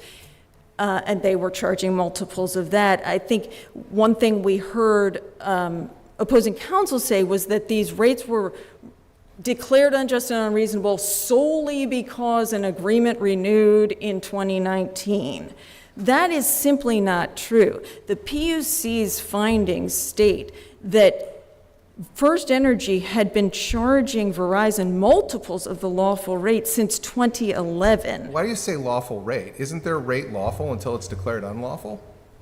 No, Your Honor, because under the Act, they are required to charge just and reasonable rates at all times. Well, but until the FCC regulation says creating the new telecom rate, they weren't under notice that their rate was so askew. As of 2011, that is the date that the FCC ordered them to charge the same rate as they charge others when, under the facts like that exist in this case, we attach on materially comparable terms. So as of 2011, they were on notice. They were ordered to charge that same rate. They didn't do that, even though Verizon was asking for it at the time. And they continued to resist that. In 2018, the FCC recognized that the electric utilities as a whole were not complying voluntarily with the law. And that's why they took another step to say that they were reinforcing the standard that they had already set in 2011, putting it in their regulations so that it was clear that that was the requirement of federal law. And FirstEnergy, in the rulemaking that adopted these regulations in Pennsylvania, acknowledged that the regulations required them to charge lower rates to companies like Verizon. They simply did not do so. And I think it's evident why. I mean, they did not want to provide the same rate to Verizon because it would have reduced the rentals that they were receiving. But those rentals would have increased the cost to their customers. Not necessarily. There has been no rate increase here. There should be no rate increase here. The evidence of record actually showed, Verizon put in evidence to show that that compliance with the law, compliance with the regulations, should not require a rate increase for electric customers. It's the idea that there necessarily will be an increase is entirely speculative and hypothetical. Well, they're allowed to capture that cost, right? Asking for a rate increase is not the same thing as getting a rate increase. Well, that's what they're worried about. Having done rate regulation in Pennsylvania before, whether you were entitled to it and whether you get it are two completely different things. The PUC may have a whole bunch of bases for denying the rate increase, but you can justify it from a cost perspective. And you would agree that they could take this cost that they're having to pay now. They could take this and build it into their next rate increase, and it would be appropriate for them to do so, whether the PUC grants it or not. But it is a capturable cost for purposes of rate making. I don't know about that. I really don't know about that. What we're talking about is a rate decrease. In other words, we're saying that Verizon should be able to pay a fully compensatory rate, a rate that was designed so that Verizon does not subsidize FirstEnergy's customers and vice versa. The rate captures a percentage of FirstEnergy's costs. It is a rate formula that is updated with FirstEnergy's costs every year. It incorporates a rate of return that the PUC set in this case. And that percentage of poll costs has been found fully compensatory by the U.S. Supreme Court. And so what they have been doing is collecting many multiples of a fully compensatory rate effectively requiring Verizon's customers and Verizon to subsidize FirstEnergy's operations. So to the extent, hypothetically, speculatively, there may someday be an increase in electric rates, I don't see that happening. The record doesn't support that. The evidence showed there should not be one. But even if it were, it would simply be because FirstEnergy is complying with the law and no longer requiring Verizon's customers to subsidize FirstEnergy's. And I think on that point, it's important to, when we hear this talk about consideration of the interests of the electric consumers, their interests were considered. They have been considered at each step along the way. FirstEnergy relies on a federal statute that is the statute that allows states to reverse preempt the Federal Communications Commission's jurisdiction over these disputes. And at this point, almost half the states have reverse preempted the FCC's jurisdiction over these disputes. Some of them have expressly incorporated the FCC's rate formulas as either their own or cross-reference to them. This is not unusual what the PUC has done here. It created a nice seamless transition from FCC regulation to PUC regulation. But in that statute that says that states can reverse preempt, it also says that in adopting its regulations, in regulating pole attachments, it needs to consider the interests of all customers to services attached to these poles. In other words, it needs to have a balanced approach to this regulation that does not favor the electric customers over the communications customers. The FCC's regulations necessarily meet this standard. They necessarily come up with a balanced approach. It's the balanced approach that the FCC has come up with. And so the PUC, by adopting those regulations, also found that they properly balance the interests of all the customers implicated by the regulations that need to use space on the poles. It considered comments from several electric companies during the rulemaking, including FirstEnergy's. FirstEnergy supported the regulations during the rulemaking. It was only once they lost this case, really, that they began to evolve their argument into this one of a lack of authority to adopt them. And so they also, the PUC also considered the interests of these electric customers during the proceeding below. It pointed to the evidence that Verizon had put in, showing that there should be no electric rate increase, and it also gave FirstEnergy the right to raise these issues at a later time. I wanted to also make sure I pointed to the fact that the PUC's regulations are also consistent with the Public Utility Code as a matter of procedure, because I know some questions came up about that. And that is where the PUC put that burden of proof on Verizon. For every point in this case, Verizon met that burden. The PUC found that, the Commonwealth Court found that as well. In discussing the remedy once the rates are found unlawful, the PUC's remedy followed directly from the Public Utility Code and the regulations as well. They both give the authority to invalidate unlawful rates, set lawful rates, and order refunds of amounts that weren't entitled to be collected. The only error that we see in the PUC's decision is the length of the refund period required by the regulations. That's what we're asking you to correct. The regulations state that when refunds are appropriate, as the PUC found they are here, the plain language says that the refunds are to be awarded for a period that is consistent with the applicable statute of limitations. Consistent with means in agreement with, free from contradiction. All parties to this case, including the PUC, agree that the applicable statute of limitations covers at least 4 years of refunds pre-complaint. The PUC did not award any pre-complaint refunds, and so its decision was necessarily inconsistent with the statute of limitations. It rewarded FirstEnergy's But unlawful that's discretionary, not mandatory, correct? Under the pole attachment regulation, whether to provide a refund is discretionary. It says when appropriate. Here, the PUC found it was appropriate, and that finding stands. Once it's found appropriate, the next question is, what's the refund period? And for that, the regulation does not provide discretion. It says that refund period is set consistent with the applicable statute of limitations.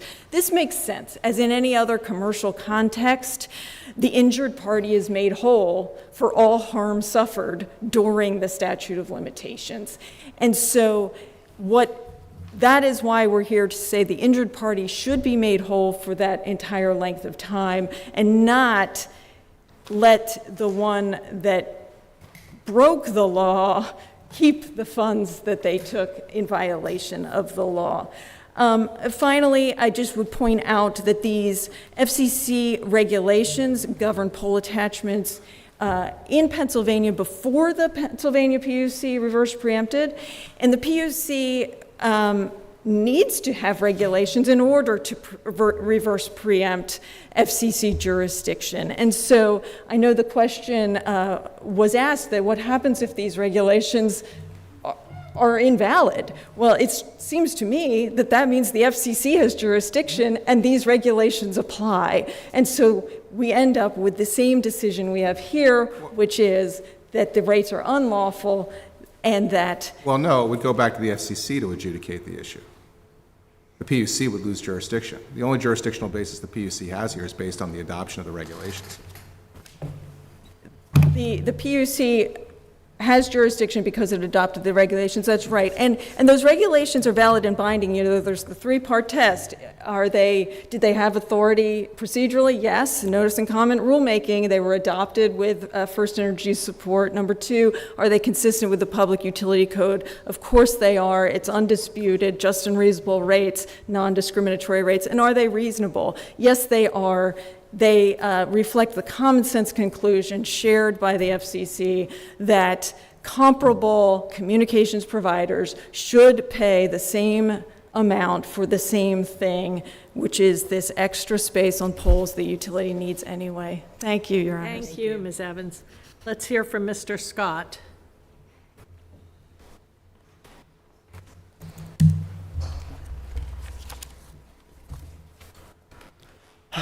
Good afternoon. May it please the court, my name is Colin Scott. You're the closing act. A lot of pressure there. And I represent the Public Utility Commission in this matter. Accompanying me today are my colleague, Deputy Chief Counsel in the Commission's Law Bureau, Chris Vanderberg, and I saw at one point the Chief Counsel of the Law Bureau snuck in and is in the gallery as well. While our briefs fully set forth the Commission's arguments related to these pole attachment rates and our adoption of regulations at Chapter 77, there are two important points I'd like to make regarding FirstEnergy's appeal. The first relates to Verizon maintaining the burden of proof in this case, which I know is a topic that's already been raised. And then the second point is that the rate formulas adopted by the Commission in its regulations are cost of service based. After that, I'll move on then, and I'll address the refund period that is the basis for Verizon's appeal to this court. So, as we've been discussing the burden of proof on Verizon and the potential that somehow the Commission improperly shifted that burden, I want to make clear that as an initial step of presenting a prima facie case when it involves pole attachment rates, Verizon had to demonstrate that the Commission that the joint use agreements had been renewed after the 2019 effective date of the FCC's regulations. So that is an initial showing, but that showing would simply mean that Verizon is entitled to the pole attachment rates incorporated into the Commission's regulations through Chapter 77. And the reason for this initial showing that a contract has been renewed is really in recognition of the FCC's 2018 order, one that was also seen by the Commission then in its final form rulemaking, that setting pole attachment rates by regulation was a divergence from past practice that would impact these previously negotiated agreements, ones like the one or the joint use agreements between FirstEnergy and Verizon. So this was really about a time for a transition. It is important to realize, as has been said, that while the Commission did choose, as many other states have, to adopt or to incorporate the federal rules, it could have been much more aggressive and adopted an entirely different regulatory scheme, or simply adopted a date certain by which all electric distribution companies like FirstEnergy could charge no more than the new telecom rate. But all the same, throughout this process, Verizon met its burden, and FirstEnergy did not contest that the joint use agreements have been renewed. Now, that's just the initial step, though. That doesn't end Verizon's burden, as was suggested by FirstEnergy. Verizon still had to prove then that the legacy rates in its joint use agreements with FirstEnergy were unjust and unreasonable because those rates were inconsistent with the pole attachment rates that the Commission set. And the Commission has that authority to set rates and pole attachment rates, in this case, pursuant to its rate-making authority in Section 1301 under the Public Utility Code. So the evidentiary record in the proceeding before the Commission makes clear that Verizon met this burden of showing that FirstEnergy was charging Verizon rates far in excess, as counsel for Verizon said, of the Commission's regulations. That determination that you're making is their contract rate is unjust and unreasonable because we have a regulation that says what a just and reasonable rate is. Right, and FirstEnergy in this case then, once the Commission set that regulation and set the rate by regulation, has to comply with the Commission's regulation. But parties in Pennsylvania are entitled to adjudications. The PUC code specifically refers to in a rate challenge an adjudication, an evidentiary proceeding, findings of fact.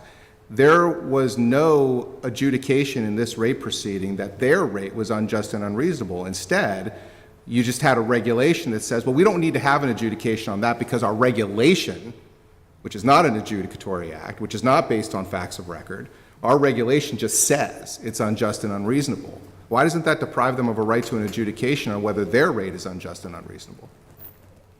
Justice Brobson, I believe that actually with Verizon coming in for this rate complaint, there was then the burden was then on FirstEnergy to show that the rates were unjust and unreasonable, and that in this case because those rates were not. The code places the burden on the proponent. The PUC code specifically places the burden on the proponent. The party has to come in and prove the rate is unjust and unreasonable. That's what the code says. And I believe that Verizon came in and achieved that. But they did it by not producing any evidence, but by simply showing that their contract that they're talking about is been renewed or eligible for renewal after a certain date. And oh, by the way, there's this regulation that exists. That's not an adjudication. That's not them producing and coming forth with any evidence that the existing rate is unjust and unreasonable. You essentially took out of the concept of adjudication, you adjudicated by regulation, which is not something agencies are supposed to be able to do. Your Honor, I still believe that in this case, because it falls under the Commission's broad jurisdiction to set rates, that it didn't require an adjudication, especially not in a case where the rates in question that were put into these joint use agreements were never approved by the Commission. They were privately negotiated, and that... You would agree that the definition of rate in the PUC code does not require the rate to be priorly approved by the PUC. Rate is broadly defined under the PUC code.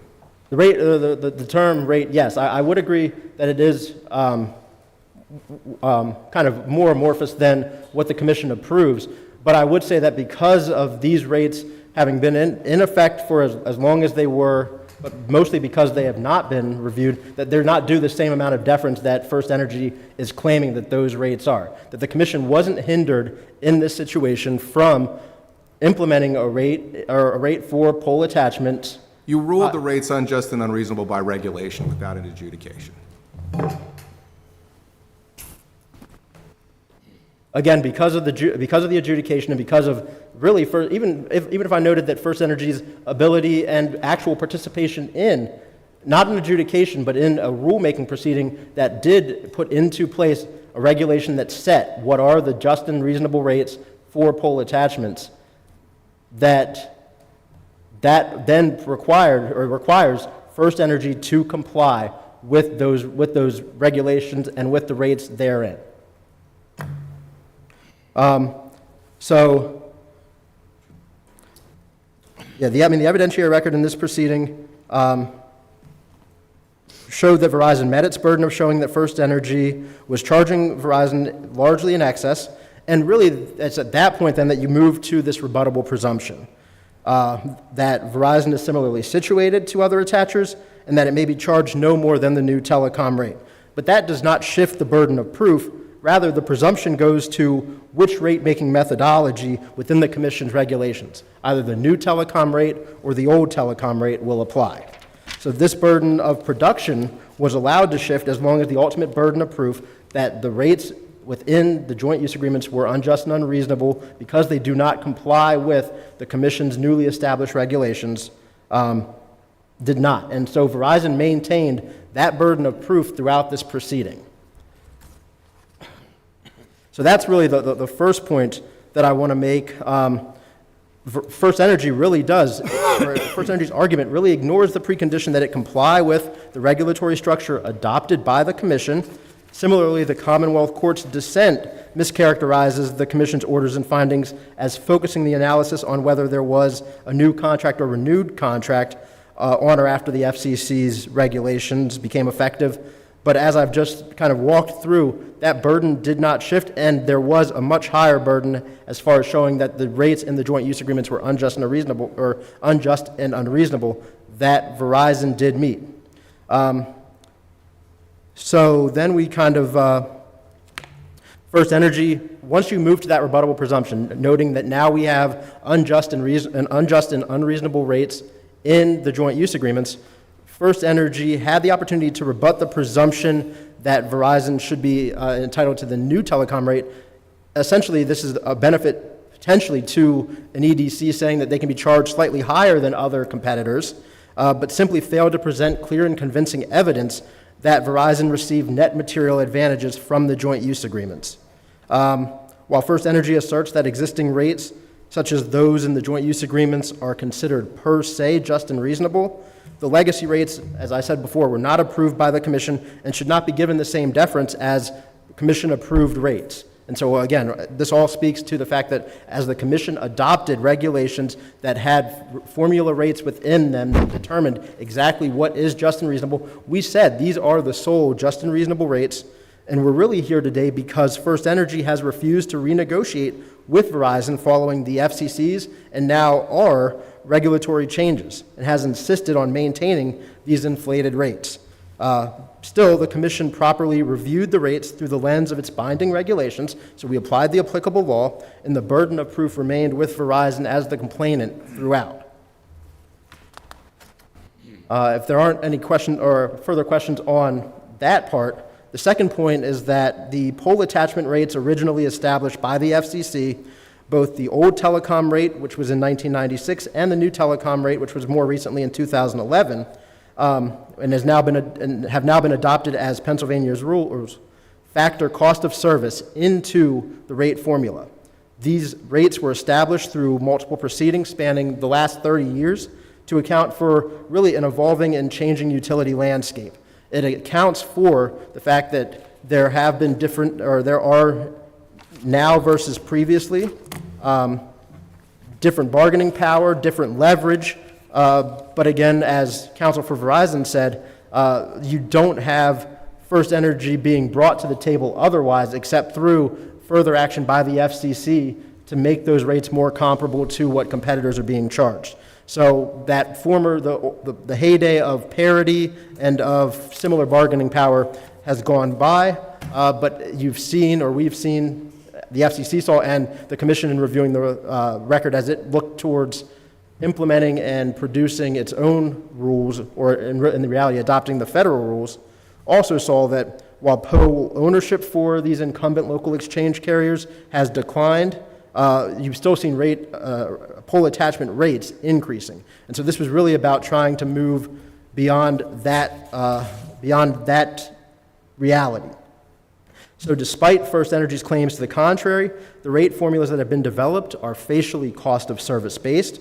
The Commonwealth Court decision agreed, stating the regulation clearly incorporates cost-based inputs. The principal difference between an incremental rate, which is the new telecom rate, and a fully allocated cost rate, which is more akin to the old telecom rate, simply being how the Commission should allocate the cost of unused pole space. FirstEnergy's reliance on Lloyd to support its position that a fully allocated cost formula is required, that's misplaced, and there are several flaws to that. The Commonwealth Court properly identified a number of those. Lloyd involved electricity rate making in the context of the Competition Act, not pole attachment rates, which allows electric utilities to charge attachers for additional costs for use of excess space on poles that the utility itself already uses. The court rightly stated that different cost of service considerations apply in this case. The nature of the use and costs are different, as is the applicable statutory scheme. As counsel for Verizon has already alluded to, the FCC and the federal courts up through the Supreme Court have held that the new telecom rate that was applied in this case is just and reasonable and fully compensatory. The just and reasonable rate test that we use in Pennsylvania now is derived and remains the same as the federal test. The Commission correctly applied the new telecom rate. The formula clearly incorporates cost-based inputs, and this court should uphold our determination on that point, that the rate is just and reasonable in accordance with Pennsylvania law and with traditional rate-making principles. I'm going to try, because there was a number of the points that were I was attempting or was going to hit, but counsel for Verizon handled a lot of those already. So I'll move a little bit further into simply touching real quickly on considerations for customers. So we heard a bit about this, and I would just add to that conversation that's already happened that Section 224 of the federal rules does not require the PUC to alter resulting rates to account for customer interests. It does require, and the Commission in asserting jurisdiction or reclaiming jurisdiction. And I maybe should make just the point that, yes, as FirstEnergy's counsel said, the Commission prior to 1978 had jurisdiction over pole attachment rates. It was actually at that time, when the Pole Attachment Act passed, that the FCC by default was given that right, and it was not until 2019 through our rulemaking process that we reasserted that jurisdiction. So the window is much longer than it being from 2011 to 2020 that the Commission did not have jurisdiction. The FCC was overseeing that through the Telecommunications Act of 1996 and through the implementation of both the old telecom and the new telecom rates to account for competition. But the PUC does provide a balanced approach to competing needs and demands of parties, not only the electric company or customers, but also to the customers of attaching entities. Consideration of FirstEnergy customers, though, doesn't outweigh the obligation to charge rates prescribed in our regulations. And so that's what really happened here, is that we have the rates that are prescribed in our regulations, and they say that as long as an ILEC is similarly situated, that they are entitled to the new telecom rate. And so here the Commission, using its new or newer binding regulations, adopted or insisted on that rate, and that is consistent with still considering the electric customers, but also realizing that right now would not be the time, and this proceeding was not the right avenue to determine whether or not this would trigger a rate increase. That would come forward at a future time whenever FirstEnergy would file an upcoming or bait race or race bait case in front of the Commission. So I guess if I'm not seeing many questions, and maybe that's because many of the questions have already been answered, or because it's just late in the day. Let me just ask, do any of the justices have questions? I think we understand. I thank you very much. And Mr. McGregor, Ms. Evans, Mr. Scott, those are outstanding arguments. Your clients should all be very pleased with their representation today. Thank you very much. Mr. Minner? Court is adjourned.